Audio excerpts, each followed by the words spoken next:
Hello. Hello. It me. Hi. Hello to you out there.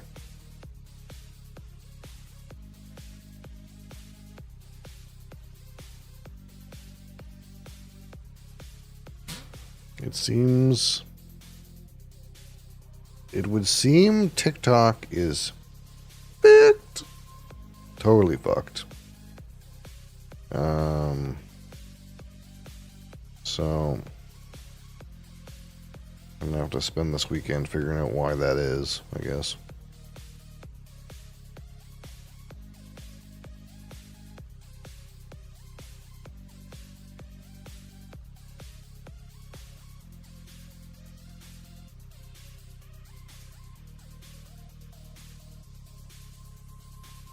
Why won't let me log in?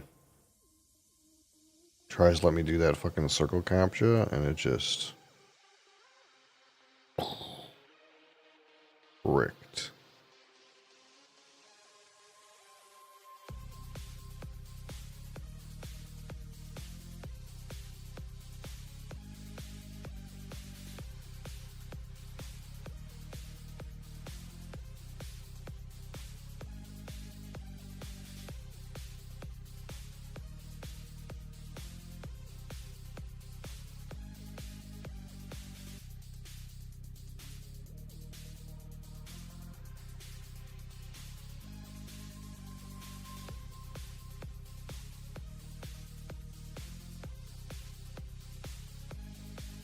It's just bricked.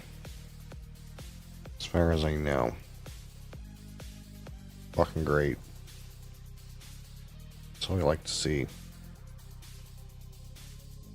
Well, so, no TikTok today. Yeah, I don't know. I'll have to... Tomorrow I'll have to literally delete everything and start over with what's going on with that shit. It's fucked. Okay. That being said, get things going here.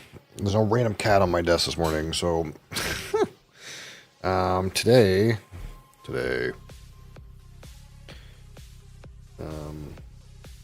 we have the Monster Reserve Peaches and Cream. That's what we have.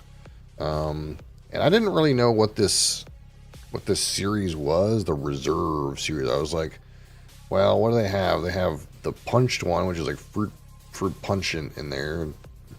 They have like the juice in there. They have like Rehab, which is like not carbonated and has like tea and stuff like that. And then they have like just the ultra sugar-free stuff. So what the fuck is this? The Reserve. It says on here, no juice, tea, coffee, or any tweaks to the energy blend. Monster Reserve is straight up original Monster in new amazing flavors. So it's like the unedited green in different flavors, I guess. So I guess that's kind of cool. I'm not really sure what that makes the other flavors, but I guess not the original flavor. Barrel strength. Okay. It's cask strength Monster. So this is the peaches and cream one. I picked up a few of these, and I don't know like how they're coming out, but like it seems like near me one comes out, then sells out, and then another one comes out. So I have 3 different of these Reserve things. But like the last time I was there, I bought one, but they didn't have this one, and they didn't have the other one that I bought. So anyway, the collection is going, I suppose. All right, so the question is, what do we got here? Is it going to be Monster Green? Or is it going to be Peaches and Cream? Looks red. Oh, it's peach color. I mean, I guess that makes sense. I'm assuming this has like the same like sugar content too and stuff, right? That makes sense. I'm looking down here like I have a regular monster to compare, but I drank that one.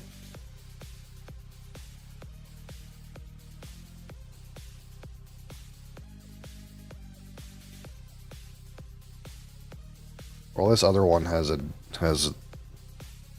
the same amount of sugar in it too. This one, orange dreamsicle. So maybe. Maybe. Alright, so that carbonation dipped out right away. Look at that. That's what we like to see. It is a apple juice color. With a seemingly great carbonation like we'd come to expect. From regular Monster, I suppose. I don't know for sure, but I get a gut feeling these Monster Reserves are going to be more my kind of thing. It's like sugar Monster, different flavor. Instead of like, you know, blown over with fruit punch or tastes slightly like chemicals. Yeah, that smells like peaches. I think like a vanilla cream part is fair too. All right, we gotta get our little rating thing out. We forgot about that. So again, out of 100, 25 for aroma, 25 for palate, 25 for finish, 10 for texture, and 15 for my personal experience.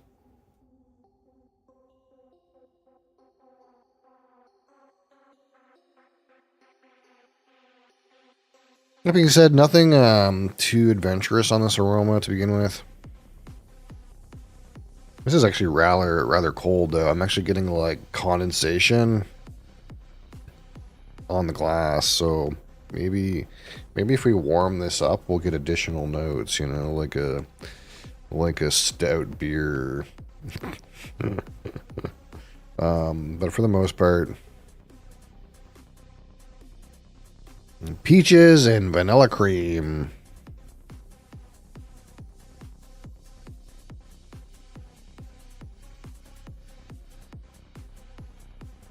I also would say that maybe like a honeydew melon is not out of the question.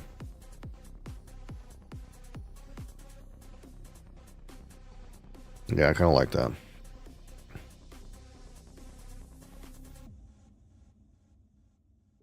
It does seem like it's actually quite chilled though. All right. Monster Peaches and Cream Reserve on the palate. Cheers.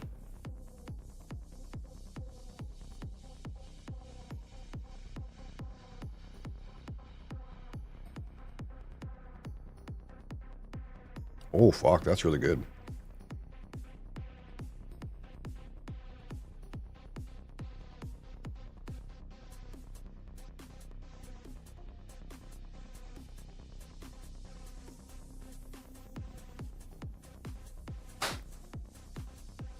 It's tasty, but it's not that complex. At least not immediately. Again, carbonation's like spot on. Some good like peach, vanilla. Again, there's like a bit of like honeydew melon into it. You get those flavors on the finish too.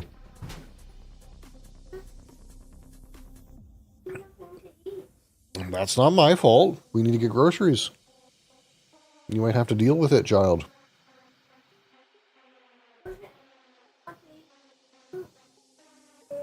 Well, you know you're not supposed to go in there. I understand. You might have to wait. Ah, yes. Our child is learning the fact that if you don't go to the grocery store or are low on groceries, there's not much food in the house.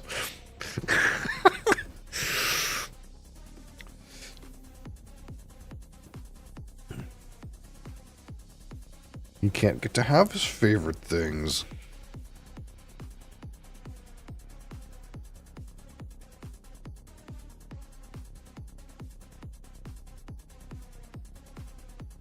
Yeah, that being said, I like the profile, but the complexity's not there.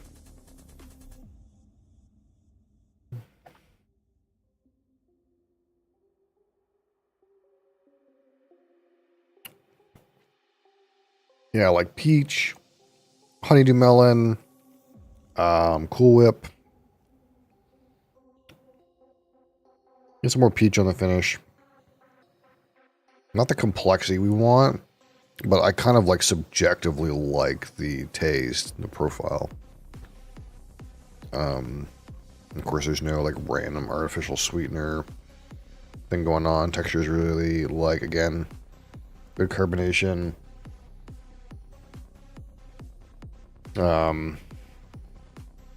But it doesn't like bang home the texture in any kind of specific way, like a really good mouthfeel or anything, I suppose. All right, so 25 on the aroma.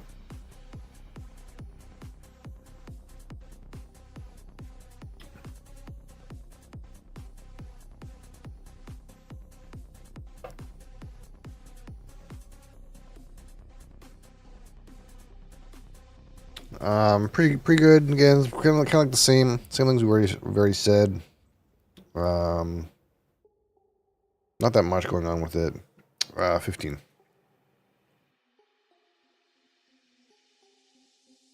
The palate, while tasty, is again kind of like get what you pay for, I suppose.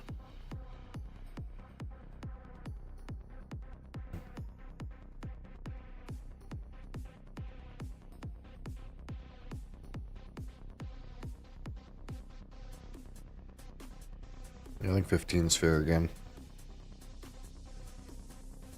I'm gonna give it a bunch of 15s. And the finish, again, reasonably tasty. Also feeling like a 15. It's like down the middle. I like the flavor. But it's just not doing anything that interesting.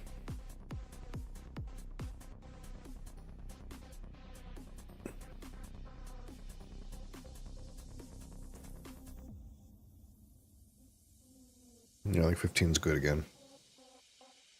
Now the texture, carbonation is like right on, right spot on. Missy with that stickiness. Holy frig, there's Mosley in the air. It's getting all over the place. It's gonna be hot again next week. It's gonna be great for cats shedding.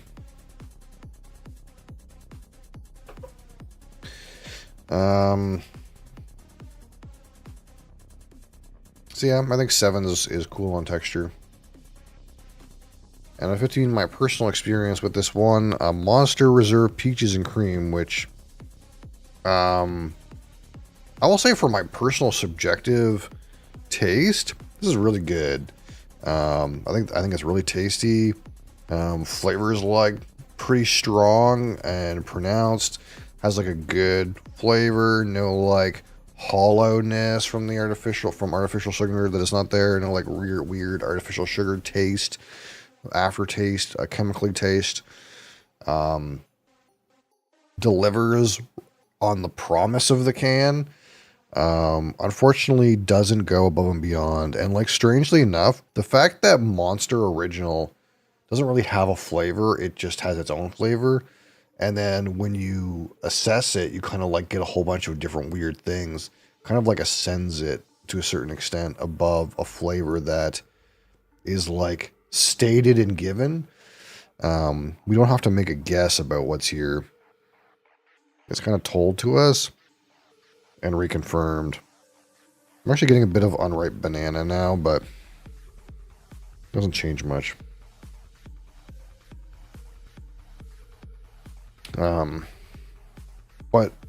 But in terms of like my personal subjective taste, this is like way more something I would rather probably buy again than like something that was sugar-free and really interesting, but was maybe like a bit like hollow to drink. But we're not going to grade it necessarily like that. But just as an understanding of, this is kind of a lot closer to my probable preference with these. Although I am still partial to the like standard, slightly like intrusive energy drink, natural, citrusy, kind of weird, spiky flavor. I kind of like that rather than these kind of more smooth ones. But that being said, pretty good, but middle of the road, I suppose. Does well. Like the idea, like the profile. Doesn't impress above that in any way. I think 7 is fun. So we could even probably do easy math this time. 15, 15, 15 is 45. And 7 is 52, and 7 is 59. 59 out of 100. Good. It's good. It's pretty good. It's pretty good. Yeah, I do like these. The other ones I have are like what? This range. I just got this one, this orange dreamsicle one, which I feel like is going to be like really similar. It's going to be like the same as that, but like orange instead of peach. I don't know. And I have some other one. I don't know where it is though.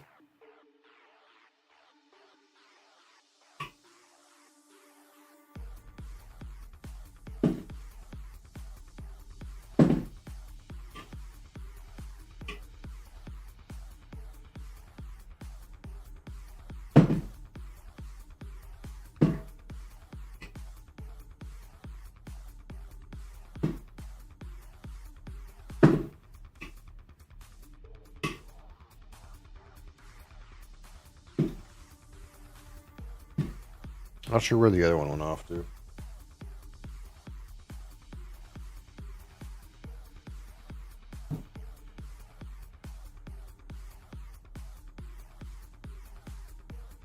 Oh, I can't find it. What did I have written down that I have? I have one apparently called White Pineapple. That's here somewhere.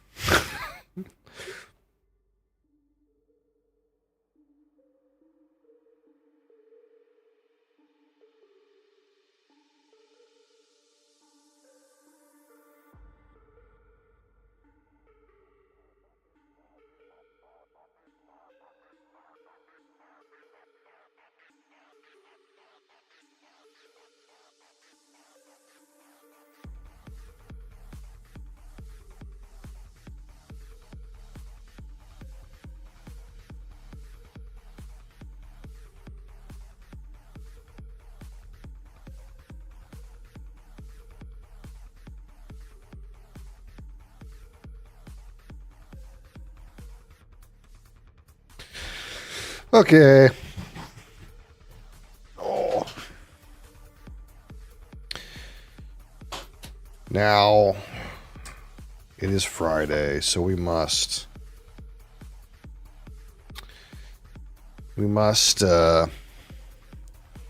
do as we do on Friday, which right now is suffer through Final Fantasy II.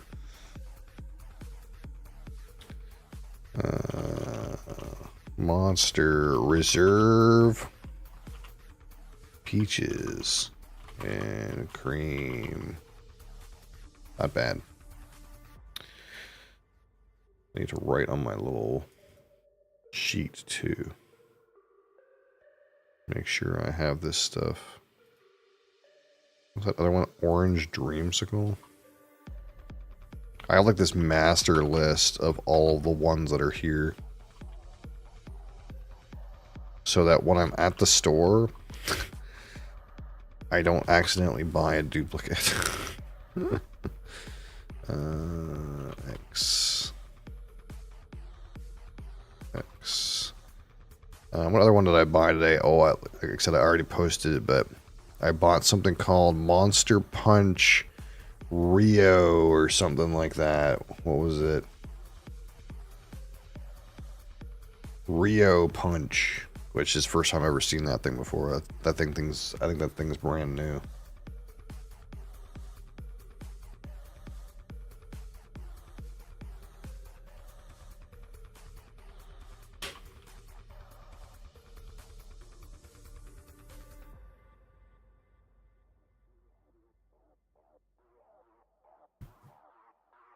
See if I have to chop off any of these other things. Did we do a bang yet? Did we review a bang? I don't think so. It's going to be a lot of monster for a while. Because, again, I want to try to do a different brand every day. Which roughly means that... I have to do the brands that have the most offers first, which is Monster, Rockstar, and Red Bull. So these other kind of more niche ones, like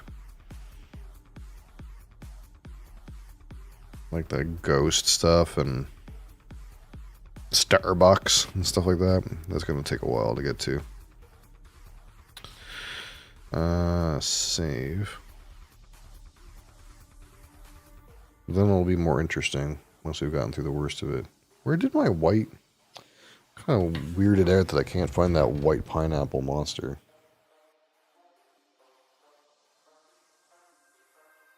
I wrote it down, so it definitely exists.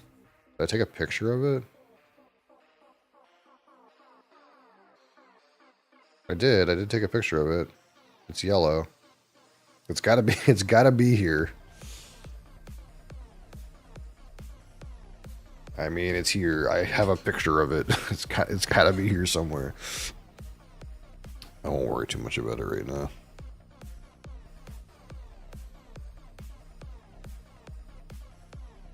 That being said, this reserve line, it does seem kind of strange that one was peaches and cream, which is like a citrus and creamy thing. One is white pineapple, which is like a tropical fruit, and pineapple tends to have that, artificial pineapple has that little bit of a creaminess. And then the next one is orange dreamsicle, which is like citrus and a cream. It feels like that's all they can seem to pull off with this reserve thing, is like a citrusy, creamy note. Sad. Maybe sad.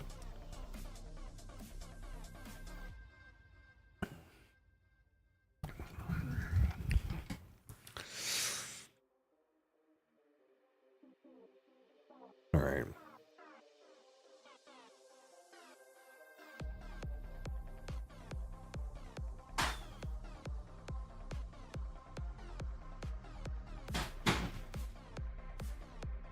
The heck is that? A giant cookie. For a child, because he can sleep too. You're gonna make the kid sick? Yeah, stuck in traffic. 2 car accidents. Apparently, green means go, red means stop. Very confusing.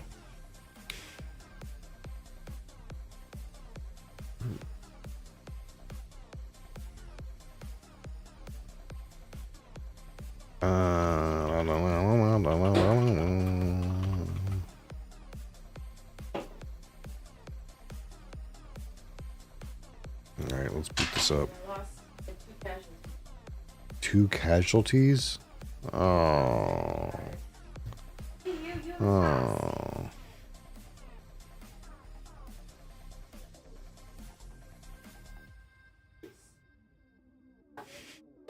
That is a giant theater. After we go see.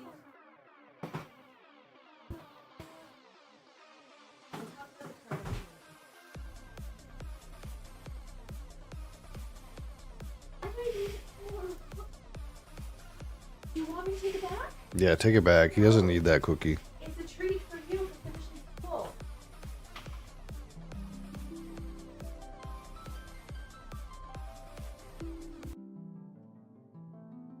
I'm pretty sure he didn't even have to go to this grade. He could have passed.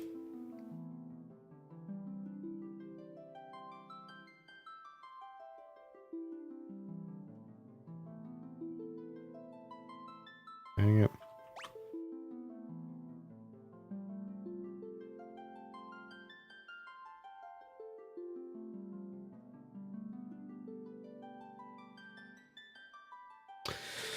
Okay.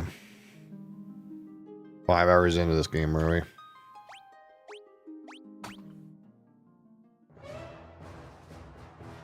Oh, I remember now. We were on the fucking ship.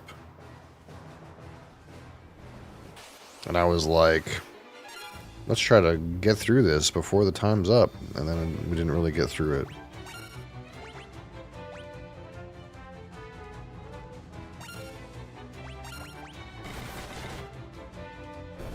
Yeah, Beast needs the Beaver Smacker.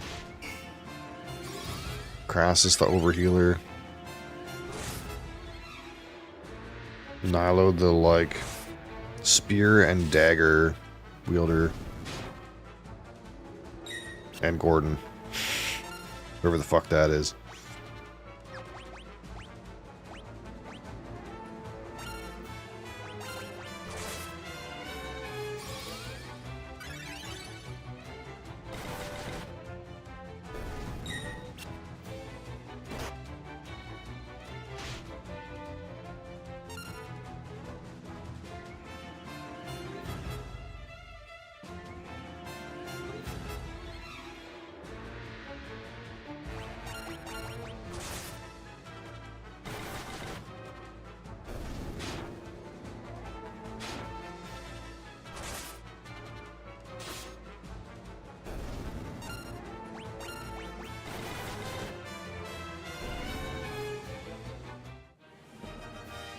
Knife leveled up.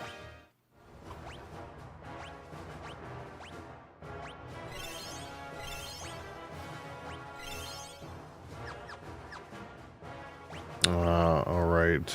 Crassus needs an antidote.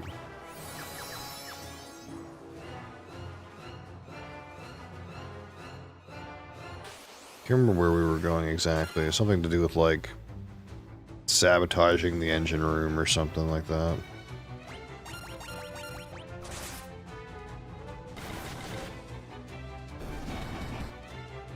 Holy.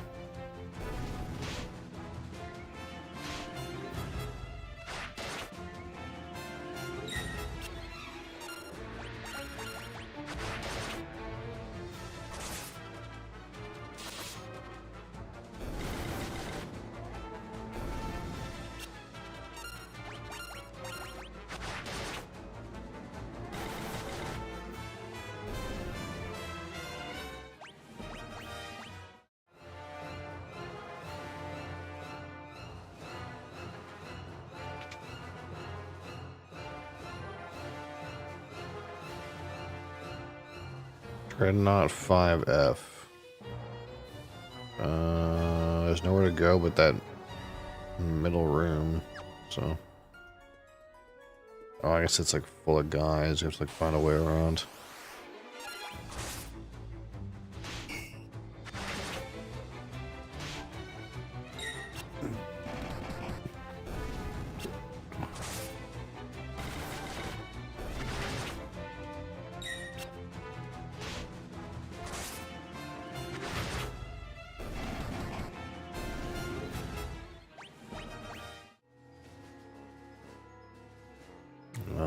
Shit. Okay, we have to go around like this whole way. I can kill one of those captains. We did it before. But it's probably easier to fight some more ship monsters.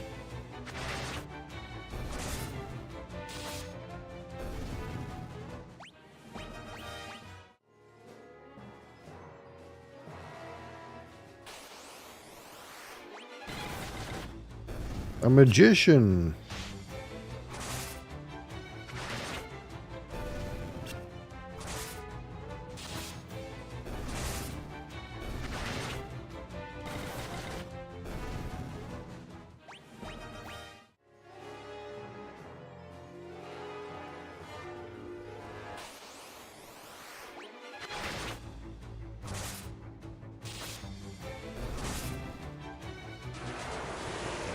Blind.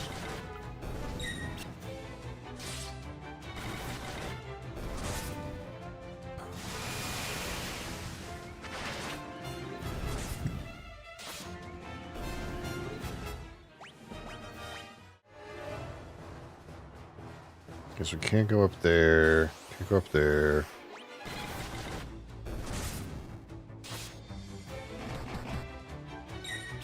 Oh, the blind lasts multi-rounds in this game. That's right.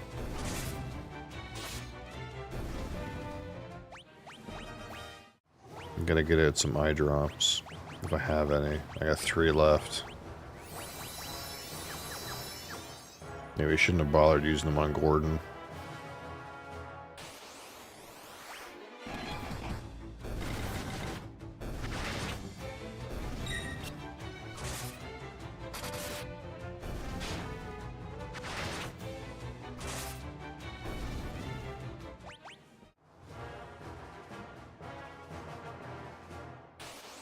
Man. It's a bit of a trick.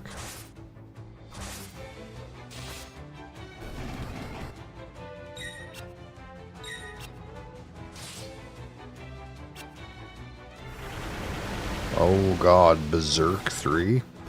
Should I be worried? That's a worrying ability. It didn't seem to do anything.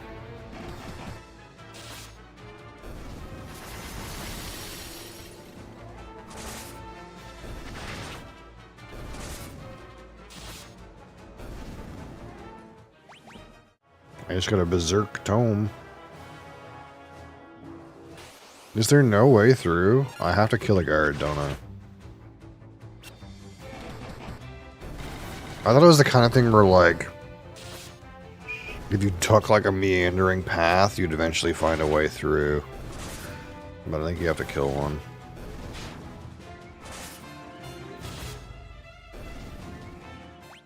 Because there's no way... Oh, no, never mind. That guy's not blocking the path. It just looks like he is. There is a way. There is a meandering path. I thought that guy was blocking me.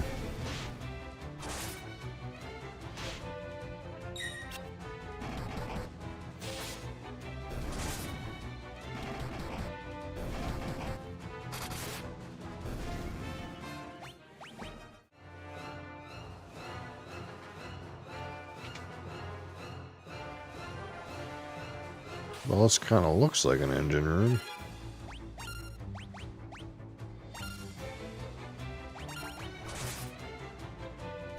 Five, Gordon. What do you mean 5?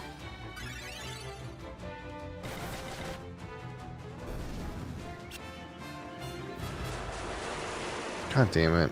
I don't have enough fucking eye drops for that. We're just gonna have to let Gordon suffer.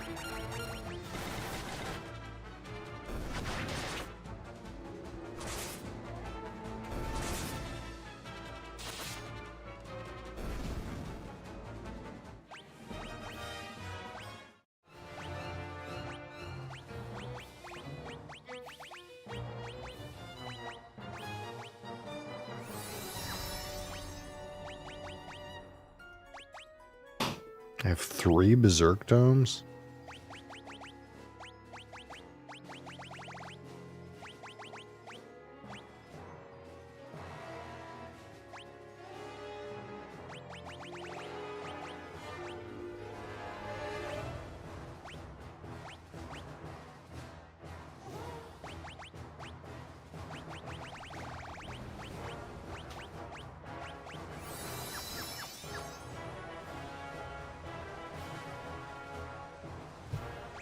Key items, Sunfire.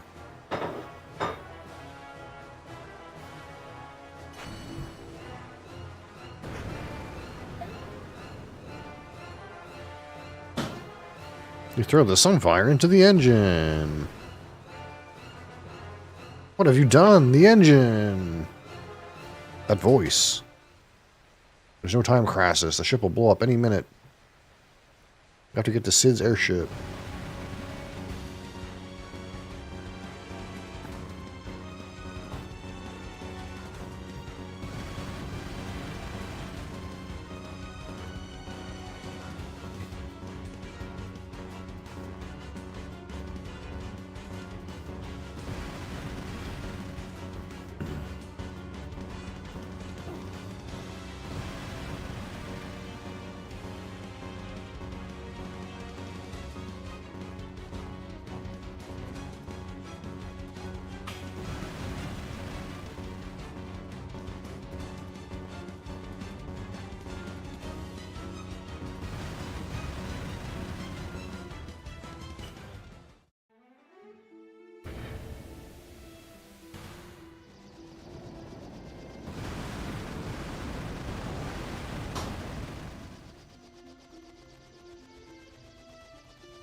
I'm gonna make sure I know what this poorly scripted game wants me to do next.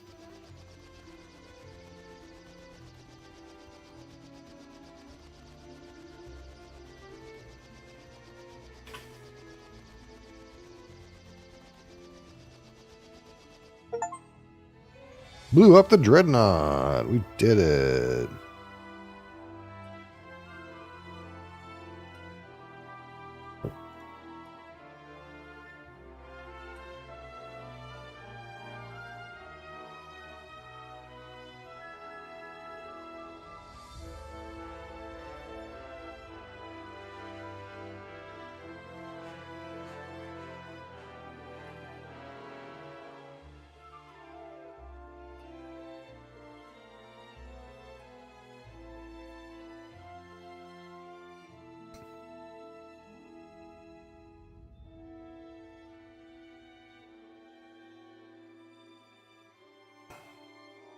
All right.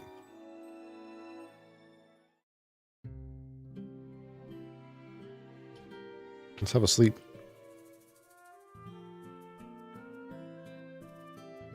You think you could give me a fucking sleep for free at this point, bitch?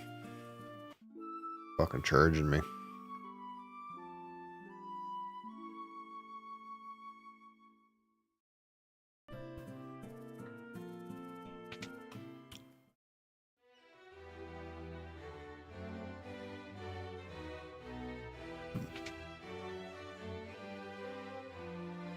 Nobody in here.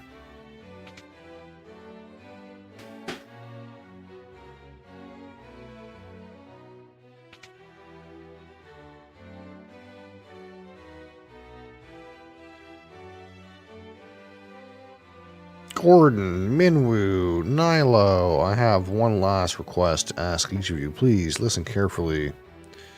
Gordon, you've grown so strong. I want you to lead our army. I would not recommend that. Do all you can to help Hilda. My liege, I swear it on my very life. Minwoo, you know of the legend. The legend speaks of the ultimate magic that was sealed away. The seal may only be broken when the world stands on the brink of destruction. I believe that time has come. Do you agree? I do. The time to break the seal binding the Ultima tome is upon us. Ultima! Oh my god, the Ultima. This is it. They're gonna get the Ultima weapon, Mosley. This is where the Ultima weapon comes from Final Fantasy XIV. They're gonna fucking ruin the world by unlocking the Ultima weapon, Mosley, right now. Holy shit. The lore. Okay, can you not do that to the XLR device, please? Please, please, please no. Please. You can chill here, but we're gonna leave. We're gonna start leaving that alone. We're gonna set a precedent that we're gonna leave that alone. You're chilling here with Dad. No. We're gonna start leaving that alone. Yeah, we're gonna leave it alone.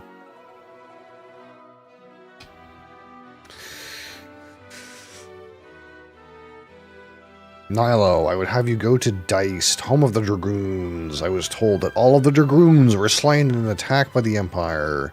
Yet I refuse to believe there are no survivors in such a noble group. If we are to stand against the might of the Empire, I'm convinced we will need the Dragoons and their wyverns. You're going to leave that alone. I'm setting the precedent right now. You're leaving that thing alone. You can chill up here. You're going to leave that XLR alone. Mosley. If you combine your efforts, the day of our victory will come. This I ask of each of you. Take care of Hilda. Oh my god, he's dead. And he just fucking disappears, as most people do when they die.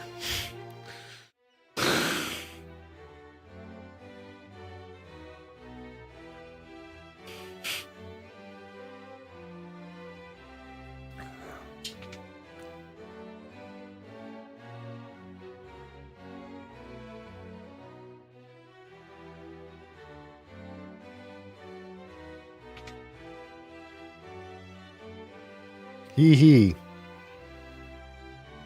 What the fuck? Hee hee.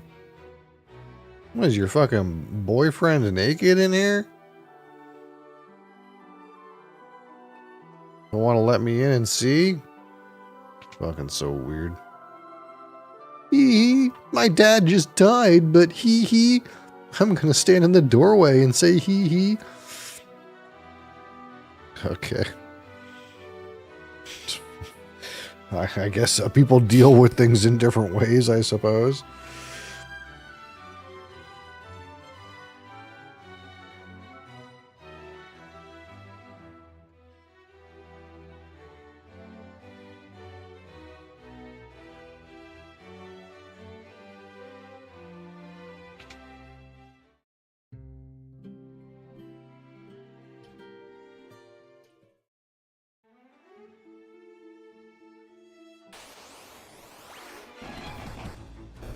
Oh, there's like only a couple of us now. Wait, why is Crassus still blind?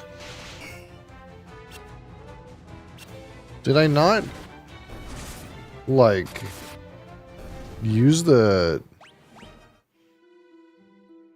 fucking inn? Crassus is still blind. Okay.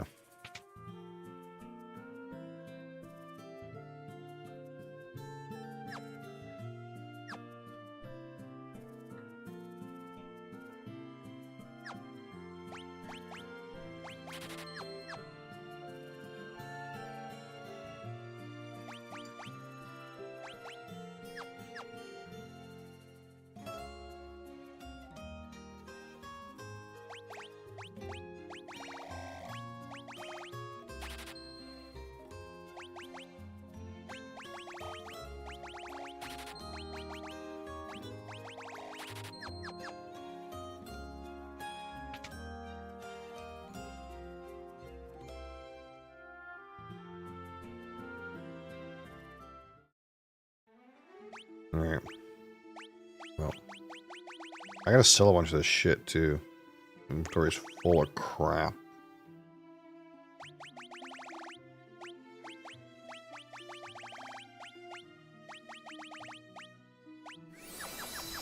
Let's go sell a bunch of this shit. There's way too much shit in here.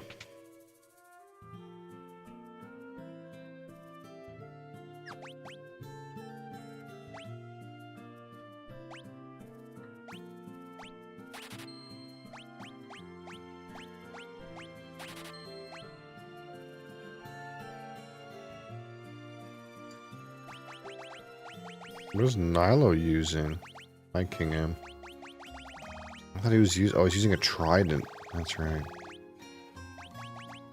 So all this stuff is free to sell.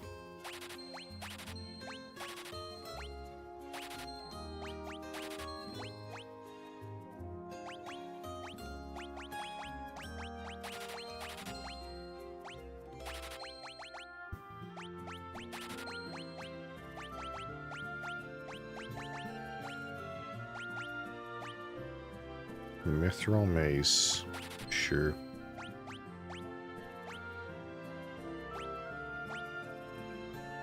Dark bow? What bow is equipped? Longbow. That can't be right.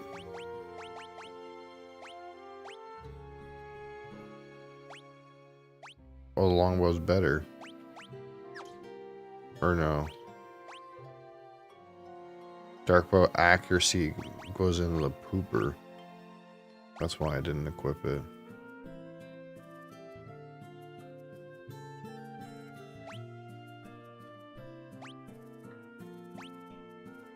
Surely it's the right thing to do. Mage's staff spear?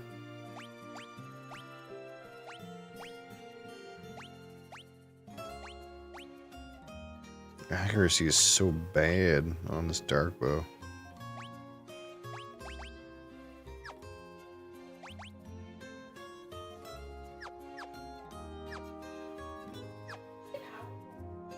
He was out here just a second ago. I don't know what he did.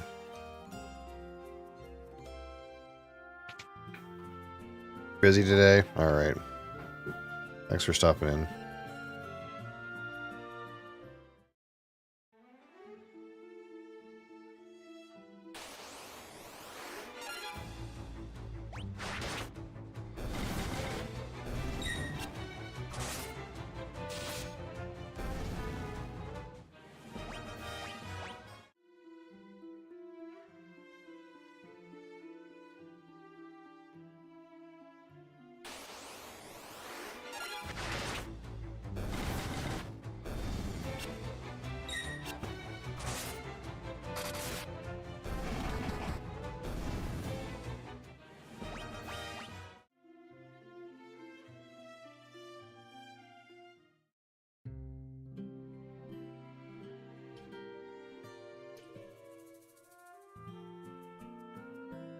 Doesn't this seem a little too convenient?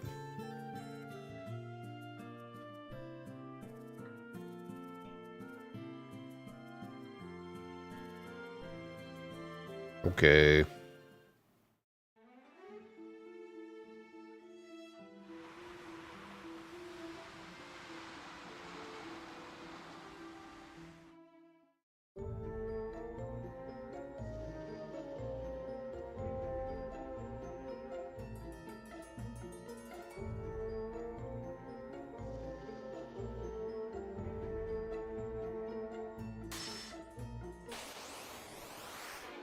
Pirates.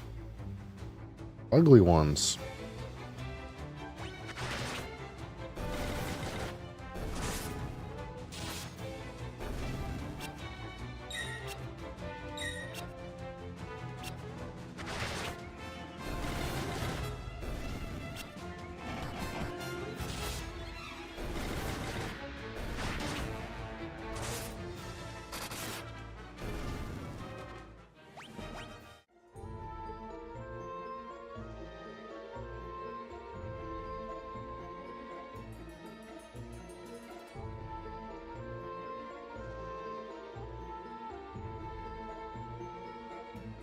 You want to fight the Empire together?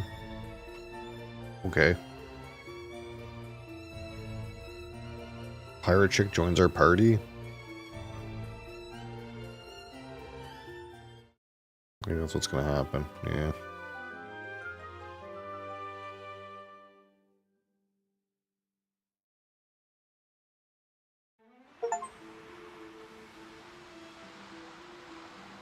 Okay, so now we have our own ship. That's like the whole point.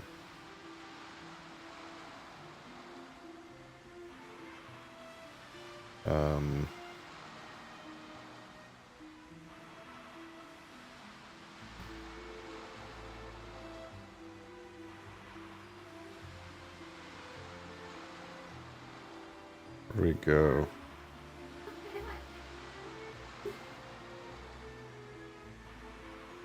All the way the fuck up there. Okay. It's gonna be a bit of a trek.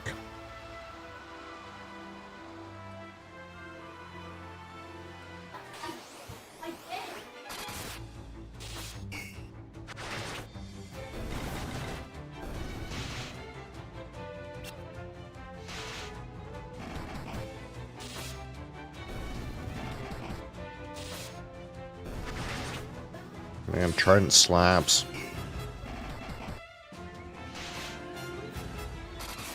I actually don't know what my new character does. I get the feeling like my personal characters are like grossly overleveled. Every time I like get, which would make sense based on how things are dying, but every time I get a new character, they're like a little puny thing. Has half the health of my healing character.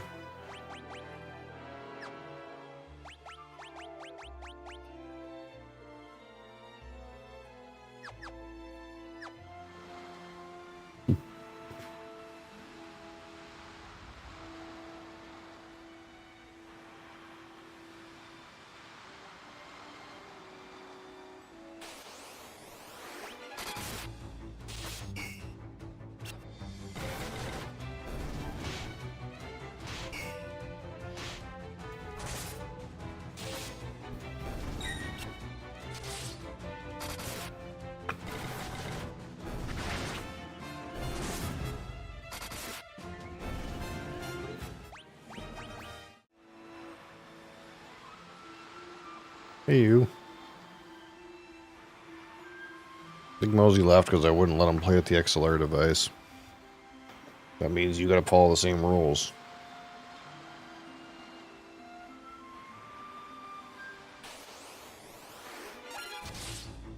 Buccaneers! Some Buccaneers, you know? Artistic Delilah. How's it going?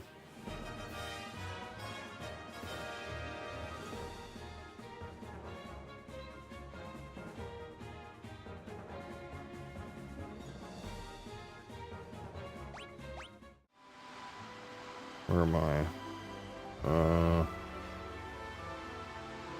Gotta get on the other side of this thing. Is that not possible?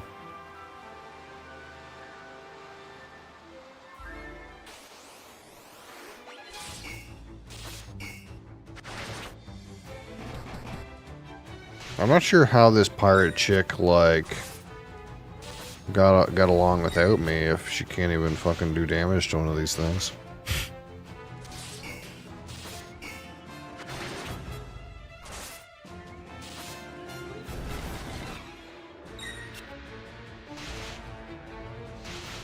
It's going good. Rock on.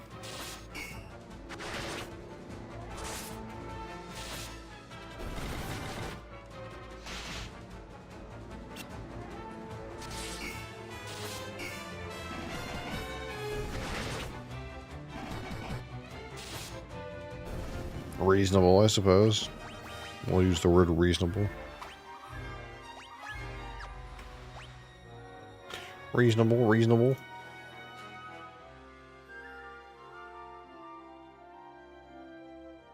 I'm still unsure if you use this spell out of combat, if you even get experience for it.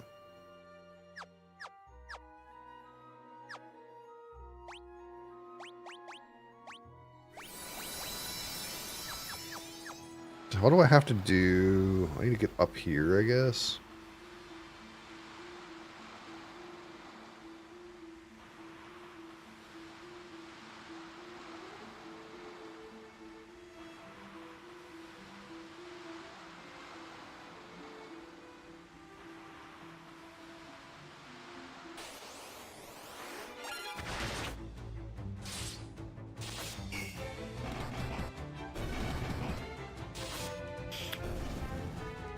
Ask me a quick question. I get the feeling you're going to offer me art assets.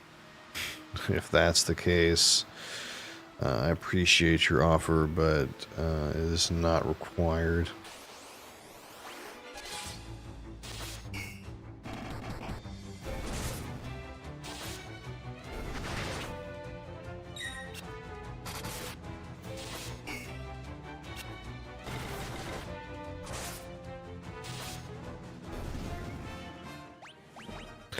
Ba ba da boom, boom, boom. Here we go. We're on the right track.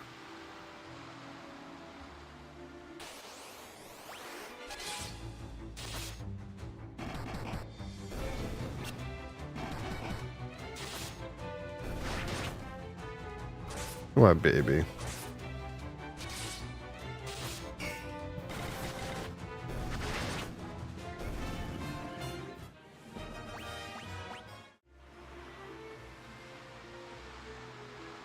My baby.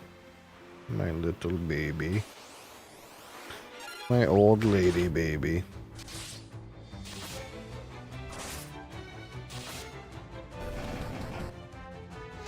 Right.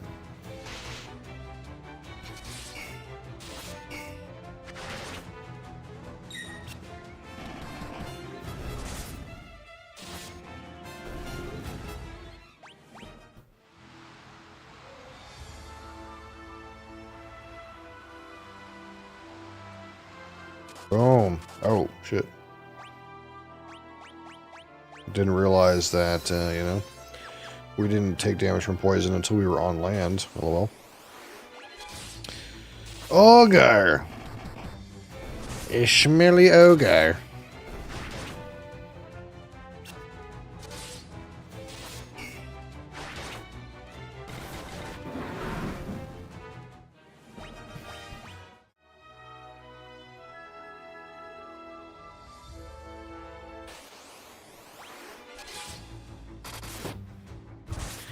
smelly ogre. Hey, you. Hey, you. Hey, you, what are you doing? Hey. Hey. Come over here.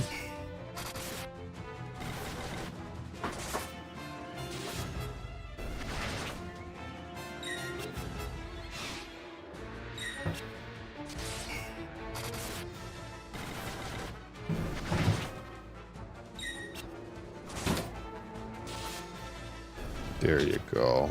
There you go.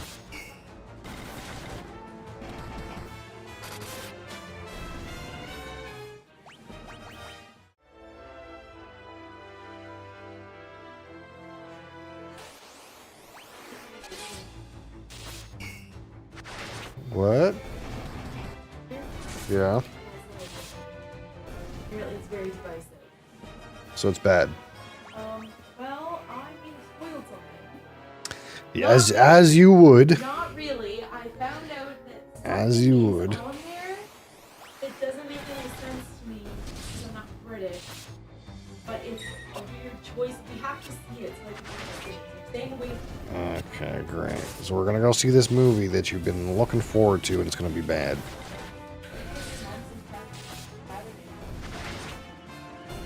Okay, well, we'll see what happens. Saturday's tomorrow.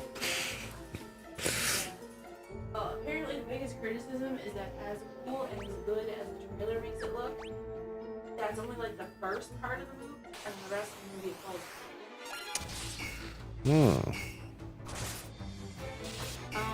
I am ready, and it's a trilogy. It's the beginning of a trilogy. So, but I am prepared to pretend these movies do not exist, like I have done all my I get the feeling you might want to do that. We're getting some bad vibes. You didn't have to say much for me to get a bad vibe. bad vibes. Yep. I'm worried about it, honestly, because I'm a big Danny Boyle fan, and Doesn't matter. we all know that like 28 Days Later is one of my favorite movies of all time, and 28 Weeks Later didn't happen, so I have a feeling that I'm just going to pretend all of these things happened, and it's just, it was one off, it was one movie. Yes. Apparently the Jimmy, you know how I told you the Jimmy is the guy's name from 28 Days Later? It's not that Jimmy. Yep. I get the feeling those things about those references that you were hoping, I think they're just not the thing. My whole theory that I formed, I think I'm way off. Yeah, I don't. I think it's stupider. I think my story was better.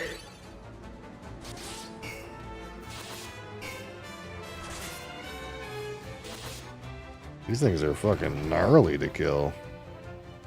Now I'm gonna go. I'm gonna have to run. Expecting disappointment.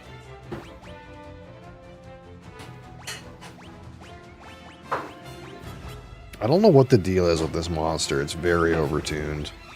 It's like every monster in the game is like underpowered, and this one particular monster, for whatever reason, is vastly overtuned.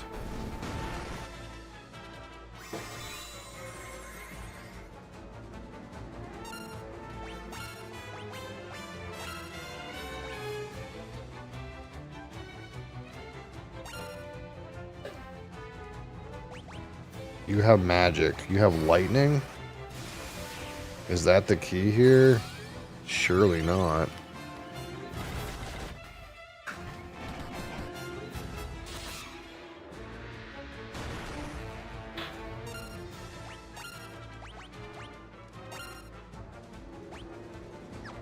What's your magic? Oh, teleport. That's right.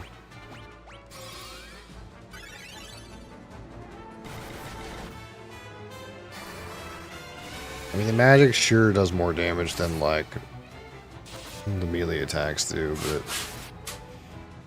still pretty sure this monster is very overtuned. I don't know if we can just run. Like, every time we see these Hill Gigas things, maybe we just run. Just try to run. It seems ridiculous. It's like not, for a normal monster fight, that is not worth it. I just just got some Giant's gloves. Are they the same Giant's gloves as before? Enhanced strength. They're probably equipables in this game. Yeah.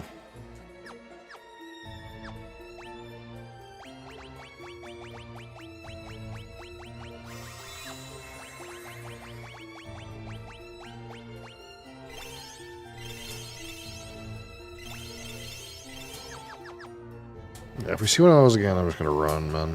That's just not worth it. Come across the remains of a dragoon. Something nearby the ground catches your eye.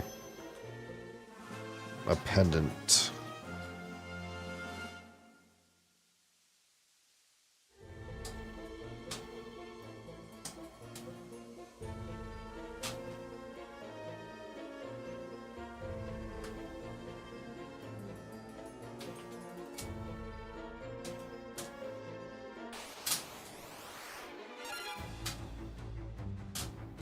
See, like, I can pretty much just auto-battle this.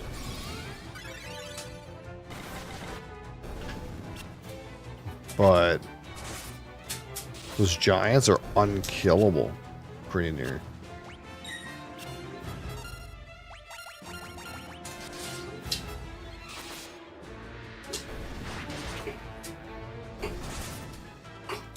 Oh, nice.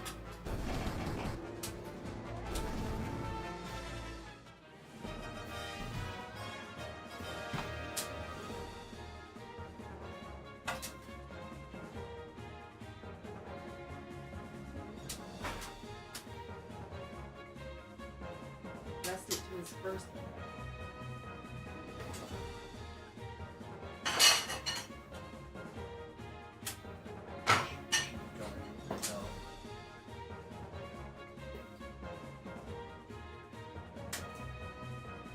We're using.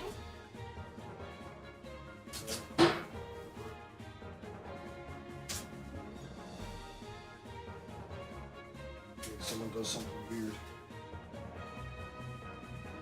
Because there's no way you can throw those things out and have them not get picked out of the dumpster.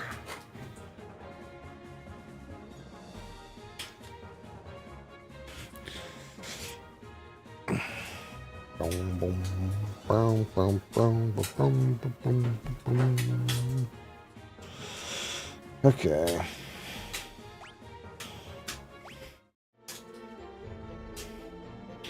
So that's weird. I like thought I was going to get 4 characters in this game. I named the 4 characters. And turns out you only get 3 characters for like fucking at least half the game. And the 4th character is some random person that's joins and leaves your party randomly. We had that like Josiah guy. We had Gordon. Now we have this Layla person.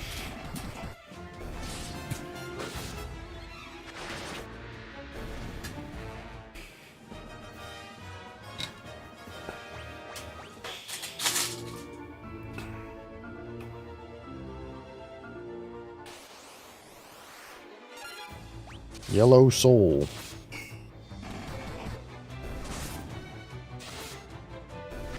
Did I miss you?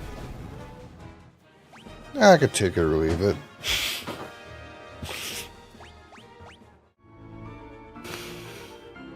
How's it going, Fig Sal?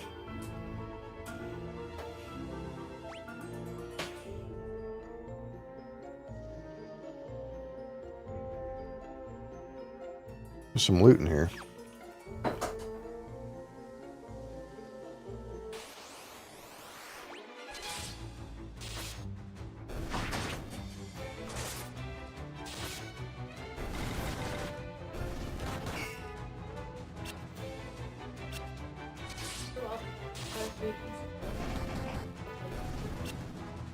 I love you.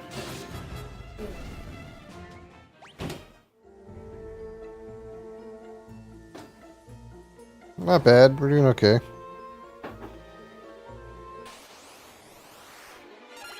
Oh, fuck, fuck, fuck. We gotta run, dude. These are not fightable. These are not fightable monsters. What the hell, brother? Like, this is a fucking Dock Flea, okay? Cure this guy. Get the fuck out. Every man for themselves. Run for your lives. Do not fight those things.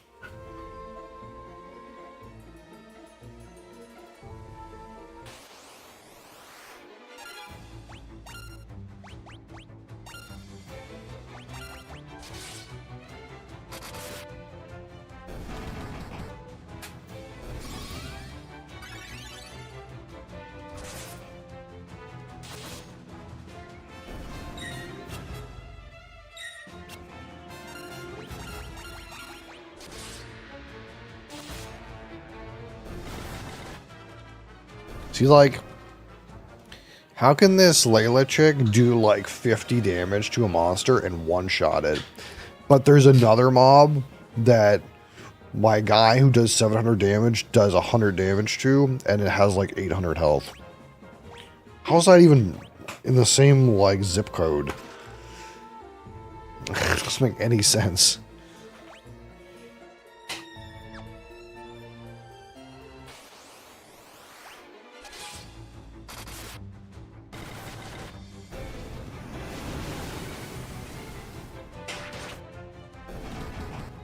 See, I was saving my spells for when I got my 4th character, but now it's starting to feel like I'm just not going to get my 4th character.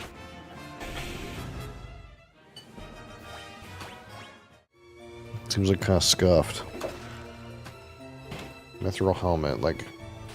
And now the game's giving me gear that it gave me, like... after, like, the first mission. That's so... The balance of this game is rough.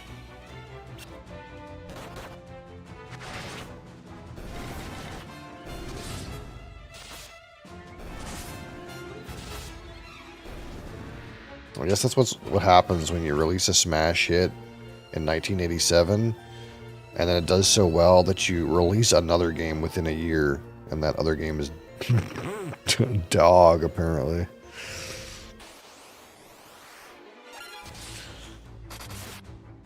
Hey, don't get into that. You don't need to get into that. Monsters!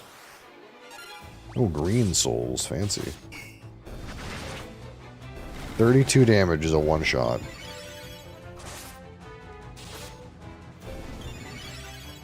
Do you get any money from these games? Do I make money on the game? Real life money? No. You play for fun. Fun. Until you see Hill Gigas. And you fucking run away. You fucking run the fuck away, brother.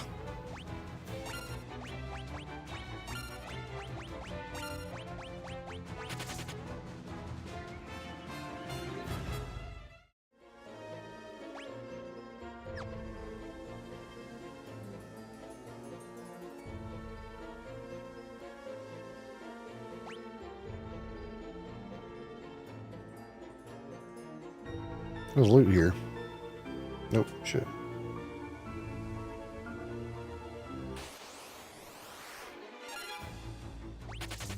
Oops, I pressed Q and my Q was run away.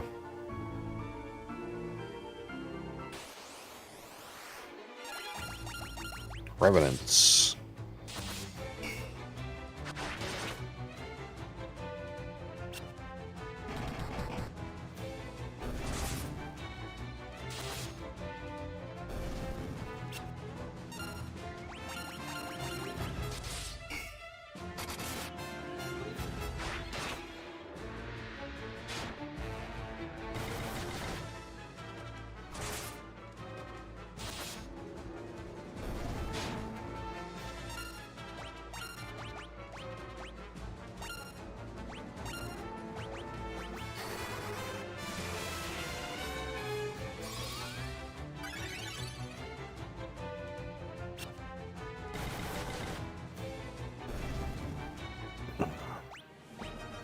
Sword leveled up. Knife leveled up.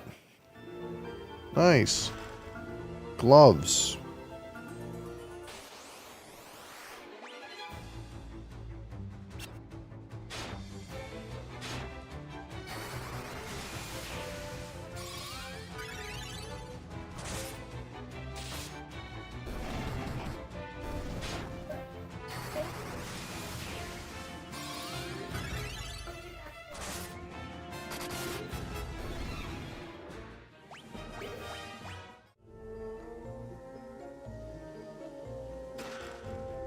Mithril mirror? What's that?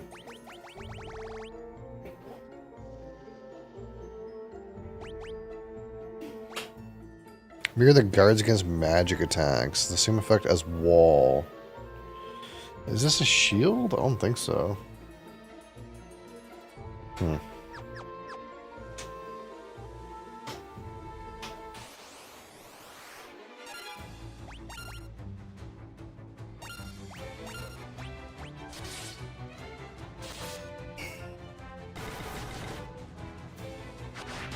Keep going? What do you mean keep going? Keep playing? Yes, I'll keep playing. Yes, instead of making money on this, I spent money to play it. I know, quite backwards. I suppose if you wanted to make money, you would not play the game. You would probably go to work. That's what I do. When I want to make the money, I go to work. I work so much that I spend some of the money to not work and do something else.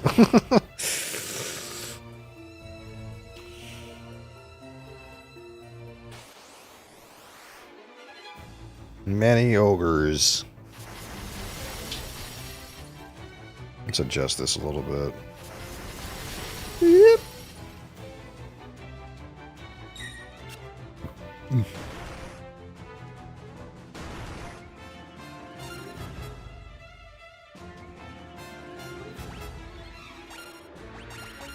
We can kill ogres. Ogres aren't so bad.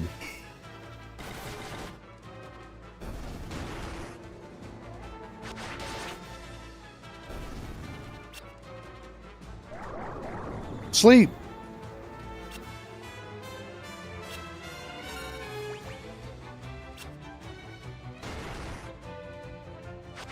Red Dead Redemption? Yeah, I never played that game. I did watch somebody play... I can't remember if I watched somebody play Red Dead 1 or 2. I don't know. Can't remember.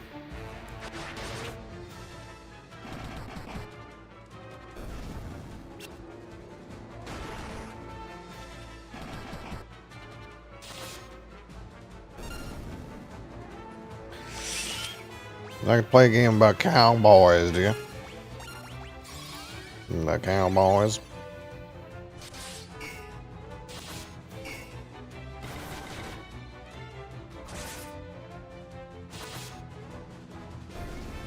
It's a great game. Yeah, I heard it's pretty good.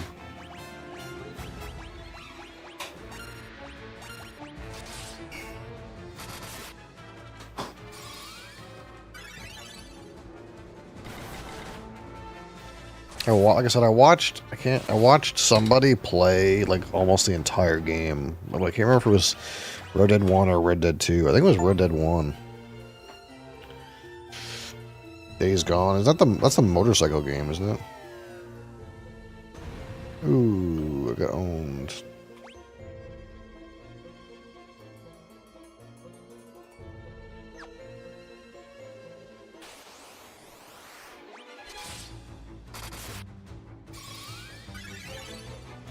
Dang, I gotta take Cure off of autopilot.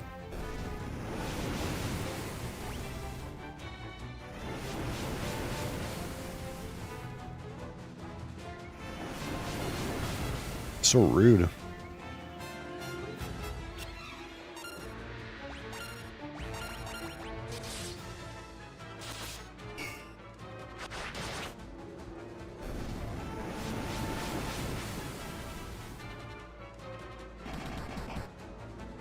Yeah, I started playing Dune a couple days ago. That game's pretty dope.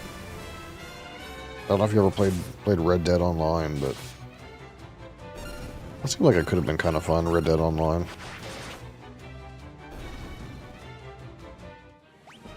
I think Grand Theft Auto gets more attention, though.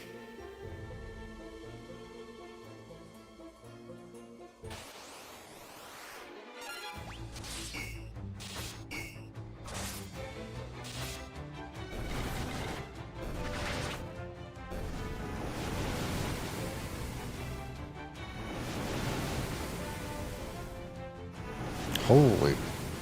Relax.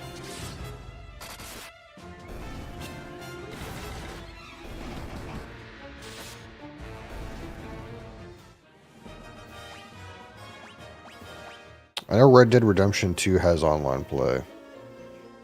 I don't know about Red Dead 1.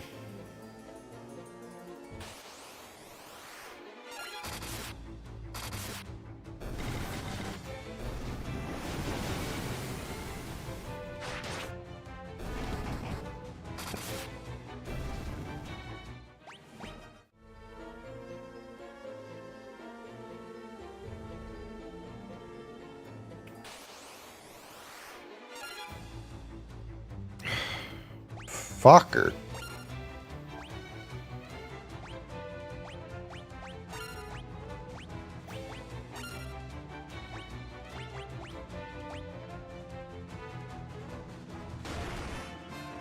The hell's row? Oh, change row. I didn't mean to do that.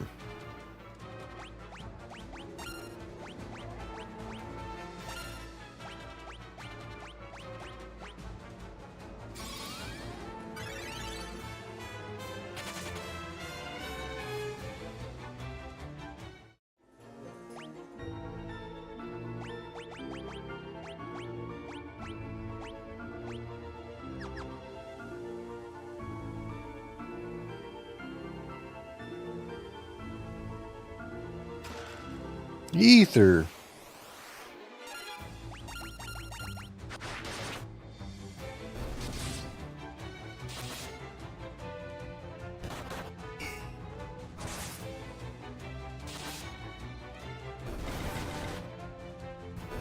Punisher PS2. I don't think I've ever played that. I did have a PS2, but we didn't have very many games for it. We had like... What games did we have? We had like Prince of Persia, Sands of Time. What else did I play for the PS2? I can't remember. We had so few. We had Tony Hawk's Pro Skater.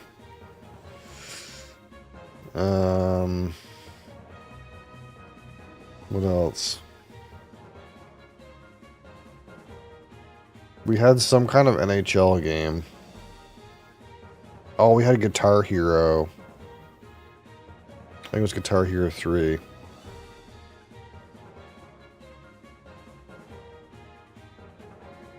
Oh, Need for Speed Hot Pursuit 2. We had that.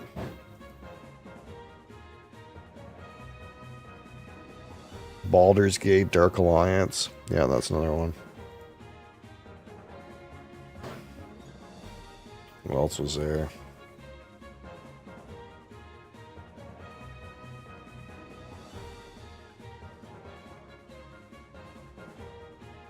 Oh, this like shitty game, like The Lord of the Rings Return of the King by EA. I think we had that.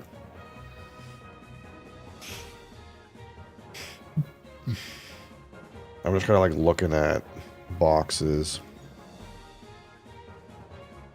Oh, Star Wars Battlefront 2, we had that.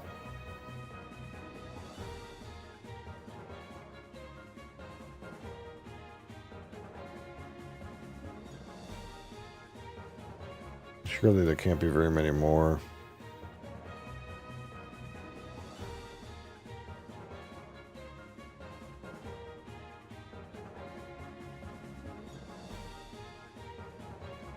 That's probably about it.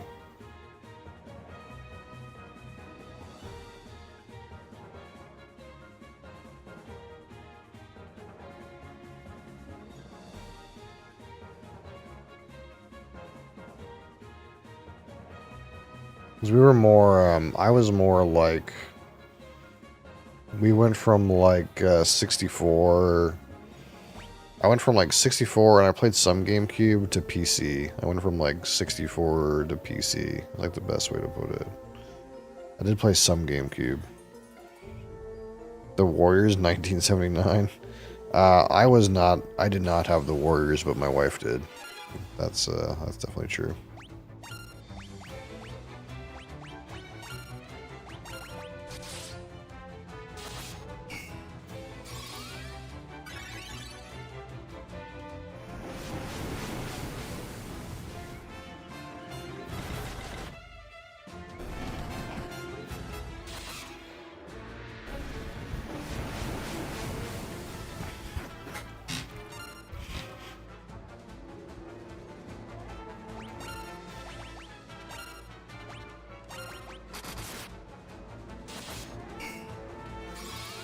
Man, this pirate chick still sucks.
This dungeon's kind of a pain in the ass.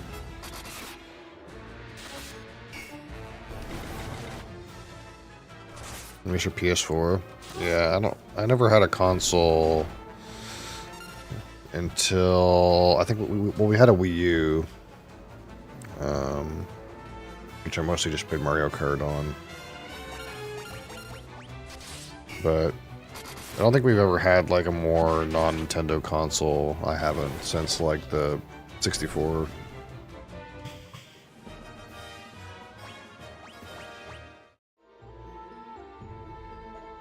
I've just been PC ever since.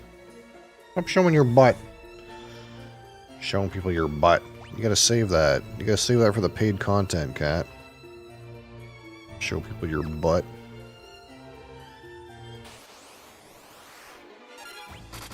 $360.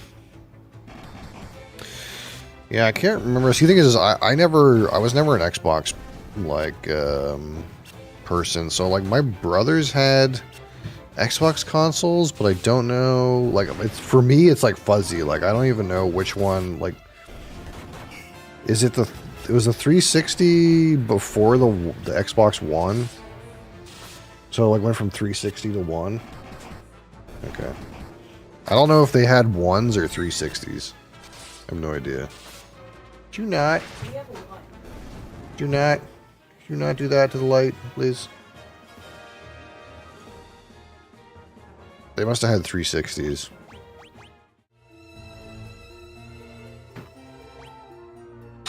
What's the one? What's the modern Xbox called?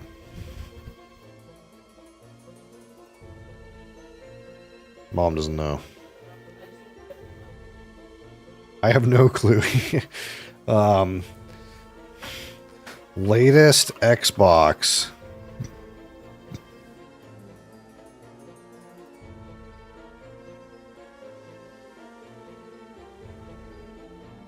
Xbox Series X.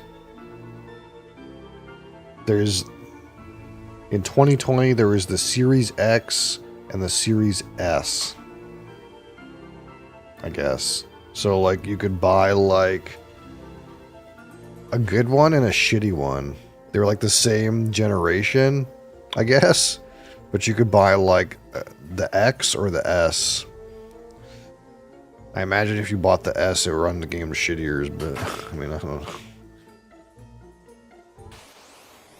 Ever liked the Xbox? Yeah, it wasn't really for me. Again, I think the PlayStation and the Xbox, they're kind of like made, in my view, almost as an alternative to a PC, right?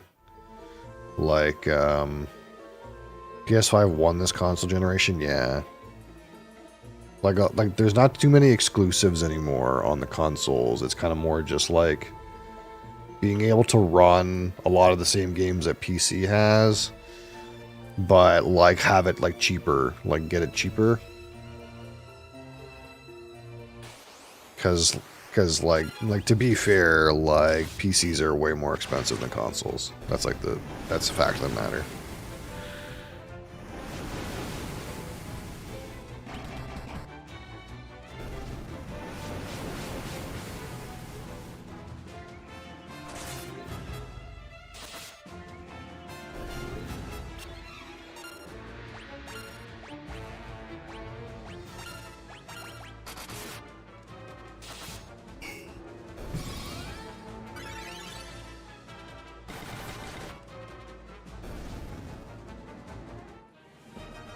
The reason I got a 360 was because I was in college at the time, and so I had a laptop. Not that great to game on, yeah. Yeah, laptop gaming is not it. I don't even know if it's still it. Like, I know you can get, like, laptops that have high-powered cards and stuff like that, but, you know, there's no way they have the same performance, right? Like, the used to be the big problem with laptops is the cooling was shit. Like, dog shit. Like, they would heat up so much that there's no way that those chips could run optimally, right? Like, there's no way. Even if they were high power, like, they would heat up. Started on Sega. Yeah, my first console was a Sega Genesis. I played an NES when I was younger, but it wasn't mine. The first one that my parents got me was a Sega Genesis. What game is this? This is Final Fantasy II.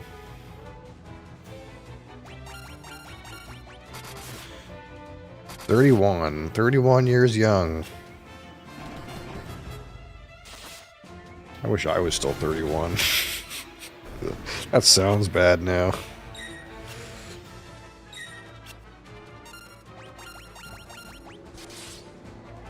I'd even take a few more years back, you know, just a few. I'd take it, you know, I'd take a few, even just a couple more years would be good.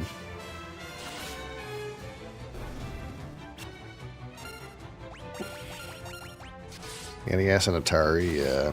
Yeah, see, like, my friend that, like, lived near me,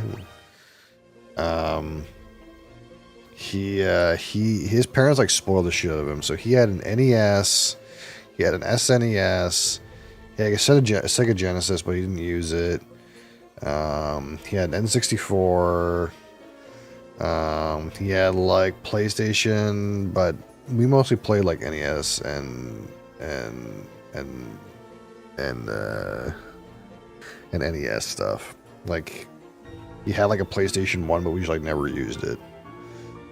And he got his game here. He got his 64 like around the same time that I got my 64.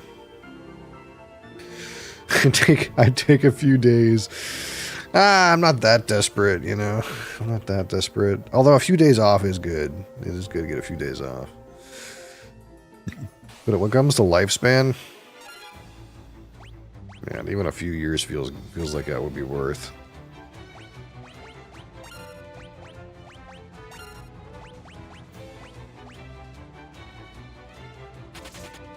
I'm gonna be on the bad end of my 30s this year, and I feel like you know, I feel like time's passing me by, you know.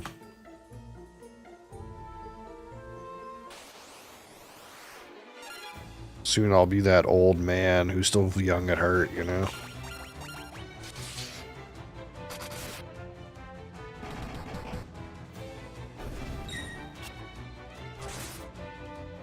The stupid part, though, is like I'm way wiser than I used to be. Like, I wish I had my 20s back, but I could keep my wisdom, you know? I was stupid in my 20s. I was so stupid in my 20s.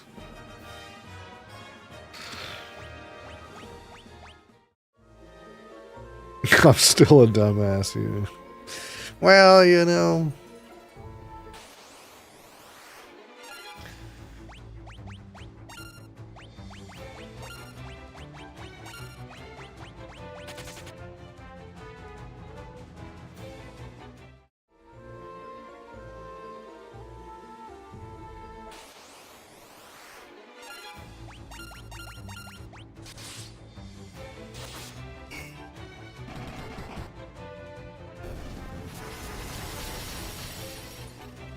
You say that, but I'm sure there's still like things that you would have done differently. I can almost guarantee it. That's part of our species. It's built into our species to learn and evolve.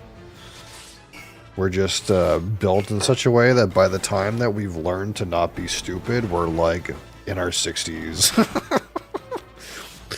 And that by that time your body doesn't work so good. What's that? I can't use that. Yeah, I didn't expect to be able to.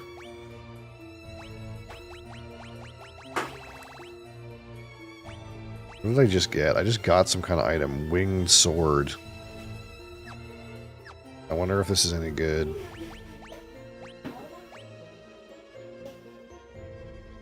Increased damage.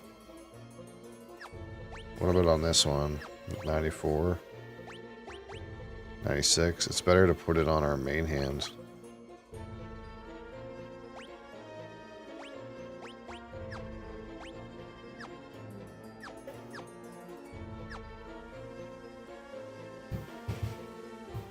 Where did I get that mage's staff?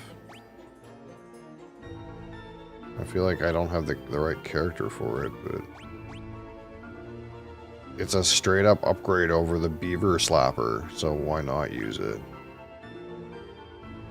Doesn't really make any sense that it would hit harder than the beaver slapper. It's a fucking wizard's weapon. But, I guess... we'll use it.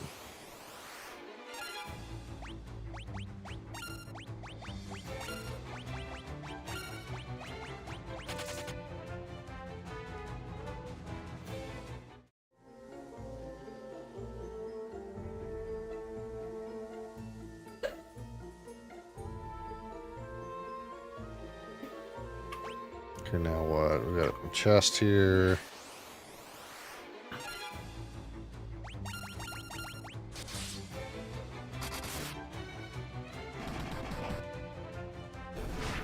Yeah, that makes no sense that this caster staff does more damage than the beaver slapper. And this sword just hit for like 850. That's like combo nuts. Acid file. Acid that deals poison damage. Well, I could have figured that. Ambush!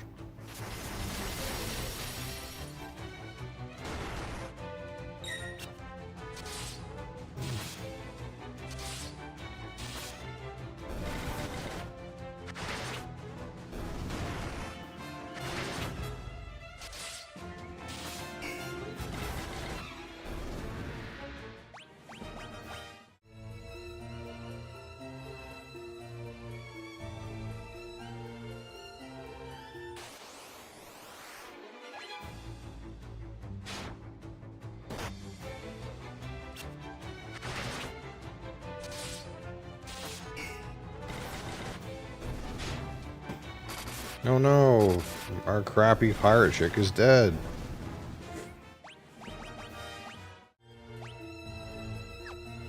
I wish the game would just give me my real character. Having me fucking train around these like level 2 fucking guys that suck. Like, look how much health she has. She has a third of Nilo's health. Like, it's pretty much stupid. Terrible design. Alright, door number 1 is empty. Door number 2. Empty. There's giant toads, just kidding.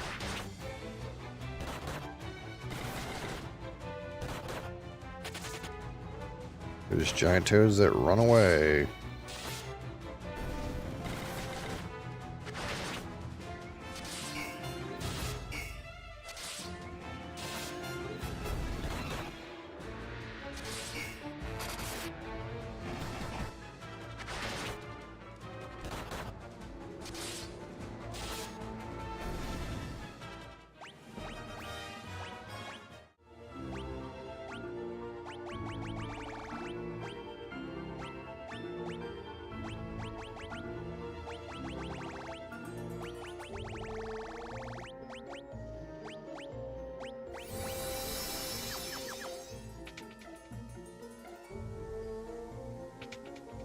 Door number 3.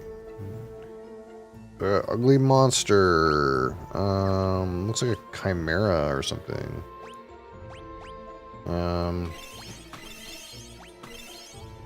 Make sure we're full health.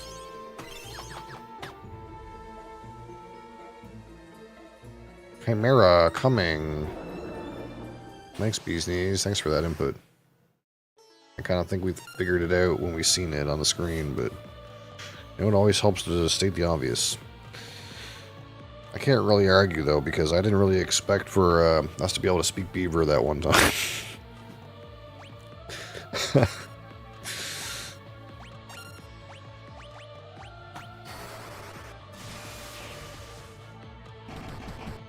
Hopefully our weapons just hit, and this won't take very long. Blaze 7, that kind of hit. Yeah, unfortunately Nilo's character just fucking slaps heavy, dude.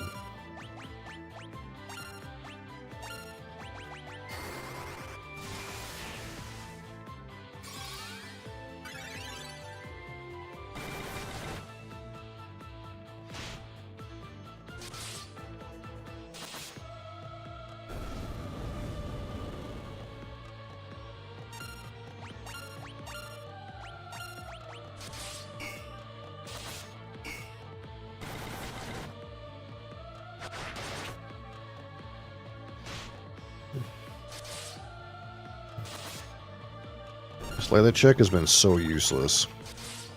Zero.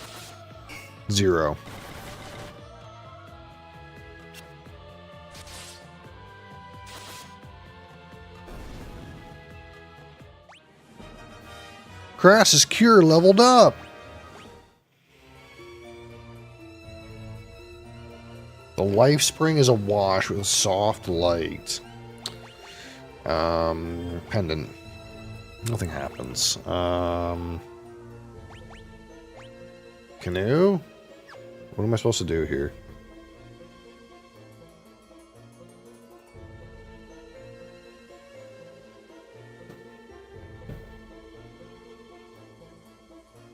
I'm supposed to get an egg. The fuck?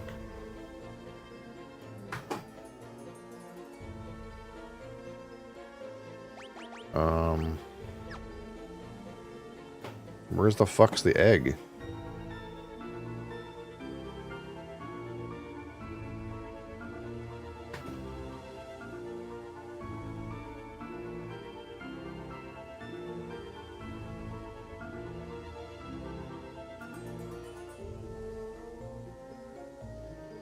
Oh, I'm an idiot. I didn't do something else first. I hate this fucking version of the game, man. How was I supposed to know I had to go out, go somewhere completely different after I was halfway through that dungeon? I was supposed to go out, go to a completely different area and talk to a guy, and then come back in with the item that it gives me. That's so fucking ridiculous, dude.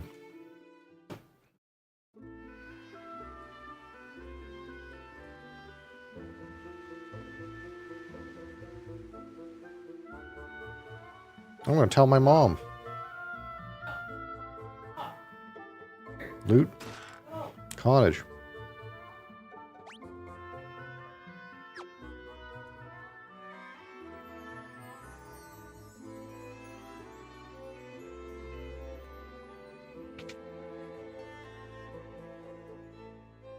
Hi. We seek your aid in destroying the Empire, our common foe. Will you help us? The Empire's poison already courses through my veins. I will not escape the fate that befell my brood. Ask. Learn. Key items. Pendant. Ask Goddess Bell. Ask Sunflower. Ask. Give me an egg. Hello, egg maker.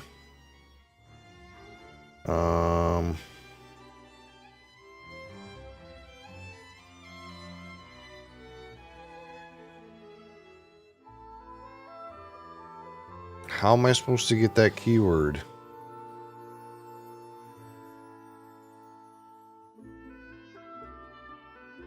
Oh my fuck, man. This is so convoluted. I'm supposed to go here and talk to this chick or something. What?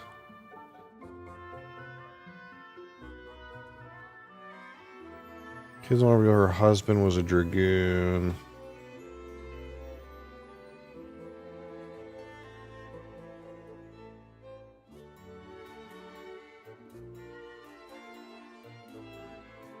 Yeah, I did that.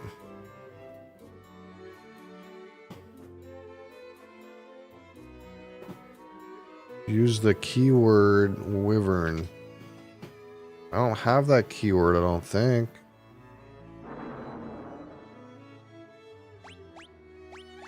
Ask. I don't have ask.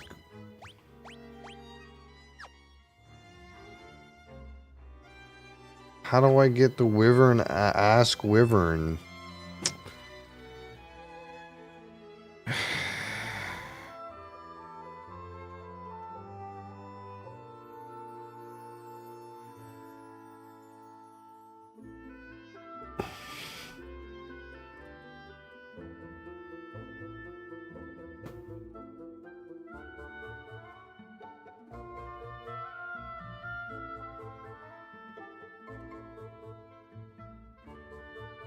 I'm so confused. How far back do I have to go?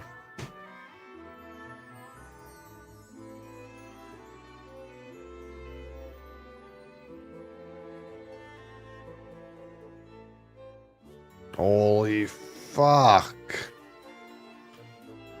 I hate this game. I hate this game. Okay, so apparently, like, since I didn't talk to Gordon before I left, all the way back at Altair, so that I could learn the keyword wyvern, I can't ask the dragon wyvern. So I have to go all the way back to Altair to talk to Gordon.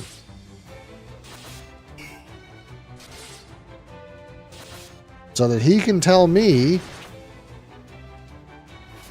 the word wyvern, and I can be like, yes, wyvern. And then I can go back to this wyvern and say, hey, wyvern, wyvern, give me a fucking egg. Holy.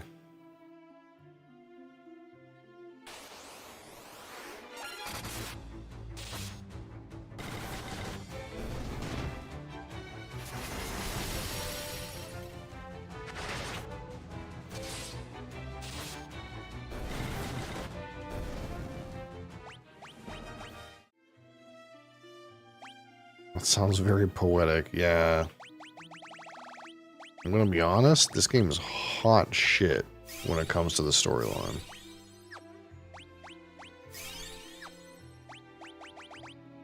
Like, it's a good thing I'm following a fucking walkthrough. We'll put it that way. If I was trying to organically play this game, I think my brain would explode and it would take like 50 hours.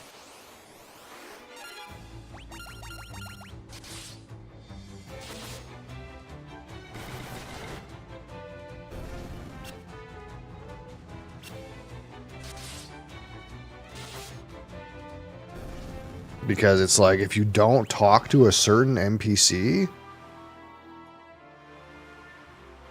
then you can't even know that you're missing a keyword. Like, it's one thing to talk to an NPC and have them say a keyword, and you just not kind of mentally realize that you have to press the learn button to learn the keyword that got said in the dialogue with the NPC. But not only that, is you might accidentally not talk to every single person in the fucking room. And then you might miss keywords.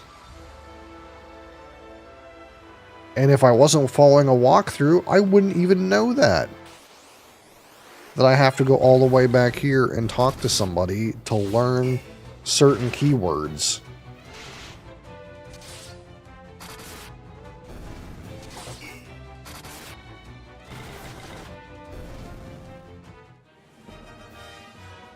Holy.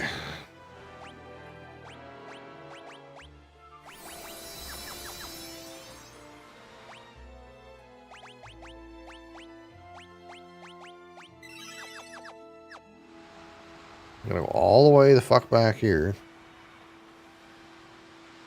On the side of the goddamn planet.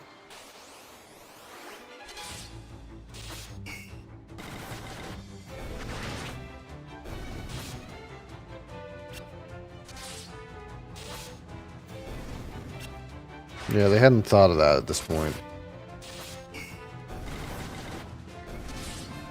This was 1988.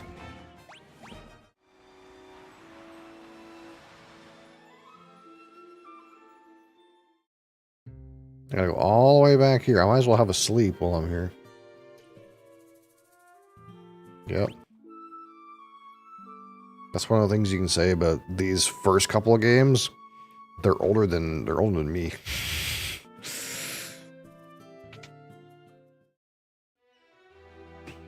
So I had to go all the way back here and find fucking Gordon, which I had no reason to think I even needed to talk to this guy, because he was given a completely different fucking assignment than me. Where the fuck did he go? And then this chick just goes, hee hee. Where the fuck is Gordon?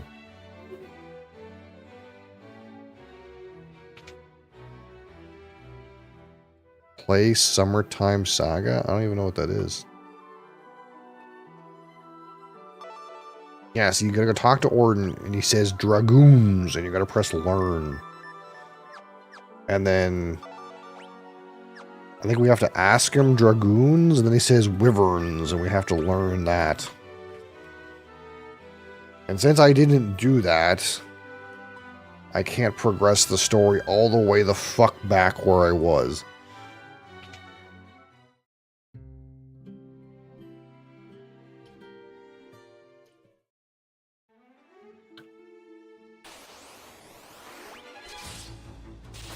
Let's wait till level 2 goblins.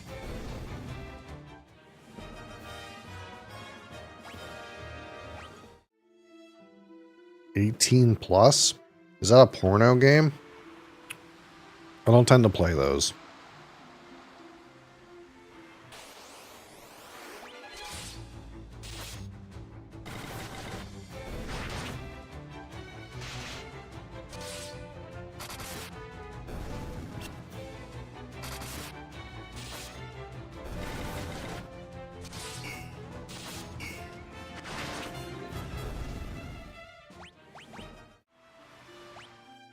You have to buy like 20 billion more antidotes.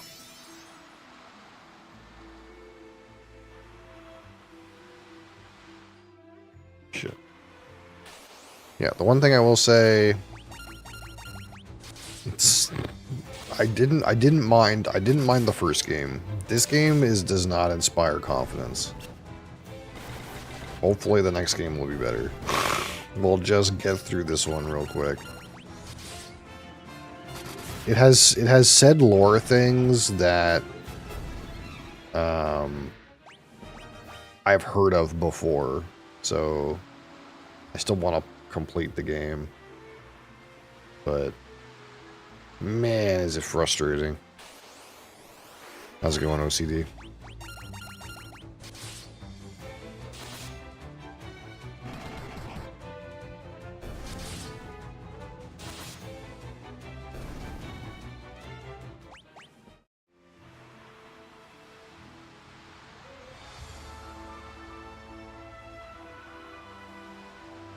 That Argnoa game was a bloodbath? Did you take a turn?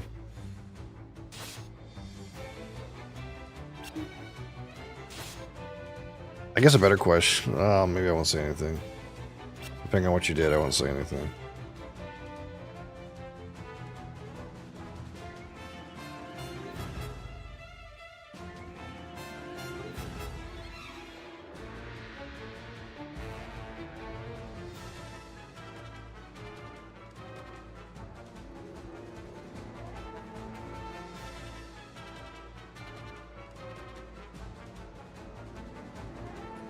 Yeah.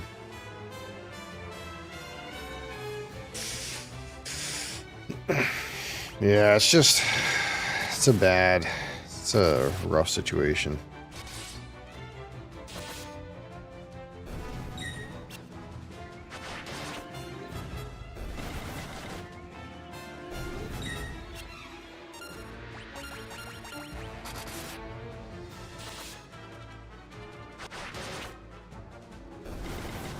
Yeah, my play in that game was a flocking. We used flocking. That's what I did.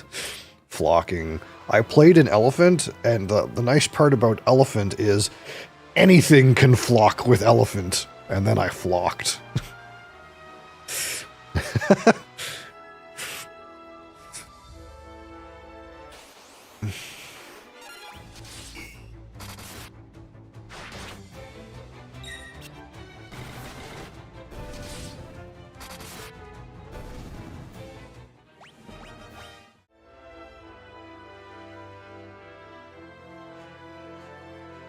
Okay, so I have to go here.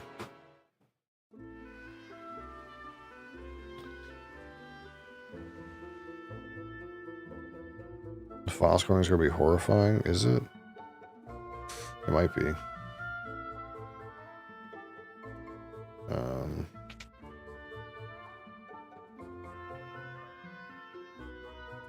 We'll have to see.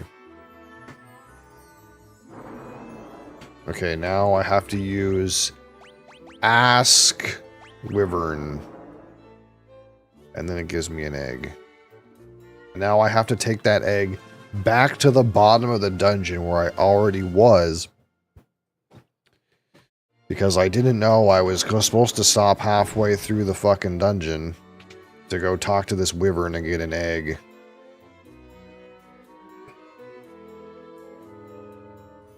Apparently when I got the pendant, I was supposed to turn around.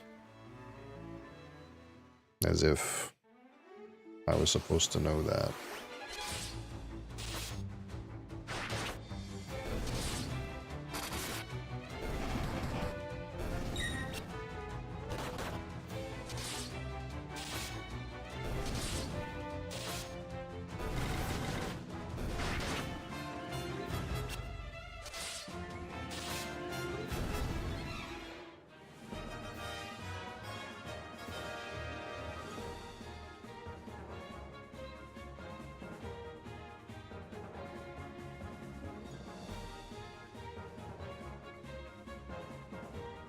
Fuck it. I'll just break. You can kill me now.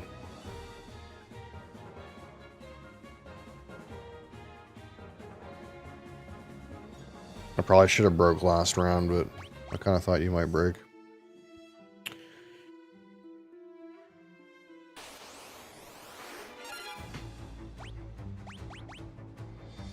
But instead I'll just let you have more turns and I'll lose.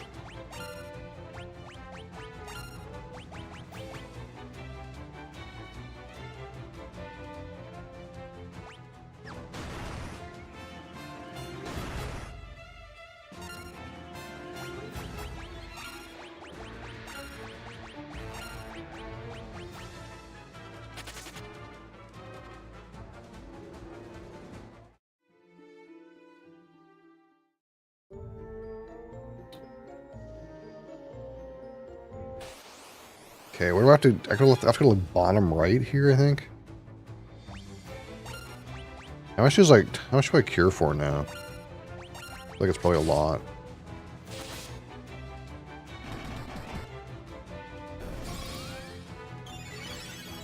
$500.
Sad truth is, this game is mostly autopilot. Like, none of the fights seem like they're very engaging.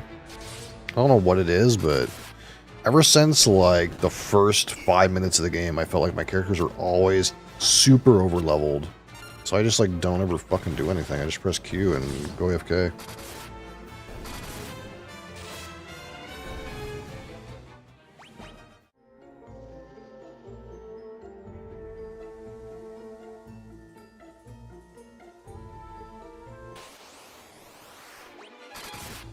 Or run away if it's Hilgigus.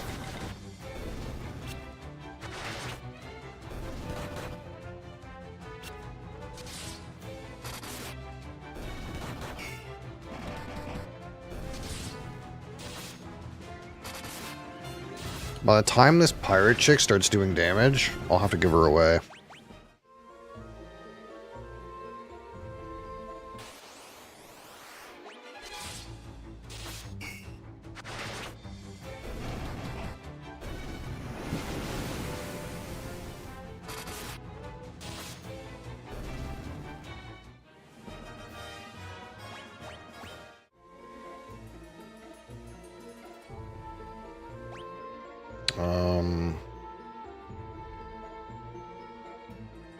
Right, I gotta go to this far one.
See, I think I was supposed to break, like, 2 turns ago.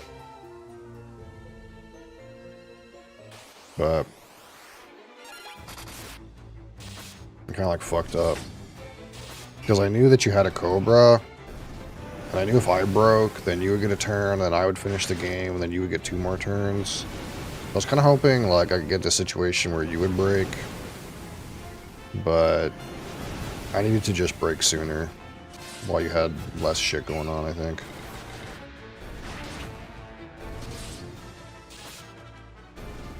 I gave you too much time, I think.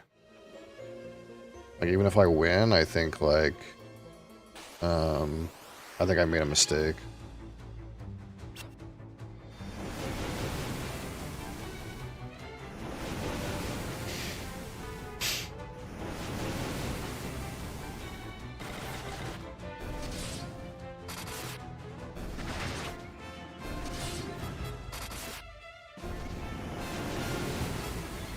Because I think I had the option to break when you only had like 70 points or something like that.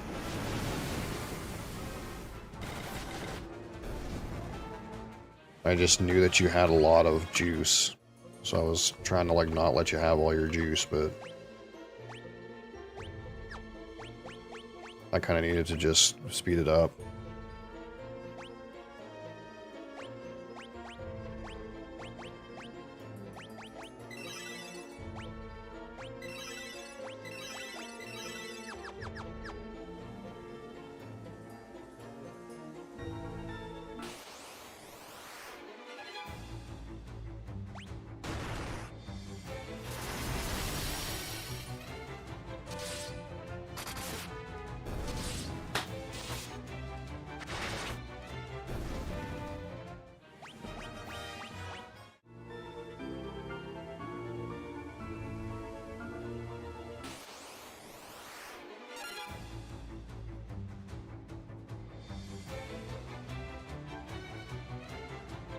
Yeah, see, I was pretty sure I fucked up. Yeah, I just should have broke like 2 turns ago. That's all it is. I think if I broke 2 turns ago, you wouldn't have won.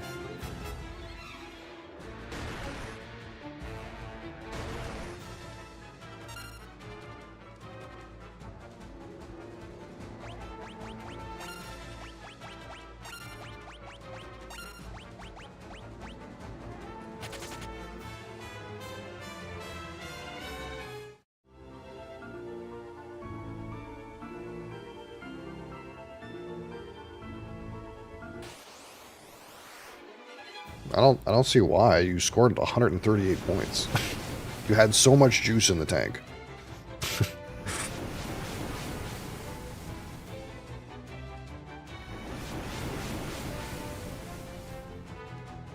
Right, but you're still over 100 by 38 points. That means if I score 2 4s, I'm still under you. Right? And odds are one of those is going to be bad. Because it's hard to get all 3 of them being good. So, it's just what it is. I just should have broke earlier. That's all it has to do with. Because there was a time when I could have broke when you had 73 points. And I just should have broke then.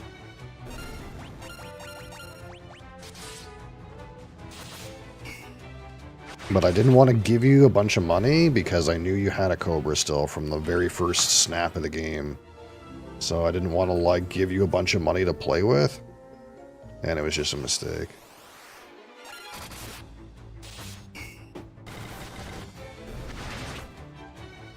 I kind of thought maybe there was going to be a world where I would get you to break first.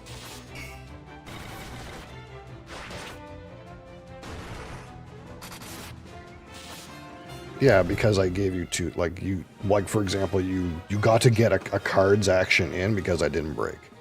That didn't cost you anything and let you find something. Right? It's my error for not breaking sooner.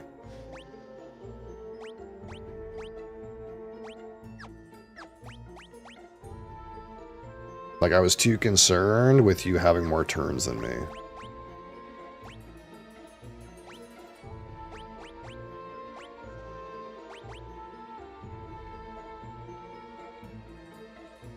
I guess we can go 2 wing sword, why not? And the other thing too that I realized afterwards, and I don't know if you realized it, but since you didn't put it on mirror maps, you have the map where you can just keep making money, right? But you have the map where you can sell stuff. So in theory, there's no way I should be like not breaking.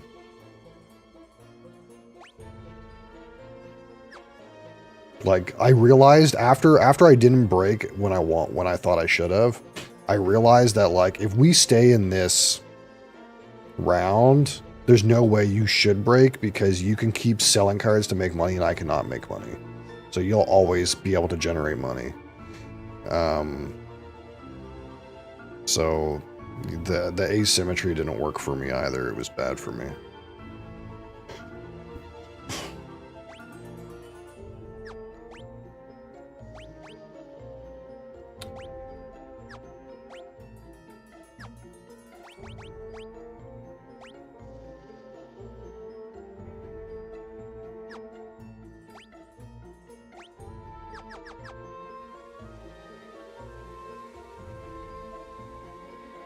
Scared of 5 cards from break, yeah.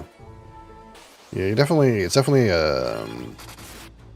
it's not a top tier map, I don't think, but if you're like not discarding cards to pay for or to get money a lot, you're definitely not making most of it.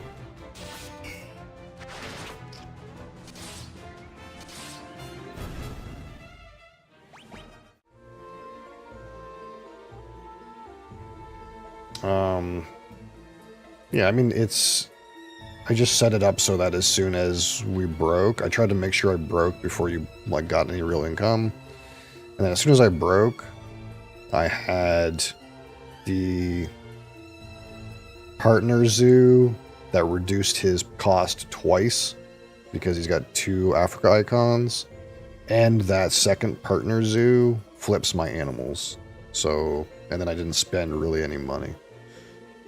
So it all kind of worked out like that. And I had 2 flockers in my hand at the beginning of the game.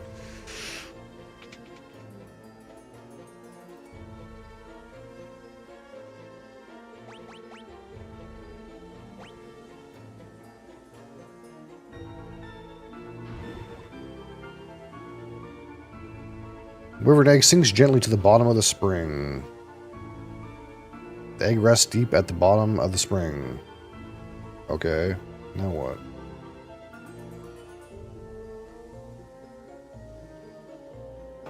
That's what I hate about this game. It's like, okay, so I did the thing, I put the egg in there.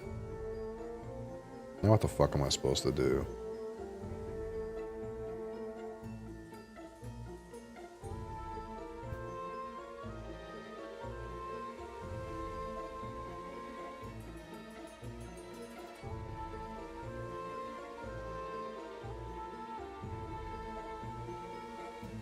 Now just go all the way back. Okay.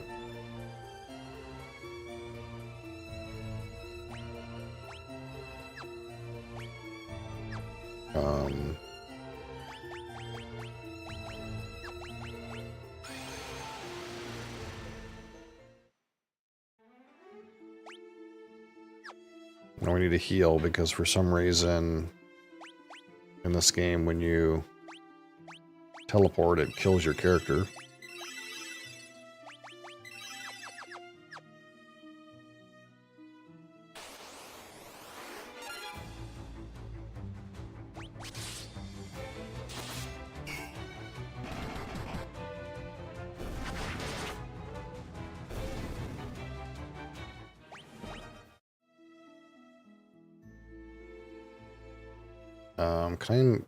There's loot in here, but I was hoping I could like, oh, I have a cottage. I can just use my cottage. We're gonna get this loot before we like keep going though.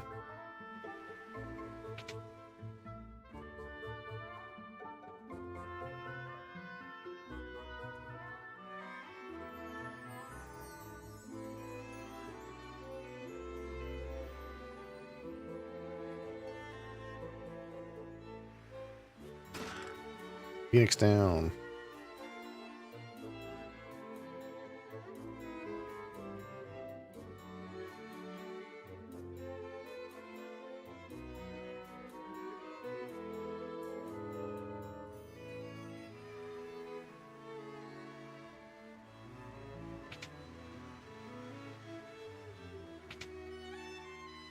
Anything else in here? Ooh, a bunch of loot. Stop. Curse. Stun. Okay. A bunch of wizard spells for the wizard I don't have because the game hasn't given me a wizard yet. Unicorn horn?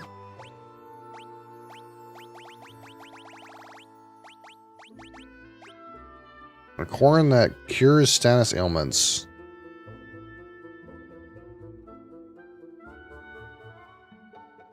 Okay.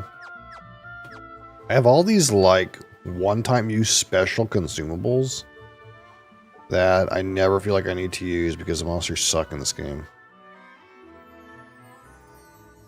Wait, is there anywhere else to go? There's another door over here.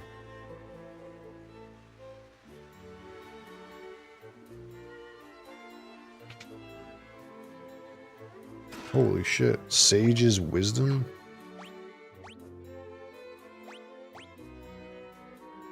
A stone that maximizes intellect.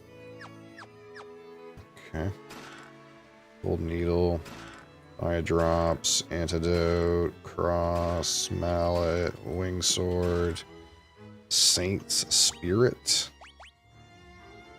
Crystal that maximizes spirit. Okay, it's like I have consumables for a boss that I've never had anything be hard.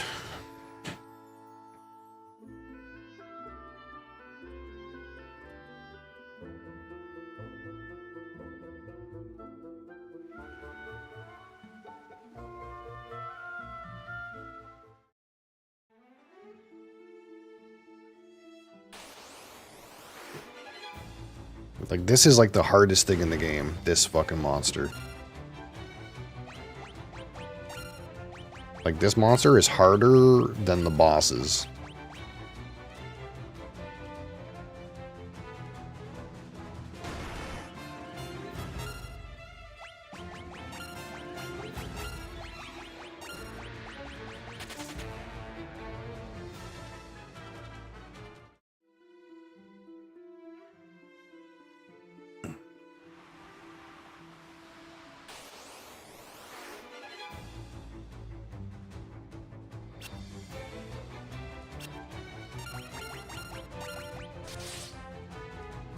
Welcome, birds.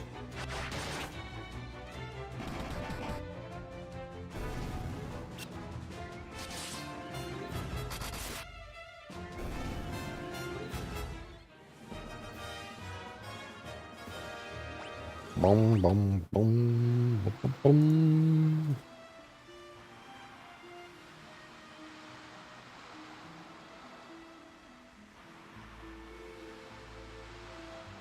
Yeah, I'm getting better at Arc Nova, but I just don't have enough reps, I think. I think the hardest part about Arc Nova right now is it feels like all the sponsors suck. Like, I feel like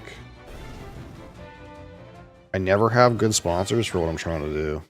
I don't know if it's because sponsors just suck. There's very few sponsors that seem like they're any good. It feels like the game's about playing animals.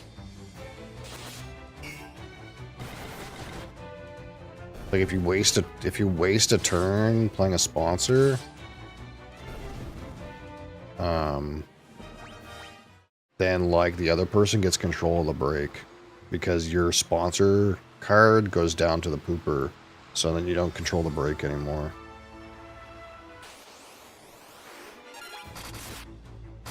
They're good early, yeah. Some of them definitely are good early. Like, I think that Federal Grants card's pretty good.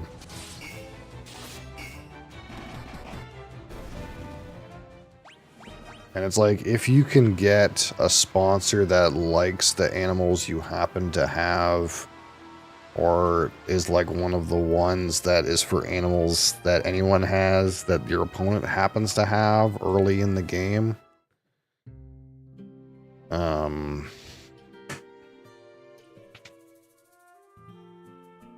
But like, for example, one of the elephant scoring cards I drew was Sponsored Zoo.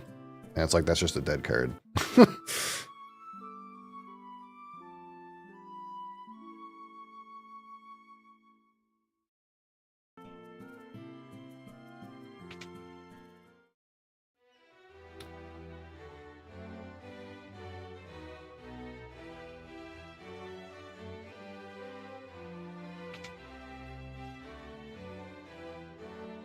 Like, it feels like the only sponsor thing that's like worth doing is if you can get the like science tag thing going, like you happen to have the science tag things like early in the game, and then you can like play a bunch of those science tag things and have it be worth it. Lino, there is something I'd like to discuss with you. Oh.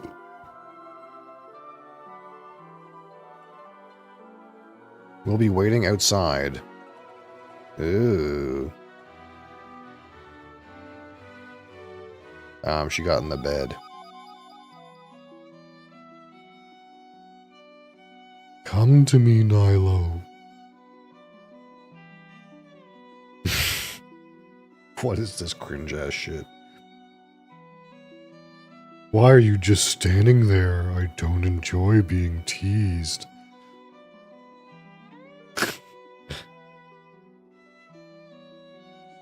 Now you're mine, Nilo. What have you done with the princess?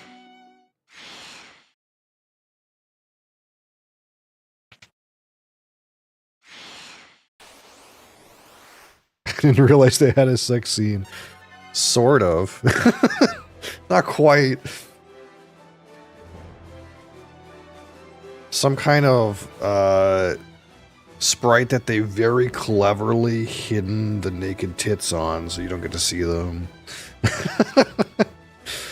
There's a little bit of, you get a little bit of side boob right here. That's about it. That's about it, you know.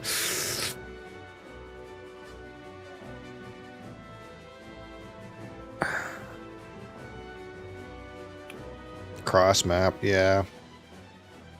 I guess, like, there's the thing where, like, if you're trying to fill, like, it's almost like you get extra build actions to play some of those ones that place tiles.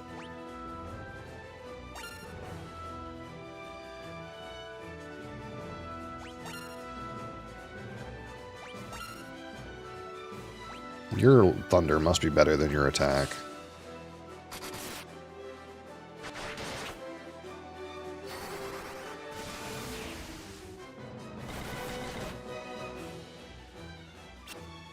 Is this going to be a real boss? Do you think it's going to have, like, a couple rounds worth of hit points in it? I didn't use lightning.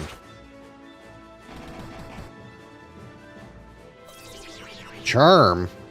Yeah, charm that chick. She's useless. It's just... The game is, like, really poorly balanced.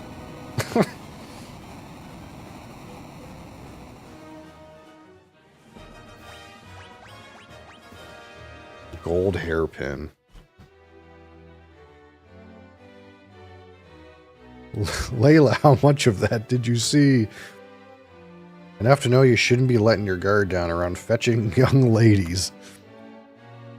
Where real princess? I have terrible news. We've just heard a tournament is being held in Palamesia, and Princess Hilda is the prize. I'm coming with you. I want to help rescue Hilda. Hilda just tried to sleep with Nilo. Don't worry, I know just how you feel. Me and me boys will manage your army. I run a tight ship. Okay, so we're gonna just fucking musical chairs, fucking characters in the bottom slot of my party. I'm gonna drop this chick and pick this guy up. Fucking Gordon, who still sucks. What is this hairpin I just got?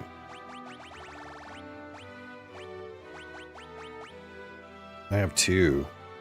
Lightning resistance.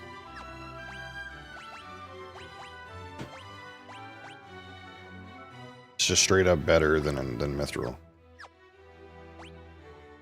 You can have a fancy hairpin, Nilo. Why not?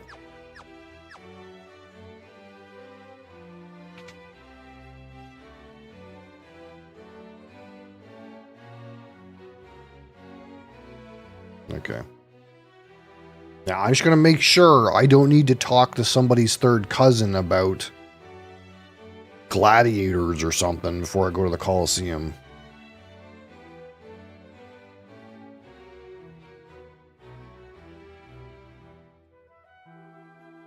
Seems okay.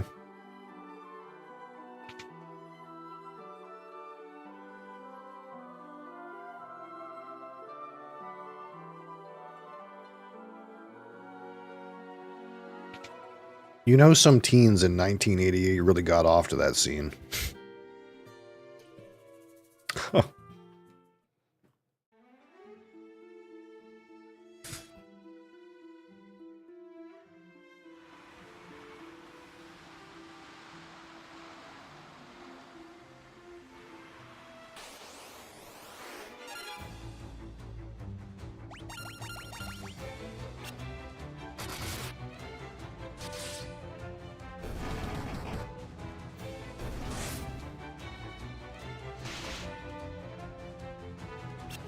Holy fuck, Gordon, you're already leaning.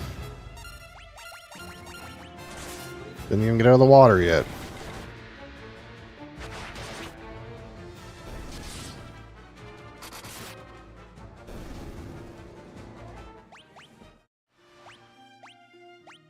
I forgot to buy 1,000,000 antidotes. Should have done that. Like, I have 112k. I can buy literally 100 antidotes.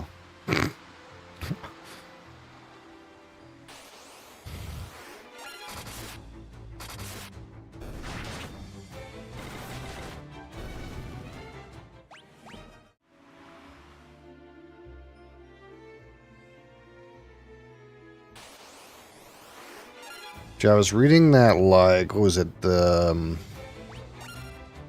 like, high-rated play, like, Sponsors is the least upgraded card. But also I read that the guy who won WSBG last year, he really likes upgrading Sponsors and he won the tournament. So it's kind of weird. But they also said in the final game, despite that he really likes upgrading Sponsors, he never upgraded Sponsors in that one particular game. But the meta, I think, is you just never upgrade Sponsors because the action kind of sucks. It's like a breaking tool.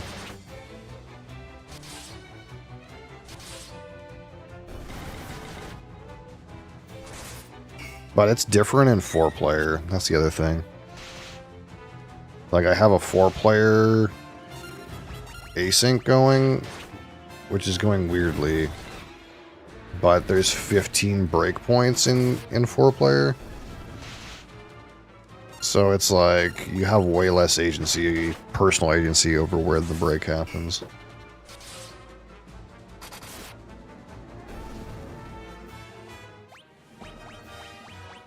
It's not like as soon as someone plays a card action and you have like some X tokens, you can just break whenever you feel like it makes the most sense. You can't like threaten that.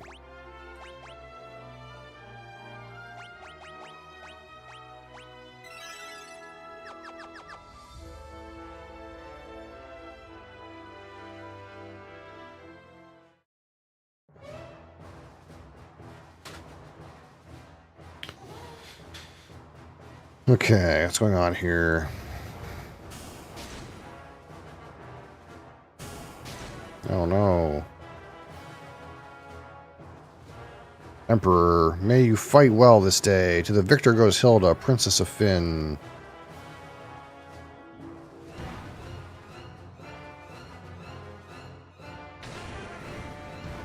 Good morning, Crassus. How many times have you died so far? I think you already said you were on your 3rd or 4th character. Now we fight Behemoth. This is what he looks like in this era. This game's dog shit. GG. Shit company. It's just like what I hear every league after about 1 week. You appear and you say this game's dog shit. It's worse? Oh, that's not good.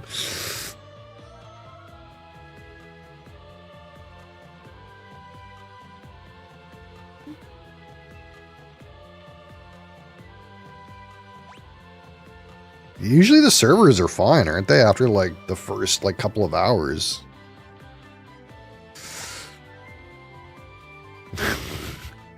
They took an extra 6 months to release it, and it's really broken.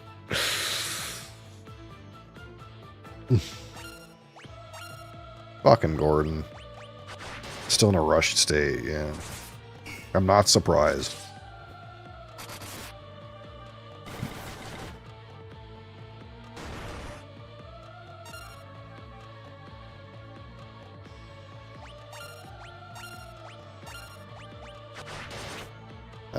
Path of Exile 1.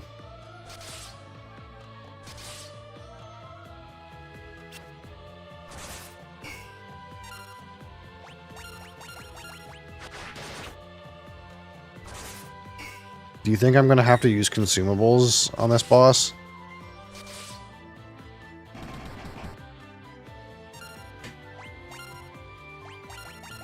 Will this be the first time I'll have to use my one-time use consumables that I've been hoarding since the beginning of the game, or do you think this guy's just going to randomly fall over after we hit him a bunch of times with the fucking slapstick? Doesn't really help that he, like, attacks and nothing happens. Okay.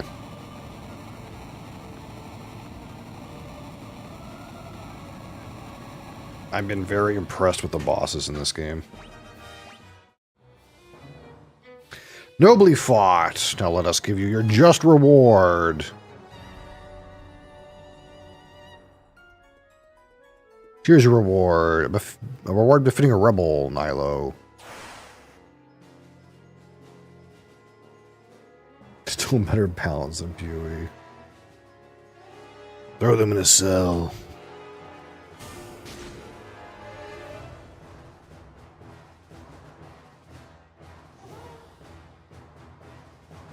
A sturdy iron gate blocks the doorway. Oh my god, is that El Capitano?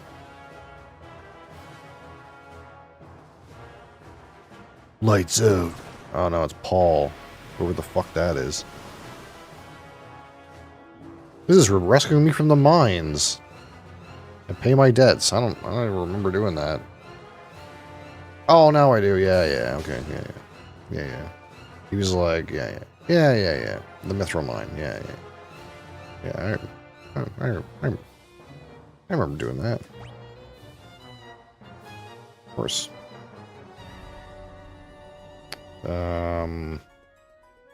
Why the fuck? Can I go in the water? Oh, I can.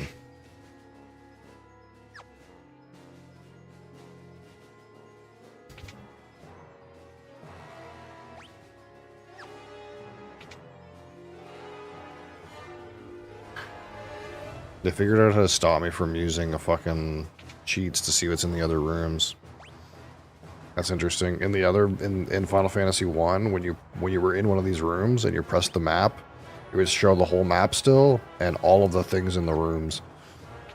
Now I have to go to each fucking door. Rats. Ether, cottage, elixir. Oh, fancy. Elixir. I see a chest over there. I'm not proccing any fights. Monsters. Okay, yeah. Dual deads, dual heads. Stalagmite.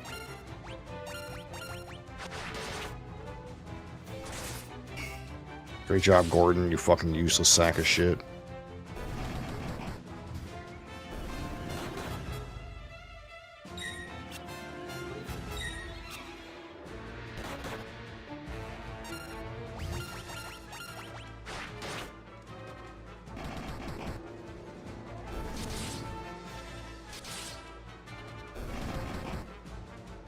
Wow, Gordon, you did 60 damage.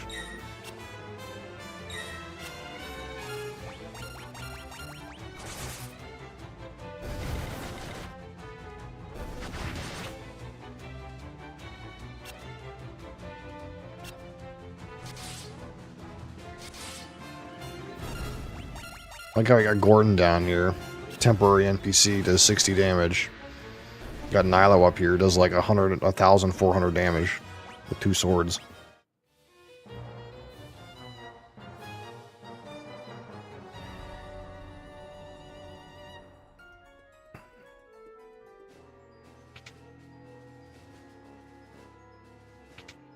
It would seem. It would seem to be the case.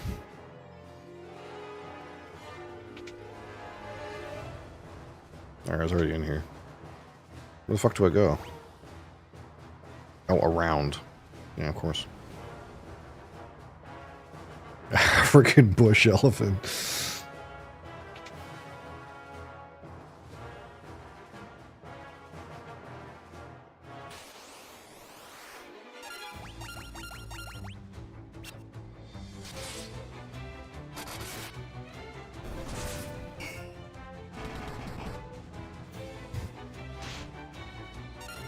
Yeah, I think the determination is still probably better a lot of the time.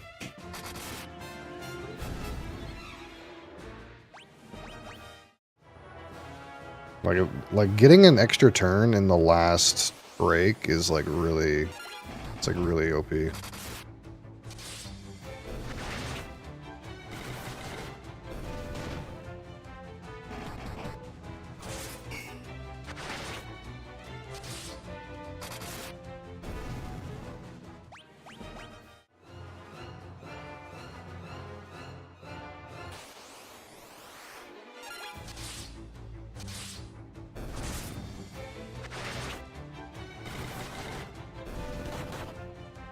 Oh, Gordon's dead. Here's the question, okay? Do we bother to use a Phoenix down on Gordon? Or do we just, like, drag his corpse along? Because the truth of the matter is, last time I kept rezzing him, but by the time he got to do anything, like the idea is, like, you know, if he's alive, at least he gets some XP, and then eventually he starts doing damage. He's gonna be dead again, yeah. I don't know. I guess we're going to use the logic that he's like 667 hit points worth of buffer against my real characters.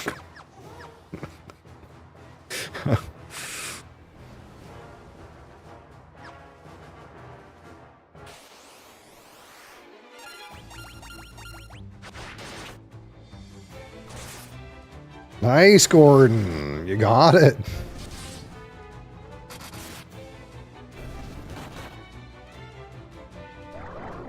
Sleep!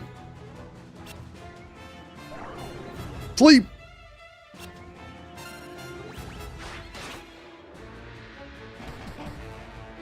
Ooh. Ooh.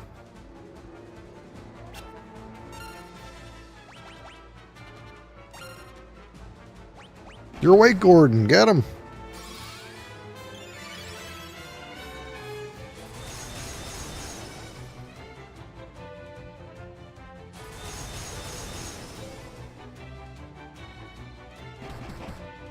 Ooh.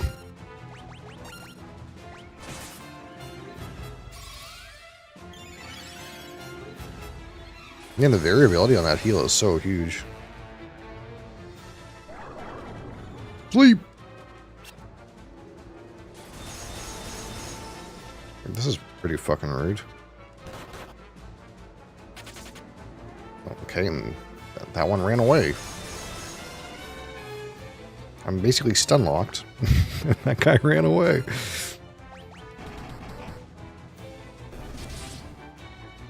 I guess maybe advisable.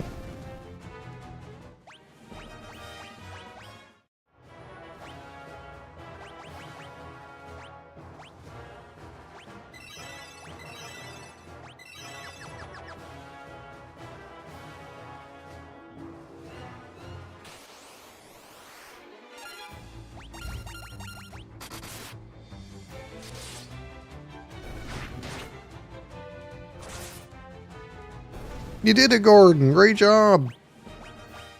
You killed a monster.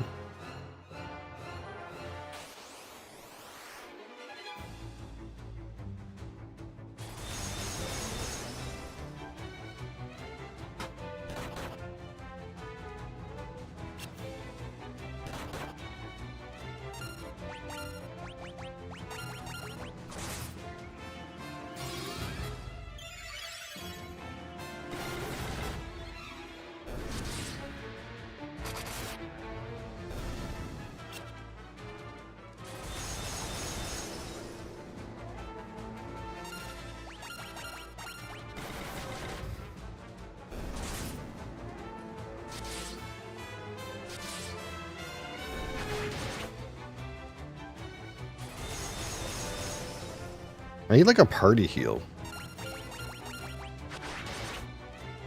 Where's all the spells in this game? I have a bunch of spell tomes in my inventory, but they're like not healing spells.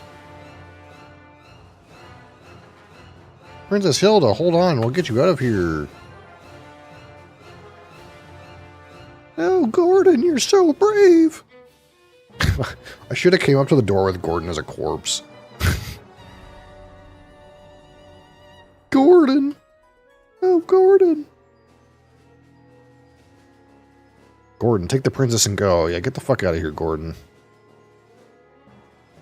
Thank you, Nyla. Be careful.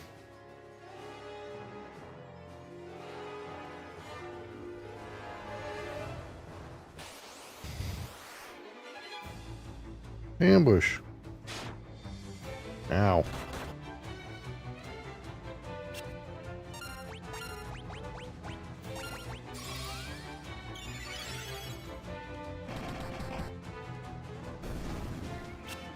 Miss.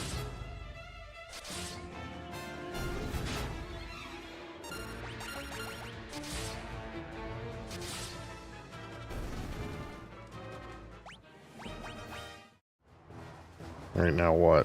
I guess we just go out that entrance. There's not like any chests in here or some shit, is there? No.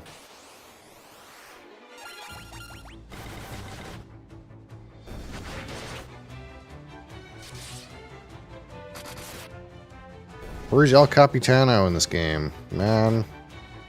I was getting fucking wrecked.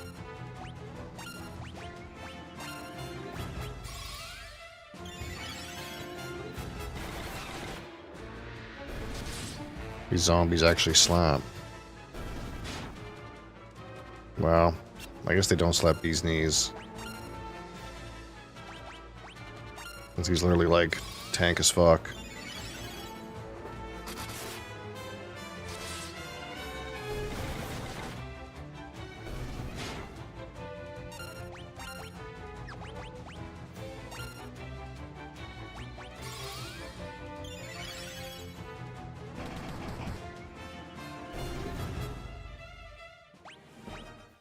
I got so much money.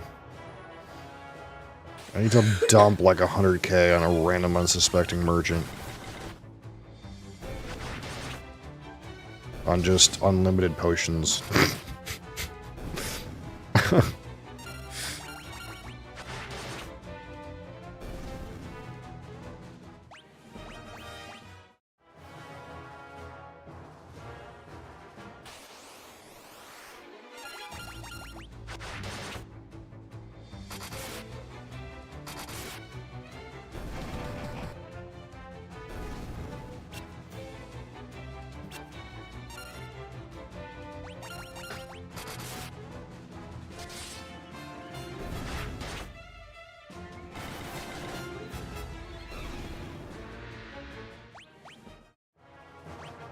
I wonder if I go equip.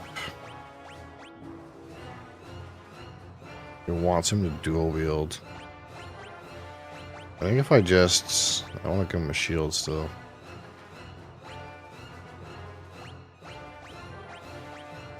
What if I give him a wing sword, even though his, like, skill in it is really low? I wonder if it's still better.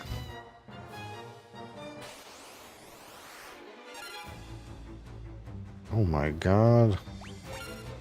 A sorcerer. It's definitely worse right now.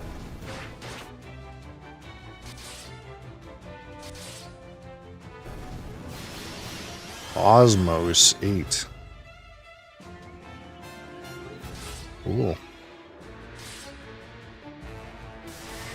Drain 8.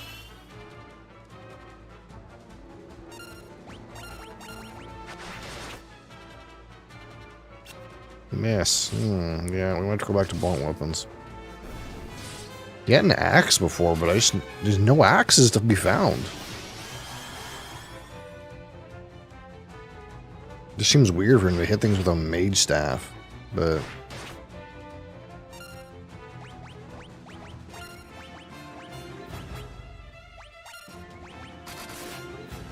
I just feel like maybe if we get him to, like, level up his swords, this will be good. And then once he has some levels and, like, I don't know, most of the weapons, then he can just use whatever. Miss!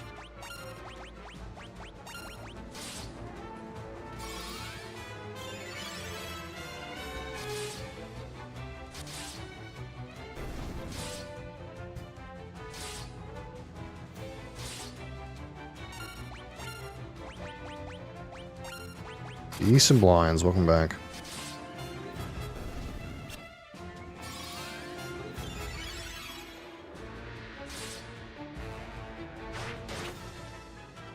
Still tank.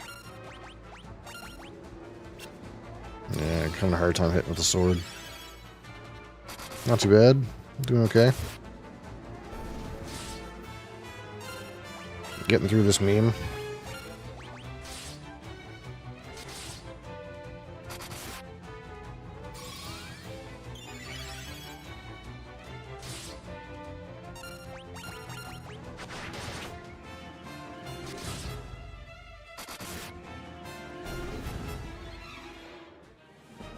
Sword leveled up.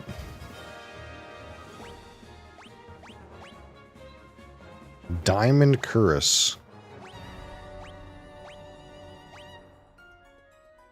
A breastplate studded with diamonds. Is it better than golden armor? It is. Means we can put the golden armor here.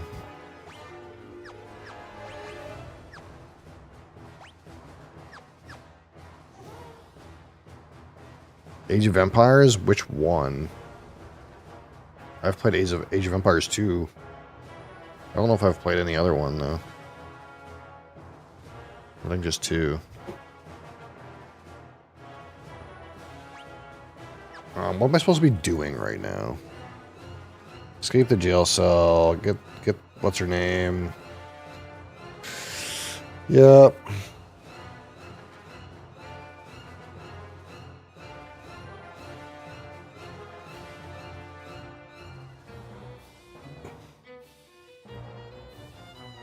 Two is the goat. Yeah. 3 was not that good, and they're like trying to make 4 a thing. Like they're like still like passionate and trying to make it good, like a real esport or something, I think. But they would have like tournaments where it's like Age of Empires 2 and Age of Empires 4, and like everyone's just there for Age of Empires 2, but the tournament is sponsored by the guys who make 4, so they have to have that tournament too. But no one wants to see that. The wild thing about Age of Empires 2 is they started making new expansions for Age of Empires 2. Brand new content. You're starting Age of Empires 3? Yeah, 4 is out there. You're probably playing like a single player campaign though, I'm assuming. Most people play Age of Empires, they do like multiplayer, like PvP. But I'm sure the campaigns are fun too, but I've never thought to really get into that.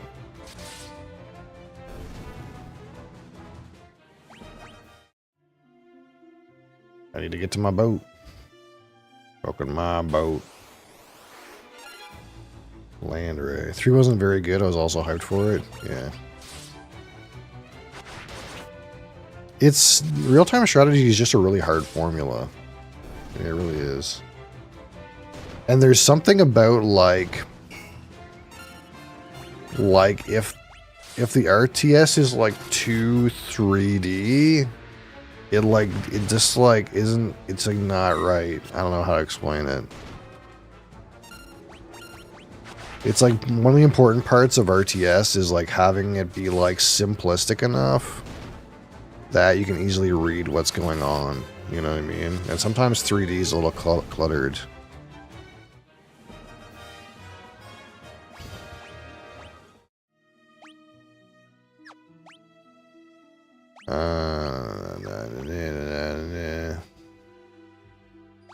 What did I just get? I thought I just got something. Hold on. The game keeps giving me items on like random monster drops, which I appreciate, but enhances effectiveness against various enemy types when used in battle.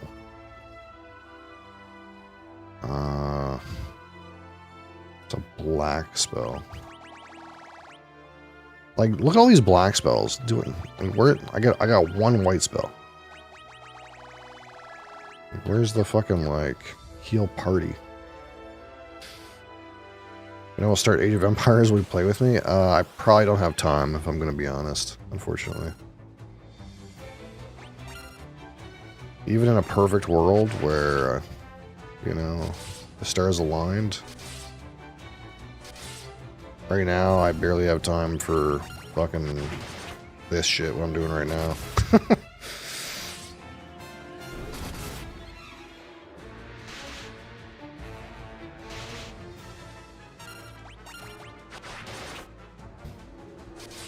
Welcome back, Australia.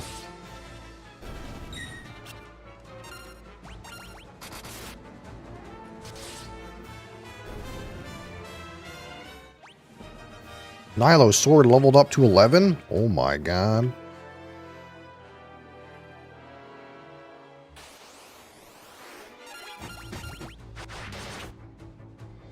He's gonna slap so hard. Here it comes. I guess these are turtles. Wait, these are 3 adamantoids? Ooh, this is maybe kind of ugly. These things just don't take any damage. But now the swords are fucking turned up to 11, so I mean, we'll get through them. Yeah, on Fridays we do some Final Fantasy. Right now we're on Final Fantasy 2. Not the greatest one. I will say, not the greatest one.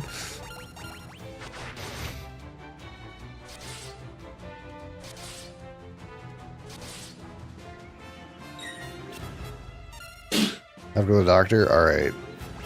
Hopefully everything's well with that. You have a good day. Bees Knees swords leveled up. Yeah, we just need Bees Knees swords to level up so that he also has good swords. Oh, God.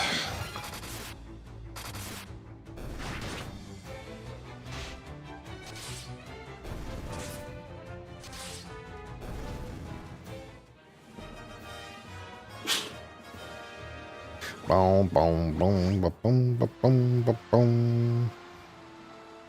I could use an inn. I have a cottage. I have like 6 cottages. I can just use a cottage. Cottages and saunas. Oh my god.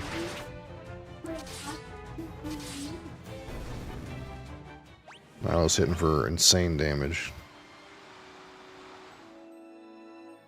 Okay, so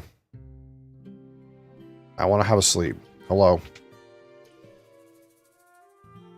Hi, I would like to make a sleeping. Good job, team. Now, hello, patron. Do you have some potion? Yep, give me this many. You have some potion? I'll take this many. You have some eye drops? I'll take this many. Pleasure doing business with you. Hi. Toad status. You know what? I don't know what toad status is, but I don't want to have to deal with it. That's just, you know. Sounds good. Great. Hi. Yeah, you know, just give me a cool 50. I don't need any more cottages. Alright, great. Just dropped 80 grand on those guys. I'm sure they're happy. So now what do we do? There's like some kind of camp or something I gotta go to.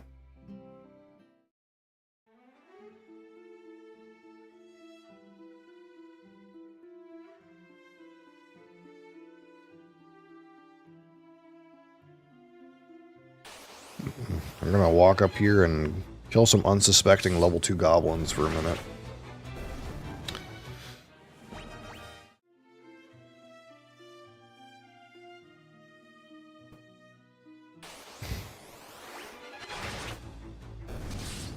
Oh God!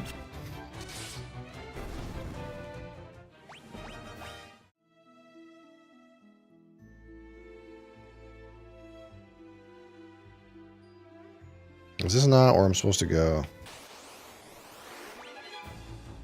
What am I missing?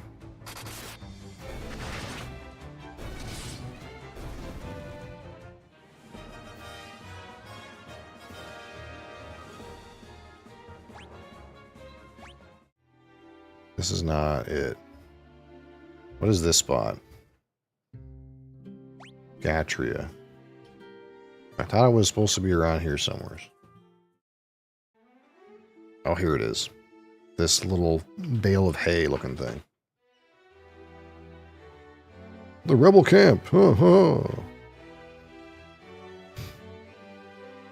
Milo, Crassus, Bee's Knees, I owe you my life. It would appear you also deserve credit for destroying the Dreadnought. I don't know how I can ever thank you enough.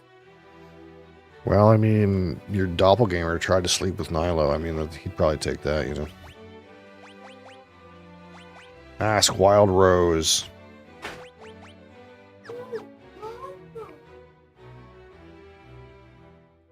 Is that it? That's all she has to say? Okay. What about you, Gordon? Hey, you. Hey, you. You causing a ruckus?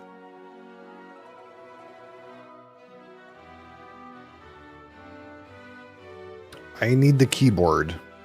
Okay. So, you're welcome to take this spot right here. But I'm going to use this, okay? Okay, I talked to the guys. Is that good enough?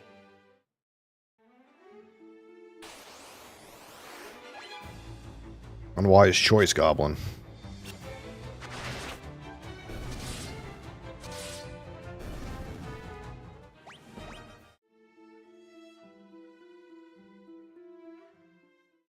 No, we're setting the precedent that we don't touch that thing anymore. I don't want to worry about it anymore. We're gonna leave that alone. You sit here. Leave the XLR alone. It didn't do anything to you.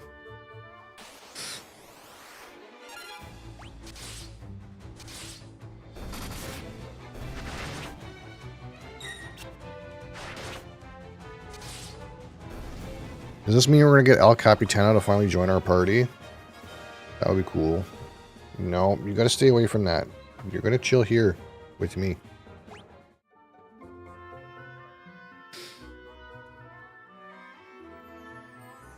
Oh, great. Leela joined the party again. Leela, yeah, she's really useful.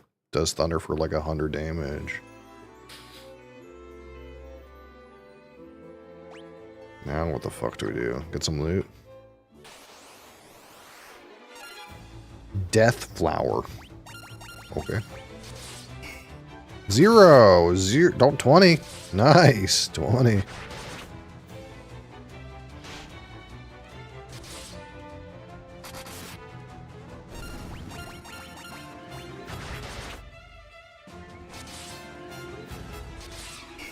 Zero. Oh, these NPCs the game gives you. Unfortunate. That's just unfortunate. Monsters. 1.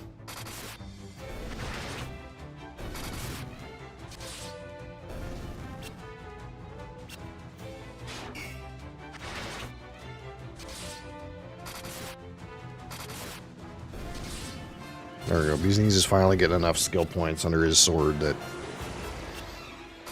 he's starting to slap, you know. Not quite doing 2,000 damage like Nilo, but you got way more tank. Potion! You can't hold anymore! I guess I don't need any more potions. Good point, game. Let's use one of our 99 fucking...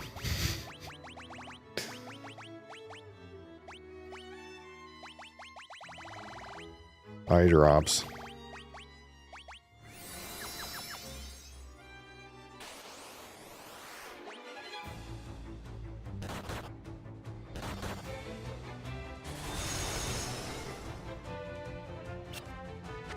Well, at least you look kind of cute like that, you goober.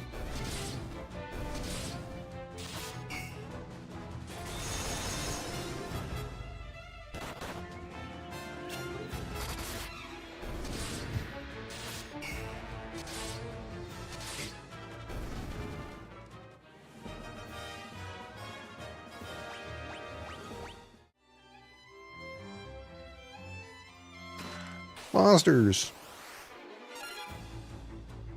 Sergeant and sorcerers.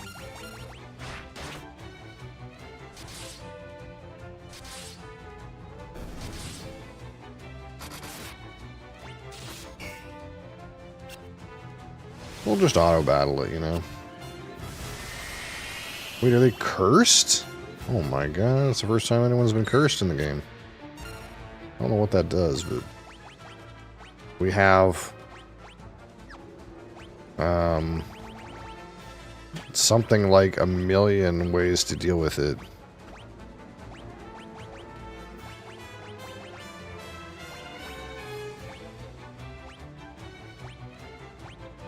Cross.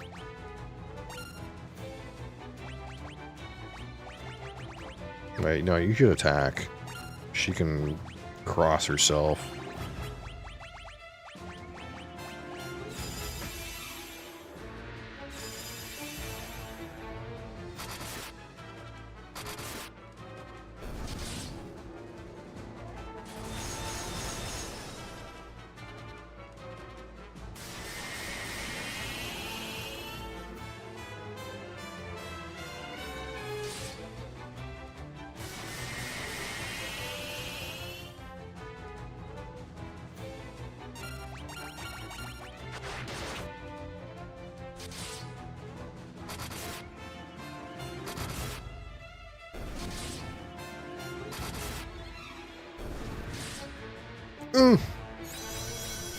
Haste!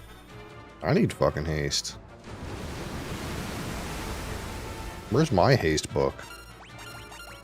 You think it'll give me haste?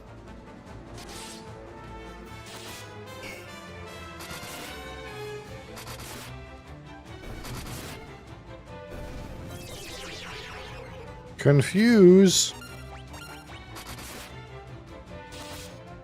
Oh my god, Layla, you did it. You killed that guy. Haste tome. Hold on.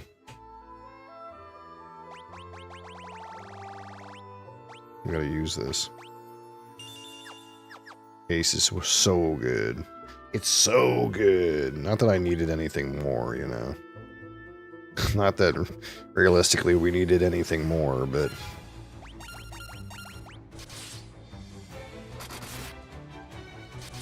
Hasting Nilo seems real good. Hi.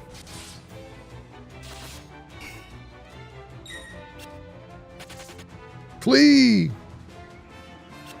Fly, you fools.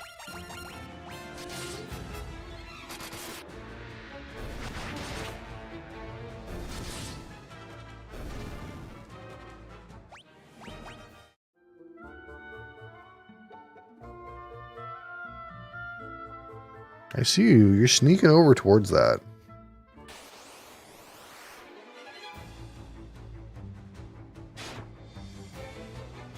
I'm gonna have to heal.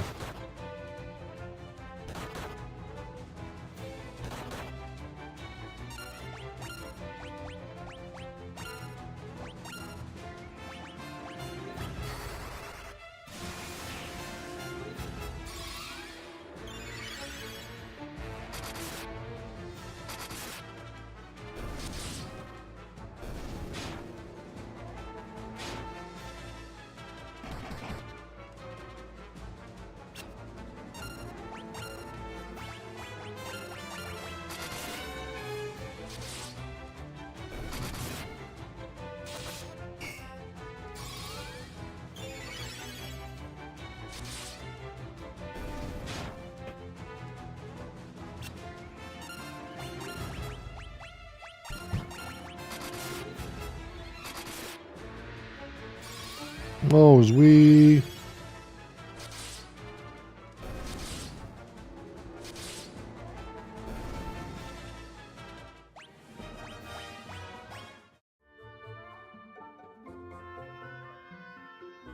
Now what? That's just it? I get the feeling I'm gonna have to fight this guy.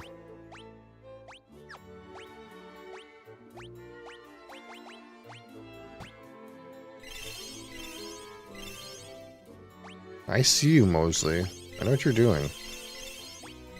You think if I'm not looking, you'll inch towards that XLR and start being weird with it.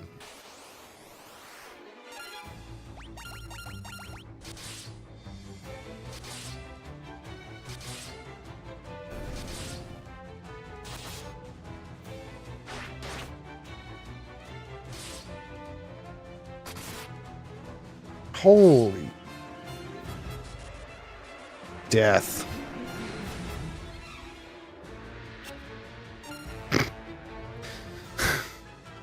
Fucking Layla.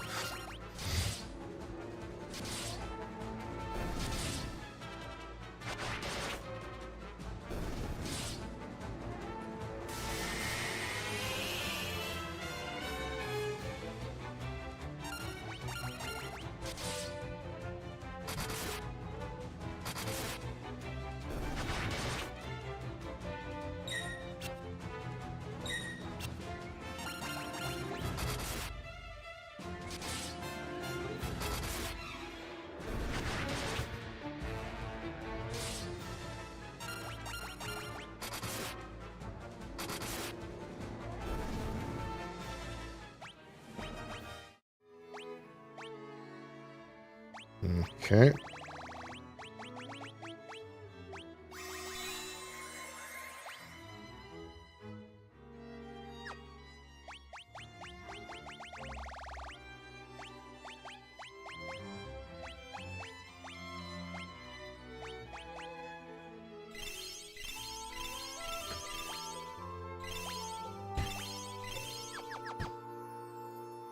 Rebels here? Where are my soldiers? No, it can't be. This was all a trap.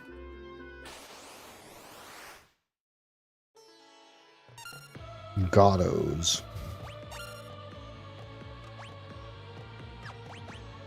Haste!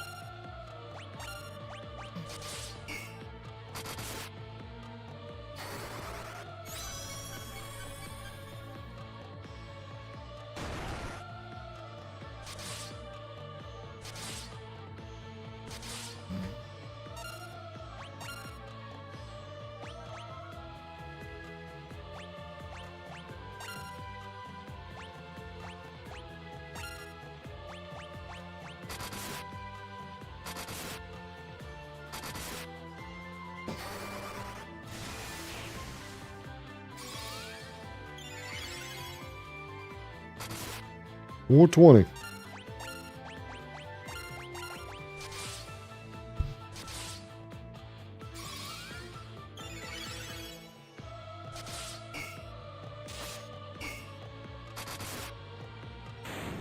Okay. Murdered him.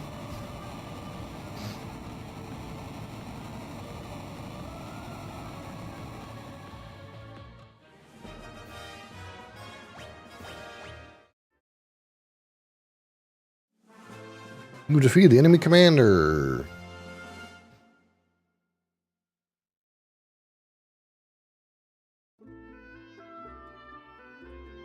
It's so good to finally be back. This would never have been possible had we not worked together. I thank you all.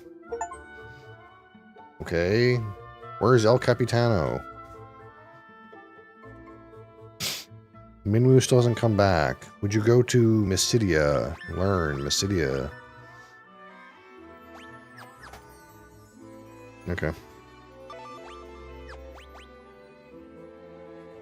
Where's Nilo? Not Nilo. Where's El Capitano? Wait, you said something too. Did you go to me? Oh yeah, I already learned this.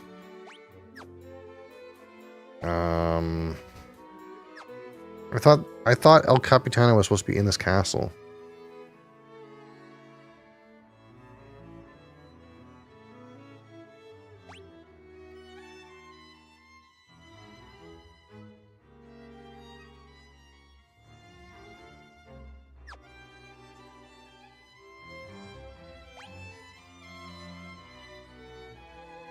Some loot here.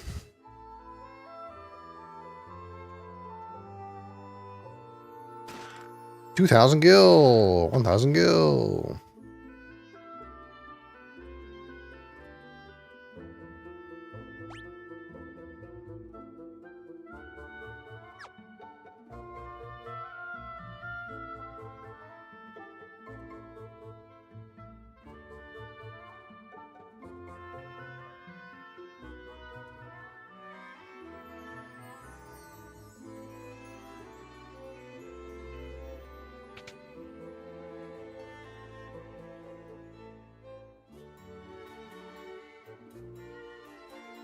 Not a ripple of imperfection mars the surface of this mirror.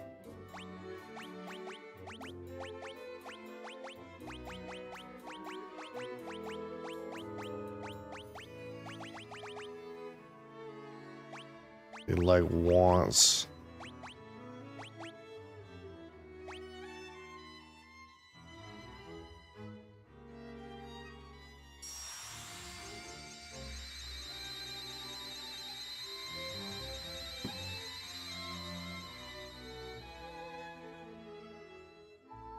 The image of an egg shimmers in the mirror.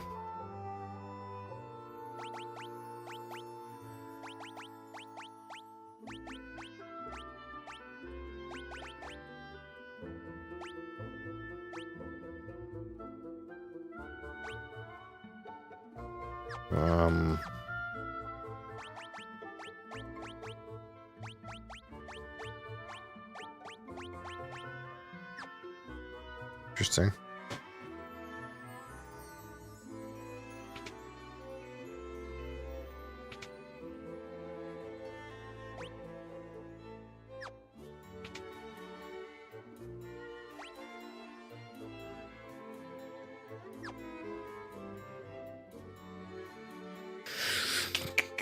Well, we're getting close to time for this week.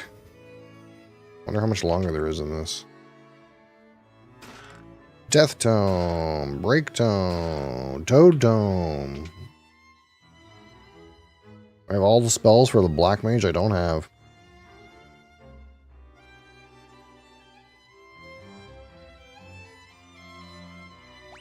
How do I get those other chests? It's a secret.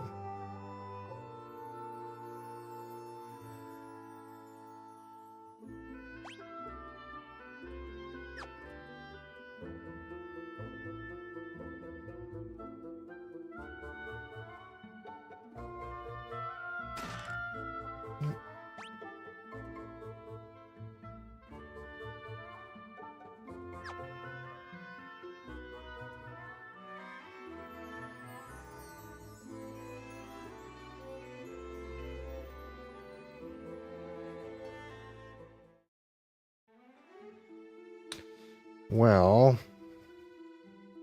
I'm confused with the storyline because at the start of the storyline, they're like, "Oh no, El Capitano is stuck in the castle," and now we have the castle. But where is El Capitano? So confused. What am I supposed to do now? All right, I'm supposed to go to Mysteria or whatever it's called.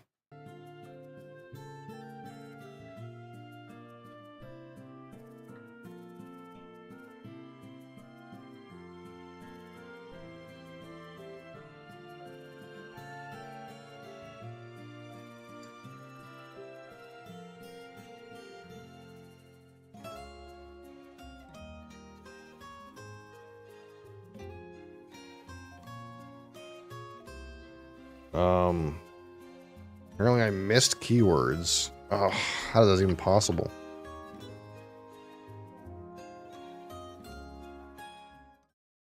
I'm glad I looked. Apparently I missed keywords in here. There's more than just Mysteria. Even though the way that you organically play, I think you would just leave after this point. But you have to like go back here and then go like ask Mysteria, and then you learn mask, ask mask, learn Ekmit Telos.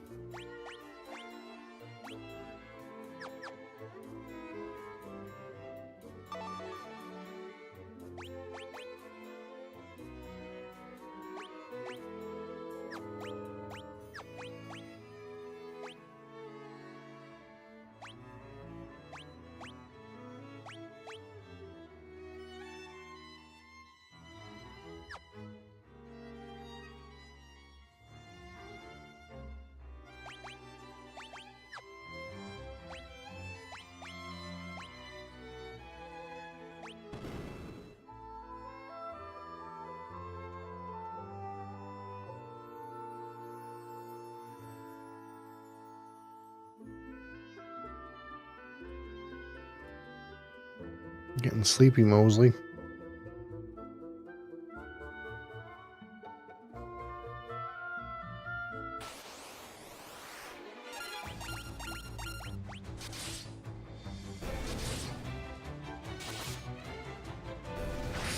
Alright. I'll save here in a minute. And then we'll talk about some alcohol. What time for live review? In about 5 minutes. 5 minutes. Eye drops, yeah.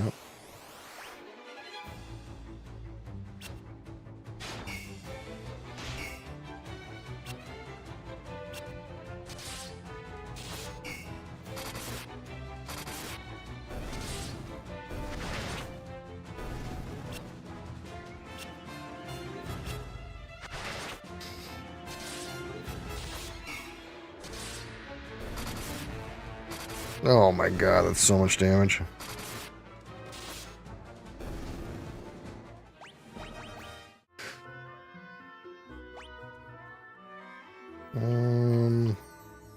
Which way to go? But there's a chest down here.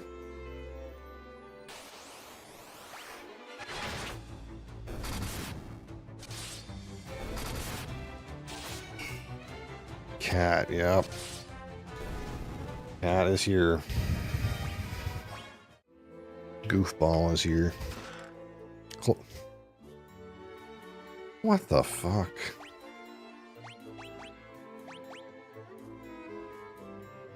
Why? What's going on in this game? Hey, I know you've played through like half the game and have giant elite pieces of armor on your characters, but would you like some level 0 clothing?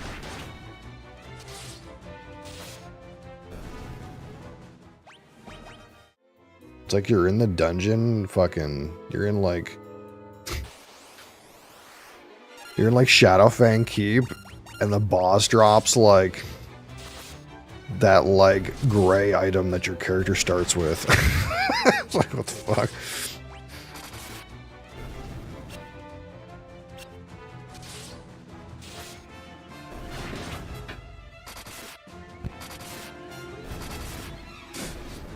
It's like I almost don't want to keep bringing it up, but the game keeps doing it.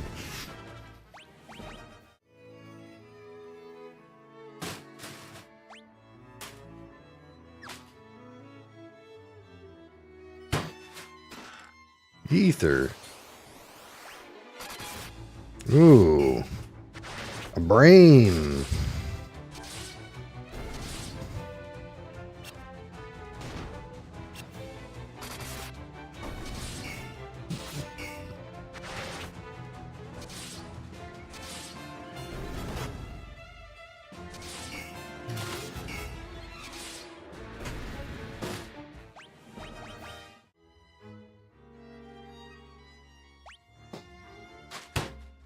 Oh man, what a maze.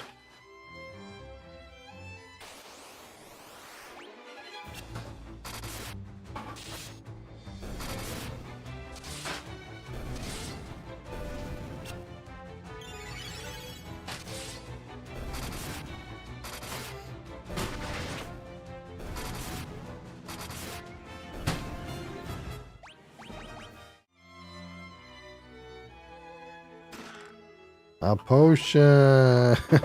Great.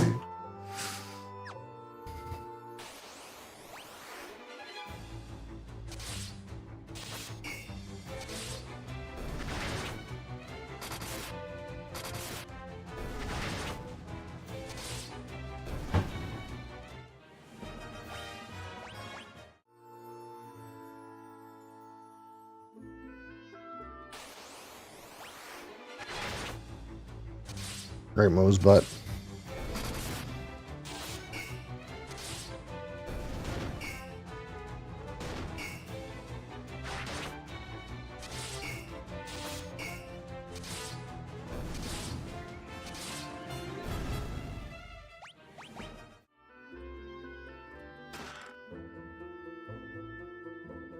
Alright, let's hit tab. Quick save. Save your progress, yeah. So we spent 8.5 hours so far. Gotten this far, I suppose. X for pause menu. Return to title screen. And Mosey's leaving. Game's over. Mosey's leaving. He's like, fuck this. Here for some more Final Fantasy 2. Holy. How many more things are there? Oh, man. I see that Castle Pandemonium is in the game, though. Like, unfortunately, every time I see, like, references to other games, I kind of feel like I need to still play this game. Because Pandemonium is something in, it was a raid in Endbringer. Or Endwalker. Pandemonium. And this is the first reference to Pandemonium. So surely I have to do Pandemonium the first time.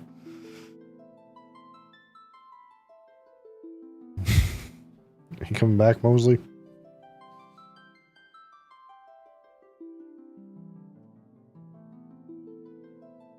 I gotta do some stuff. I know. Move your butt.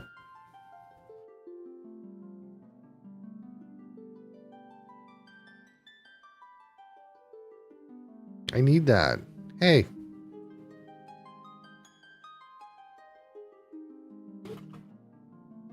I need that.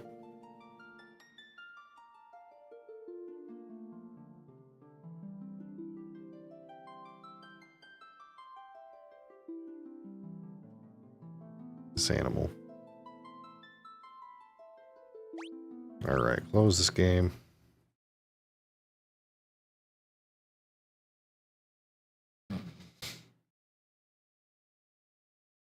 Close that. Press play. And then we're going to get out the wheel. The wheel.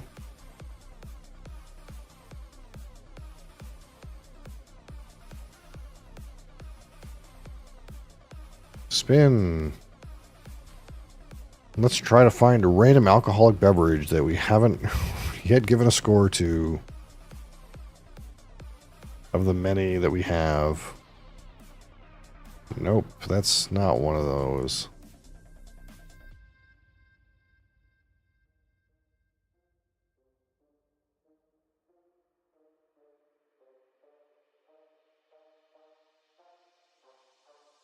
Nope, we already talked about that one.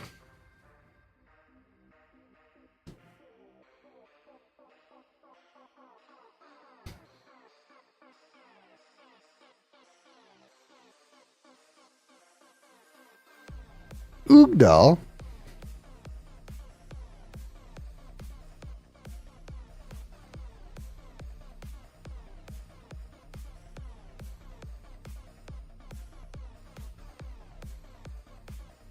Lagavulin 16. I think we did that 2 or 3 weeks ago. 2 weeks ago, I think.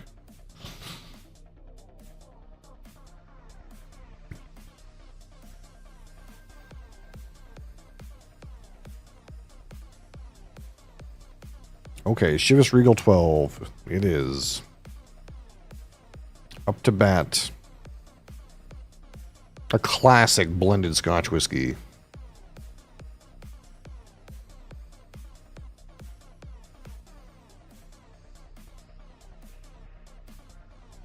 A classic.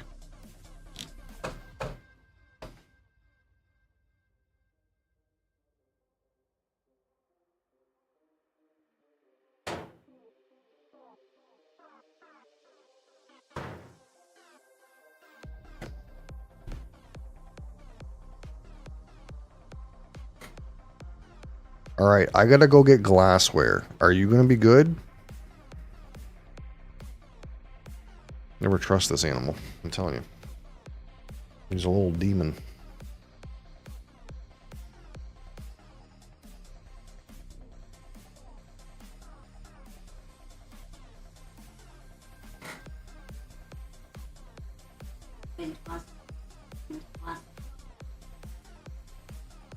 Edit.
Dang. I freaking spilled some water on my chair, but it's okay.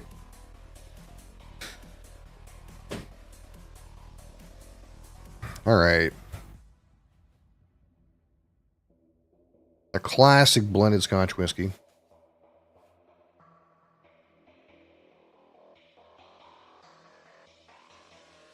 Which again, we don't tend to, we unfortunately don't tend to rate blended Scotch whiskeys that highly because the target for such a dram is a smooth, approachable,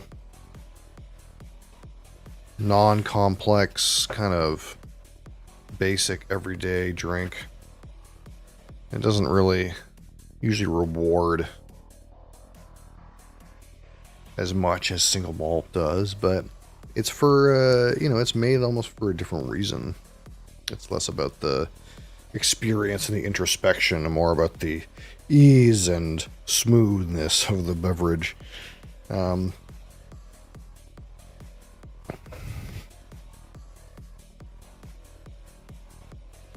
yes, today live review Chivas Regal 12-year-old blended Scotch, and this is a bottle sponsored by our friend Pon TV. He paid for this. I appreciate his contribution. Of course, we'll rate this out of 100. 25 for aroma, 25 for palate, 25 for finish, 10 for texture, and 15 for my personal subjective opinion.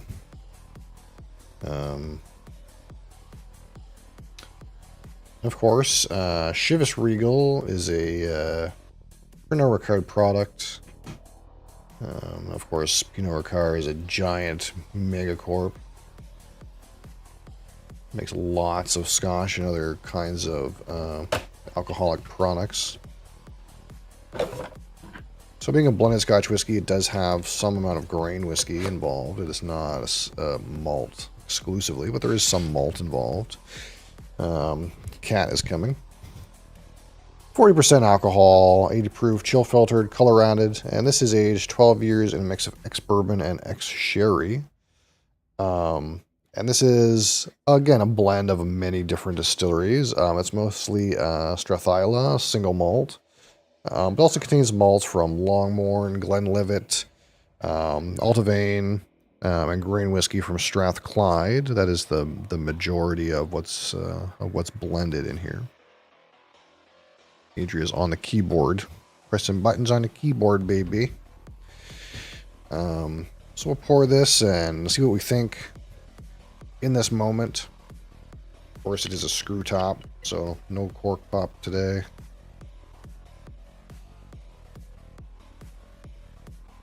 And of course, extra little tidbit if you're looking for a little more. This is Frank Sinatra's favorite Scotch, Chivas Regal. He used to ask for a bottle of Chivas Regal in his dressing room. Frank Sinatra. What can I do with you? You gotta chill. It's beverage time. So that means you gotta have a seat or you gotta go.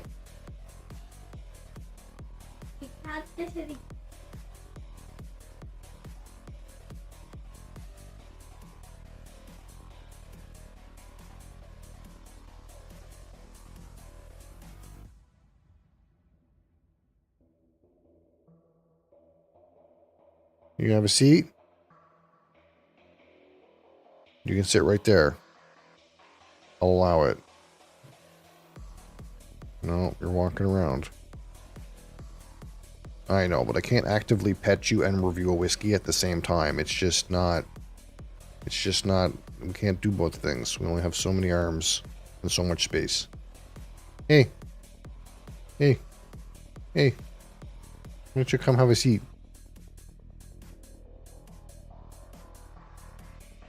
Come on.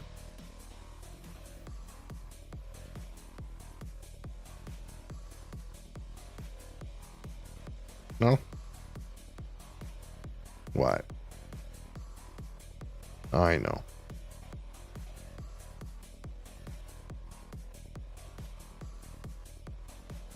There you go. Okay.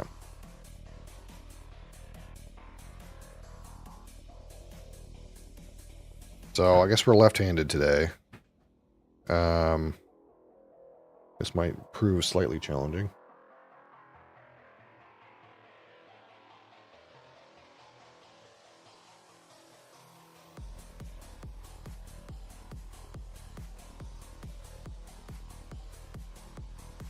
Man, Adria, you really shed.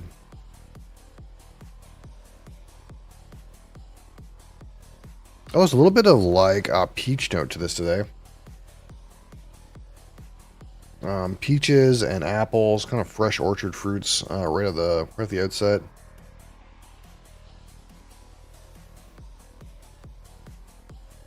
Yeah, it's quite fruity actually. Light and bright fruits though. There is again sherry casks involved here, but yeah, these are all light and bright fruity notes. Like peaches and apples, like fresh cut apples. There's a little bit of graininess kind of underneath that.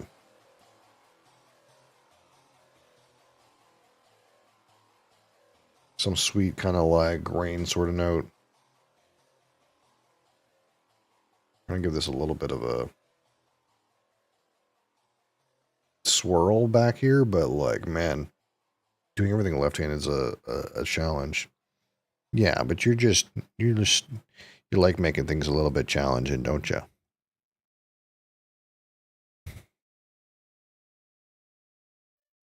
My goodness, baby.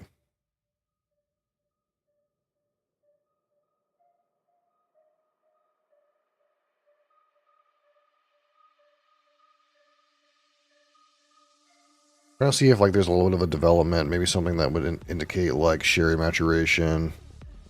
Mostly just light and bright with a little bit of graininess. And it's bright and shiny. Woo! I bopped the microphone. I'm sorry. I bopped the microphone. I meant to just slide this over here, but I surprised you. Yeah. All right. Chivas Regal 12 on the palette. Slunchva.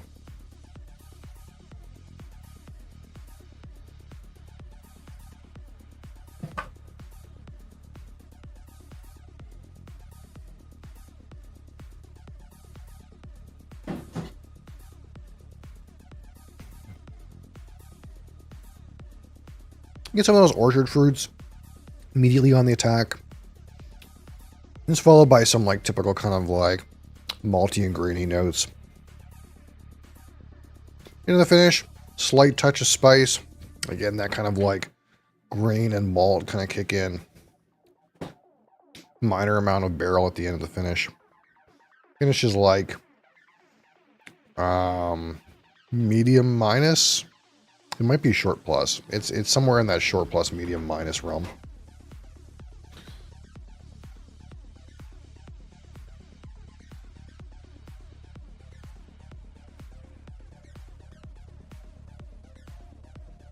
So again, nothing too complicated.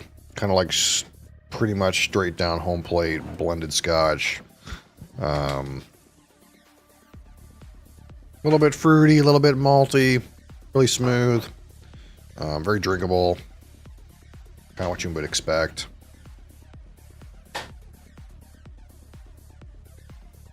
A little bit of like, again, that malts and grains kind of you get a little bit of like that sweet, toasted, kind of that grainy note. Like Honey Nut Cheerios or something like that. Or what's the note that Colino gave? It was like honeycomb cereal. Yeah.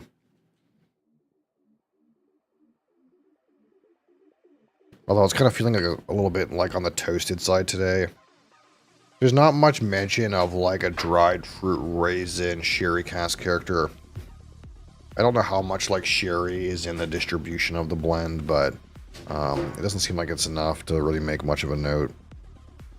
There might be some like dried fruits somewhere in the back of the palate or something like that, but It's like as good as it gets.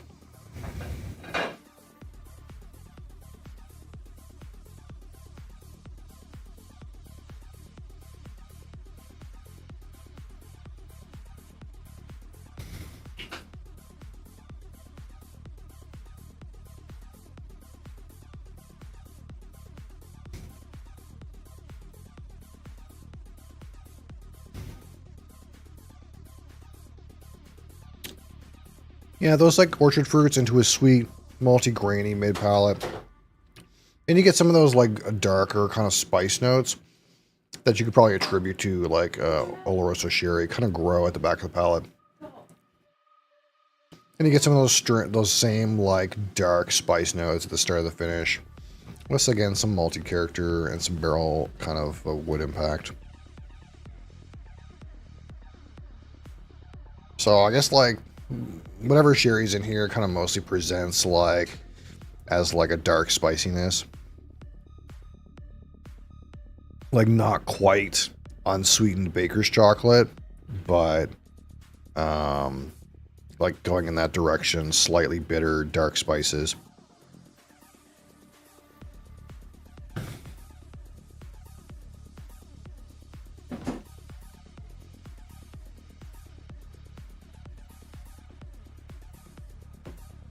Your cats are fucking weird shit today. What day are they not weird as I shit? had to separate them this morning. What day are they not weird? He's eating, like, my thing that my protein shakes are in. He's over here, like, molesting the grocery bag. This is just normal fare for these animals.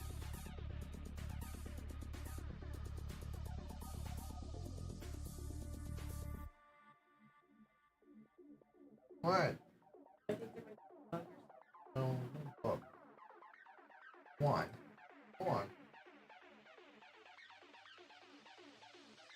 You don't need to chew on wires. No, you don't need to chew on wires.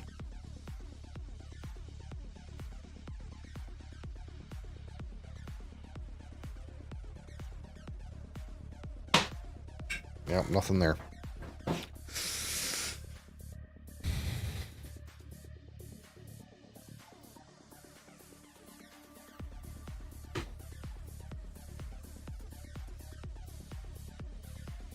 Yeah, I don't quite get that like honeycomb cereal note today. It's pretty like malty and grainy though.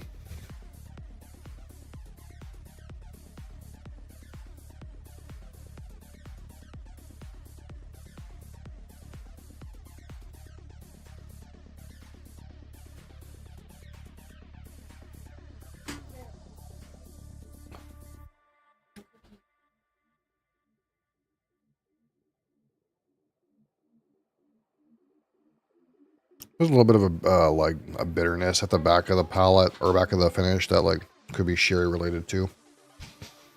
All right, so at 25, we'll talk about the aroma.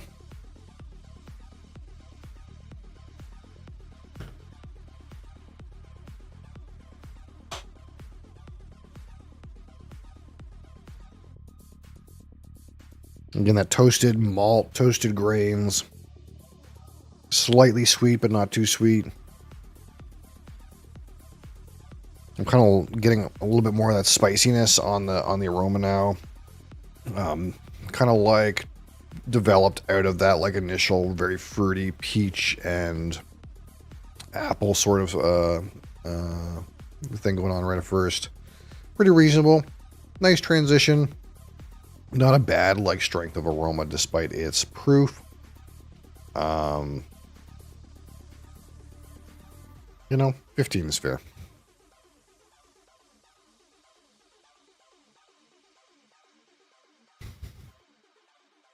All right, snow the palate.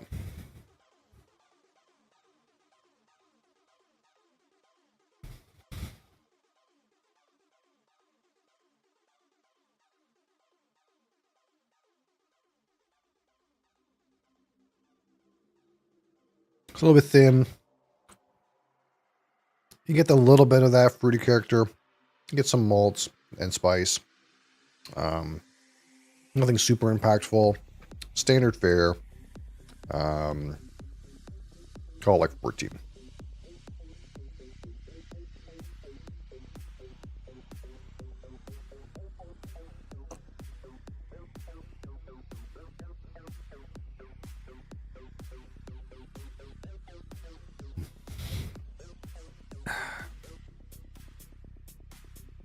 So on a 25 with the finish.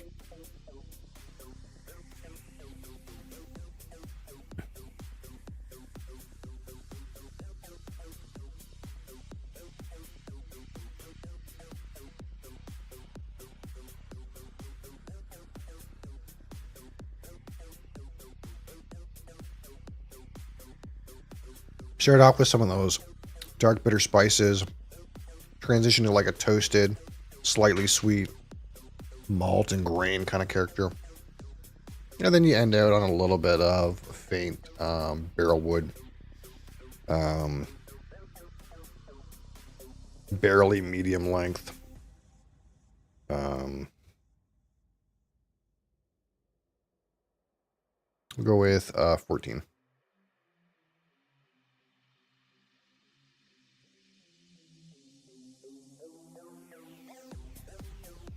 So we have to decide here on what's left, how watery we feel the texture is. Texture is like pretty thin, which I guess probably would improve its drinkability.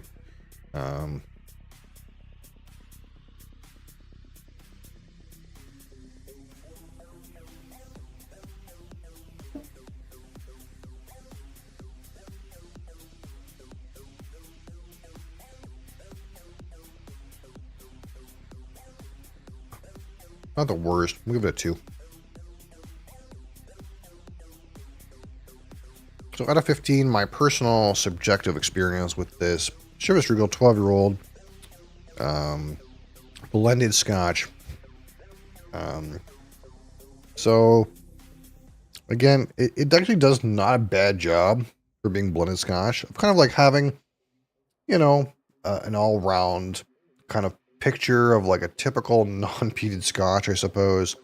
You get a blast of those orchard fruits and peaches right up front. That eventually kind of like subsides and gives you more of that like malt, grain, kind of slightly sweet, but mostly malty components. And then like you get just a touch of like that sherry barrel related like dark spice, maybe slightly bitter notes. Hey, Kappa's going. Just like enough that it like makes it known that like the sherry cask was like actually used when they say it was used. So kind of like what you get here is for a blended Scotch, you get an all-rounder, you know, kind of malty, fruity, and sherry related experience. So it's not that bad. Unfortunately, there's nothing thought-provoking here. Drink's fairly smooth, nothing challenging. Kind of just like the essence of Scotch in a blend. So like that, it is fairly run-of-the-mill, but doesn't do anything like particularly badly. But hard for it to stand out. We'll give it a 4 out of 15 in that regard. So if we tally up here, 15 and 14 and 15 and 2 and 6 is 52. I mean, not bad, you know, 52. 52 is good. It's good. That's honestly more than I expected to give it. But honestly, it did some things okay. Like, you know, it got some reasonable flavor across. You know, it's thin and not interesting, but, you know, you can't knock it for the few aces it has in the deck. So, you know, it could have been worse. I think 52 is fair. And almost surprising. I almost expected it to be worse. That makes it still better than some single malts I've rated. So, I mean, not bad. They did something right. Not bad. And they got run off the road coming to work. Had this lady going 35 on the interstate and nearly got rammed up the ass.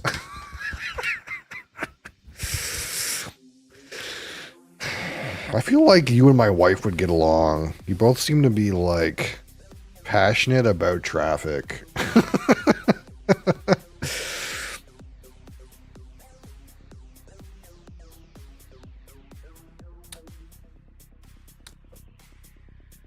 This is an easy drinker though. People can't drive for shit here. What I've learned is that most people say that wherever they are, people can't drive there. And what I've kind of come to assume is no one can drive anywhere. And it's mostly because, well, when you consider the requirements to drive a motor vehicle, you had to pass a test at one time. After like maybe 10 or 12 years, those people who can still drive probably shouldn't.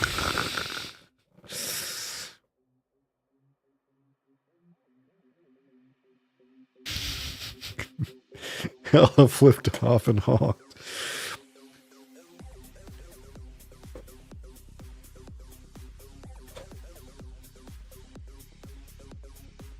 I haven't had a problem on the road recently until now. I seem to think like, I guess I just remember when you have road trouble.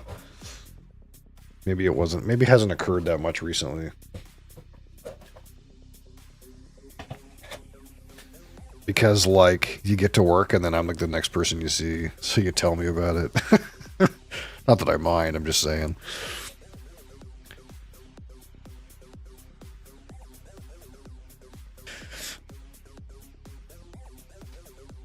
But yeah, that wasn't bad. That wasn't bad. First I get to share it with. Yeah, I feel that.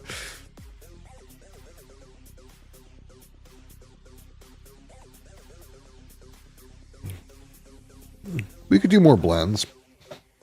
I wonder, like, if you put some more age on this, how much better it gets. Again, we might do a Chivas 15 at some point. We don't do blended too much because it usually is like pretty typical and pretty samey and smooth. But you know, this was actually not that bad, all things considered. I think the one thing that like I think that this could do better is like if it had a stronger like sweet note. It was hard to find the like honey or like barley sugar or like table syrup kind of sweetness in here. It was pretty faint. It could do the sweet part better.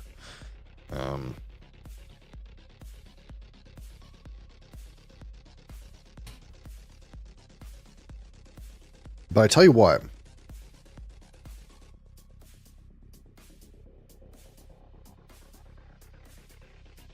See, there's a ton of duty free. Yeah, this is pretty like widely available, right?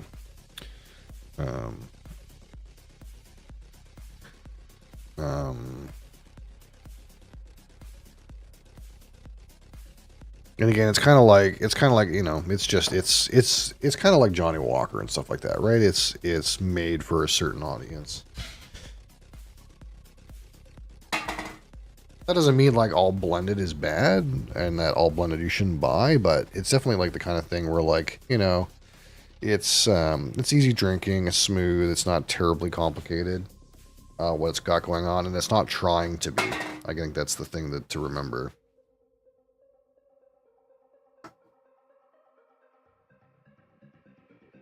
But you can still have blended whiskeys that are, and here's one right here that are a little bit more interesting, a little bit more spicy, but just because it's blended doesn't mean it's like bad. Now, there is also a difference between here. This says blended malt, and this just says blended scotch. So the main difference between this and this is this can have grain whiskey in it. And I think I don't want to give grain whiskey a bad rap necessarily because, I mean, let's think about it. In Canada and the United States, we make lots of grain whiskey. Bourbon is grain whiskey. Rye is grain whiskey too. But it just seems like when we mix grain whiskey and malt whiskey and make blended scotch, the grain part is what's the letdown usually. It doesn't seem to like carry as good a flavor as something that is maybe entirely a blend of malt whiskeys. So there's no grain whiskey in here. And that's the other thing too about like blended grain, you know, blended scotch that has grain whiskey in it is like, what grain? Is it corn? Probably. It could be any mix of things. Whatever's cheapest, maybe. You know? I'm curious. Is blended scotch usually using corn whiskey? I actually don't know the answer to this question. I'm curious.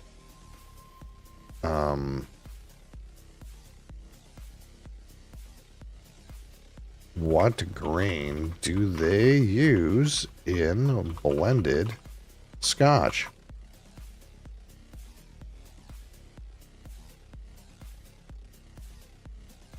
Made from a variety of grains, often including wheat or corn.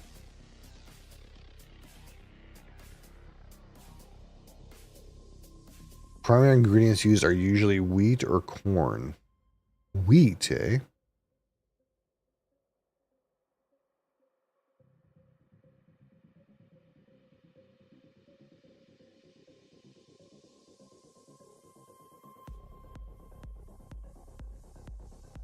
Whoa, big raid. Hello. Hello, friends. We just talked about, in case you're new here, we just talked about some Chivas Regal 12-year-old blended scotch. We give it a pretty reasonable score. 52 out of 100. Not bad. Not bad for a blended scotch. And I was just looking up whether or not grain scotch is typically corn or wheat, and I think it or what it is, and I think it's mostly corn, but I'd be surprised if it was wheat sometimes. They could include rye. It's probably mostly corn. That would be my guess. Corn's probably cheapest. But what I was about to do is talk about my other friend, the Big Smoke heavily peated blended Scotch whiskey, or blended malt. This is a blended malt Scotch whiskey. And this is from Duncan Taylor. So this is an independent bottler, Duncan Taylor. And I assume what they do is, again, independent bottlers, like any whiskey distillery, I suppose, have some barrels that are maybe not good enough to release. So despite the fact that Duncan Taylor is an independent bottler, every barrel of whiskey that they age isn't going to end up being good enough to be a Duncan Taylor independently bottled scotch. So what do they do with their leftovers that are not that good? Probably make this blended malt scotch. And this one's called the Big Smoke 50. This is 50% alcohol. Heavily peated blended malt Scotch whiskey. Which sometimes these you can find for like cheaper than a single malt Isla. This has a mix of whiskeys in it though. It's not like all Isla, but it's all smoky whiskey. But sometimes like these blended, like if you just want a smoky whiskey, but you're not like, I want a Lafroig or an Ardbeg or whatever, you're kind of just like, oh, just give me any smoky whiskey. Sometimes you can get these blended smoky whiskeys for like a little bit cheaper because it's kind of like a no-name brand somewhat. But with Duncan Taylor, this is actually not that cheap. It's around the same price, I think, as like lower level like Lafroig or like Lagavulin offering. It's around the same price. I think I paid like around the same as you would pay for a Lafroig Oak Select for this, which I guess is on the cheap end, but it's not a single malt. That being said, Lafroig Oak Select is not the greatest, so this could even be better than that, I suppose.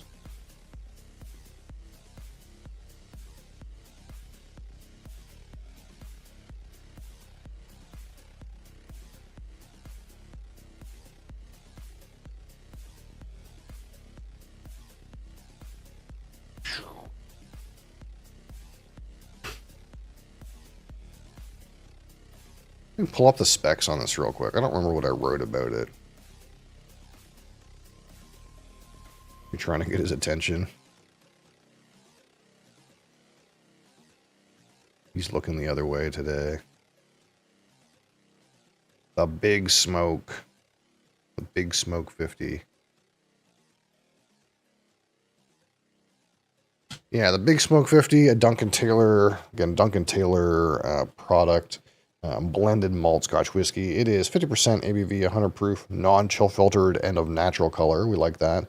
And as far as we know, it's non-aged statement and ex-bourbon. So it's very light in color. Look at that. It is just smoky. And again, Duncan Taylor is a privately owned independent bottler that buys and ages its own stock. It doesn't actually produce any whiskey. It buys new make spirit. It was originally founded in 1938 as a cask broker. But yeah, this is a mix of probably heavily peated scotches that was just, they weren't quite up to snuff to be their own bottle, so they kind of get blended together into something that, you know, they can kind of like at least break even on. They'll probably still make money on this, but, you know, again, not every barrel of whiskey is going to be good enough. It is not an exact science. We kind of like that, you know, it makes things interesting.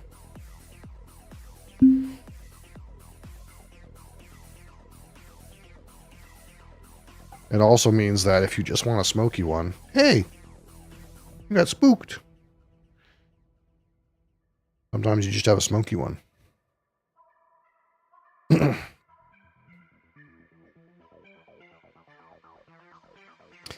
The Big Smoke, as the name suggests, is a happy melange of Scotland's smokiest distilleries. True connoisseurs will be able to savor and appreciate the distinct features and smokiness of each spirit. They're right.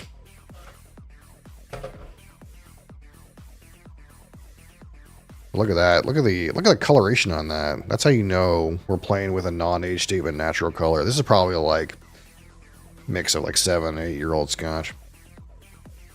It's almost fucking water.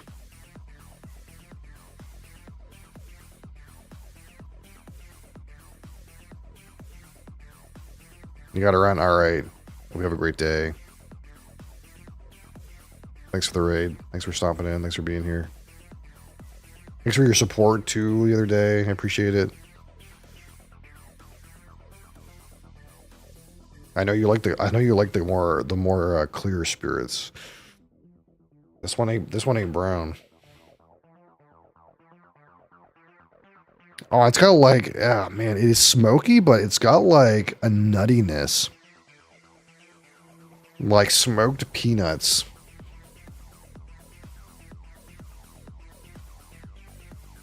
A little bit of like that salty air.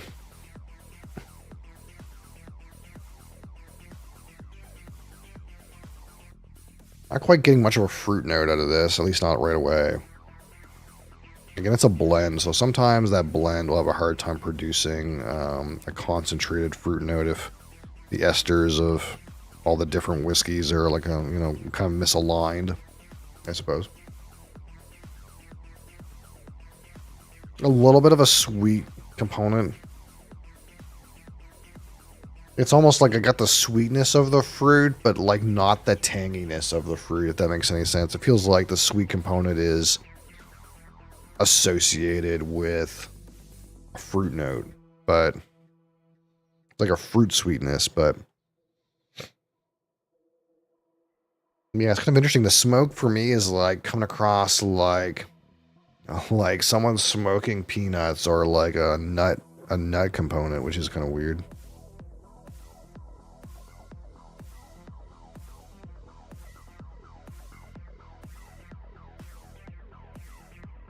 Not much else to it though.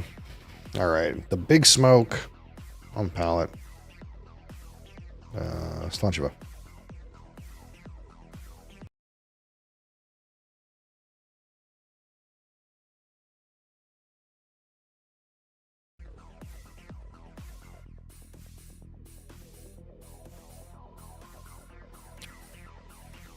Yeah, just like straight campfire smoke on the palate. Early finish has it too. Slightly hickory, but not too much. A little bit of that like darker burnt log creosote creeping on the finish now.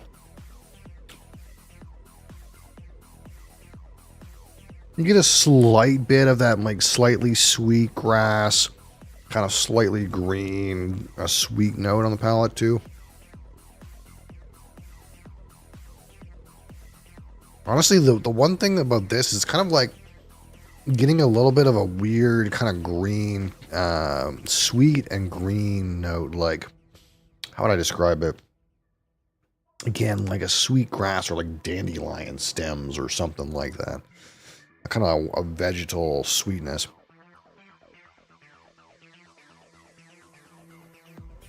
Almost like you were having a bonfire and, one of the kids running around grabbing like dandelions and then threw them in the fire or something like that. That kind of idea.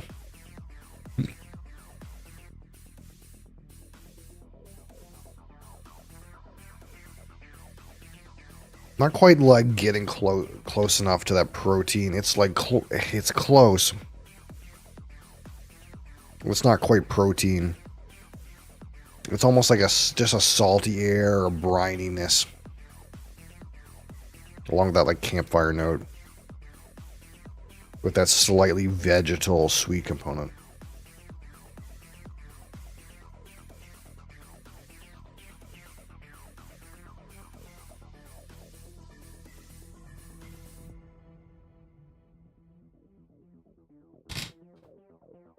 What do you think, Moe's butt? You snoozing? What time is it? We got plenty of time, Mosley.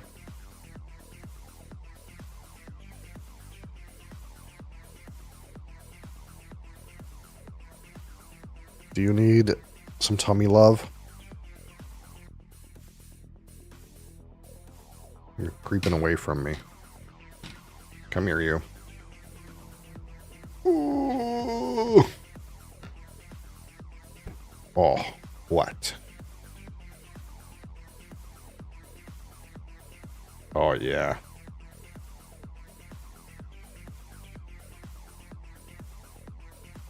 Oh, yeah. Oh, yeah, that's a spot right there, Dad.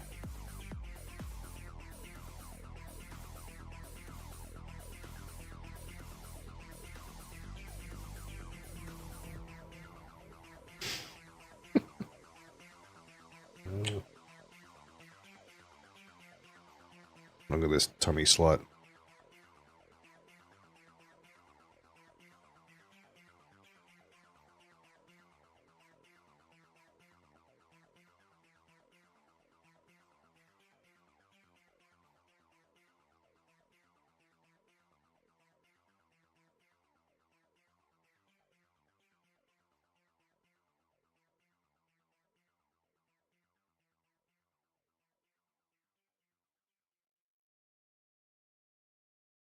I'm gonna have Mosley all over me.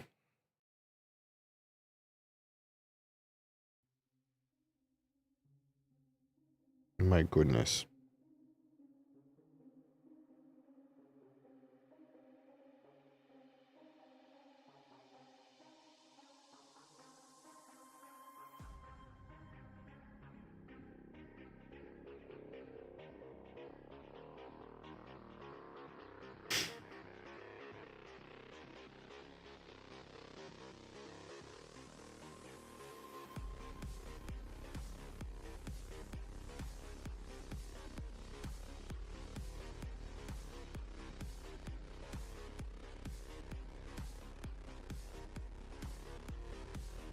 This is all he wants, you know.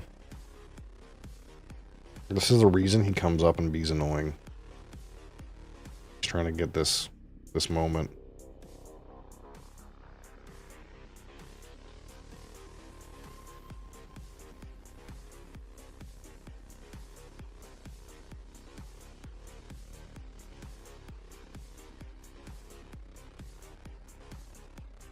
What?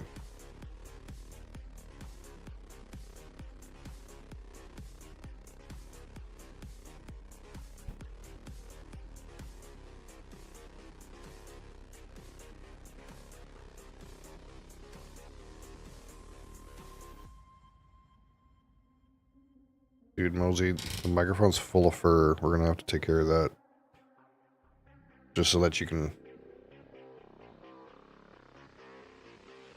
make it just the same the next frickin' day. What do you think about smoky whiskey, Mosey? You a smoky whiskey enjoyer? And get you right in the butt. Oh yeah. Oh yeah, that's the spot, isn't it? Oh yeah. Oh yeah, that's the spot, isn't it?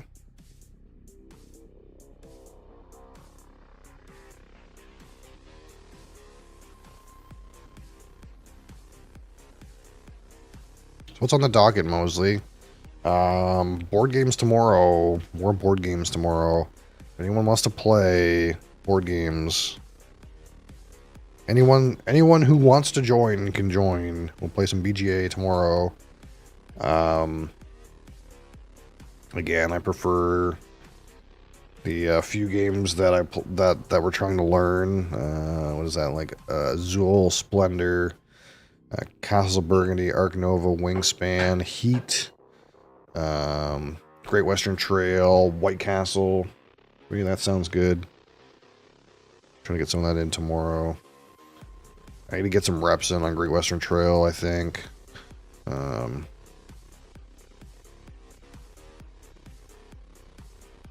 We'll try to get some of that in. I'm not opposed to getting some faster games in.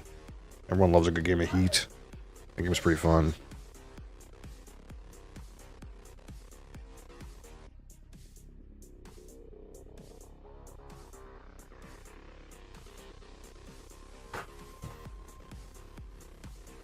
Oh, also, if you haven't voted in our community poll, there is scarce few days to do so in the Discord server. Otherwise, we'll end up doing Canadian whiskey because that's what got voted for. So if you don't want Canadian whiskey, now's your time to go vote in the community poll in the community news section.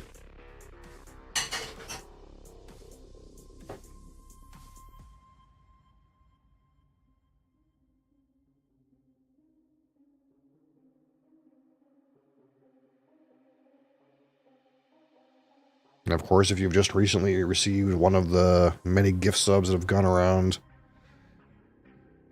you can get access to your Mosley fan subscription on our Discord server. Hop in and peruse at your leisure. It's so spicy. He shows it all. He shows everything. whatever kind of shot you want, he's got it.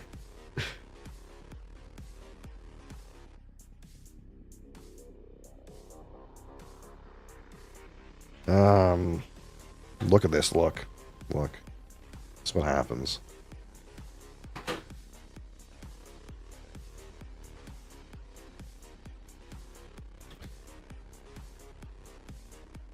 You like feet? He's got 4. Yeah.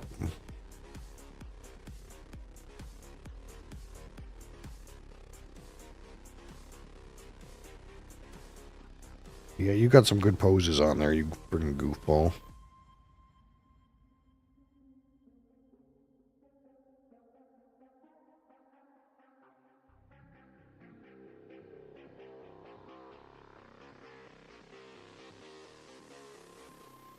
And of course, we started up Dune. Seems like a fun time. We will be playing Riven again on Monday, though. So again, we're gonna go board games tomorrow, and then we're back on Riven, which I don't know if that's gonna be the last day of Riven or not. Riven's kind of weird. It's like I think we've played three sessions of it, 3 or 4. And I don't know exactly how close I am to being done, but a lot of things are coming together in Riven, so I wouldn't be surprised if there's only 1 or 2 more Riven streams. But worry not. Worry not. There's plenty of other interesting puzzle games that I have already scouted that you probably will never have heard of, but it'll be interesting. Because I went looking and I found some weird puzzle games that are very kind of like in the same kind of vein that I didn't know existed. So that'll be interesting. Riven and Mist, I think, are like, people kind of know what those games are, but there's actually other ones that are like also options too. And we can get into some of the ones that are like more common and not so in depth too, like The Room. There's four versions of The Room we could play, stuff like that. We'll get into some stuff on the Mondays. And then Tuesday, Wednesday, Thursday, I think we'll probably be doing Dune in those days from the foreseeable future. And frankly, if time permits, I might be playing it other times too. Just on my own, because it is the kind of game that rewards time. I don't know where I'll find time to play more of it, but I would like to.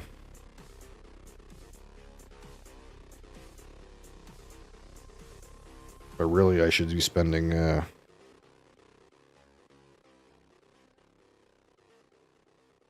some time getting those fucking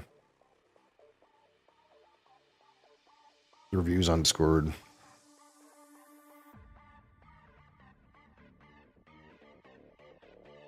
My goodness, Mosley, but do you think if we just get as much out of this, as much of your fur out of you as possible, that we'll get like at least a couple of days of you not shedding like a madman? Probably not.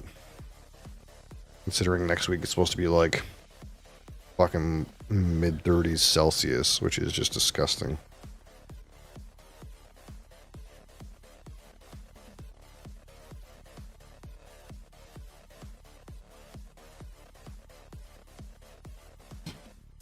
Yeah. What's this about? You're getting all the love you could ever want, and you're acting like you deserve more.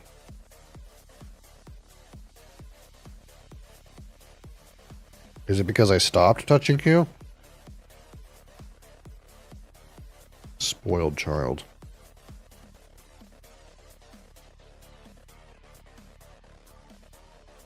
My friggin' mouse is covered in it too.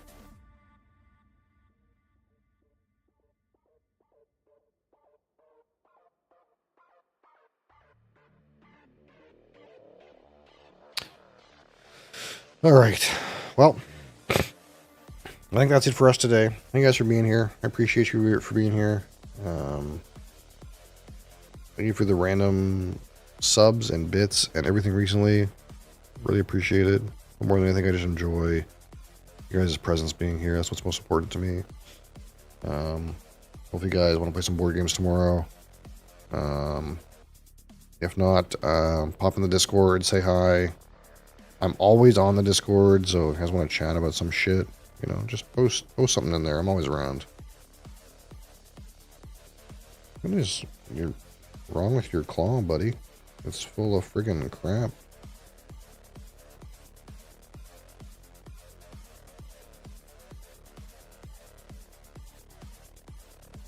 There you go. So until next time. Same time, same place. No, not same time, same place. Same place, but different time tomorrow. Hope you can see you guys then. Peace.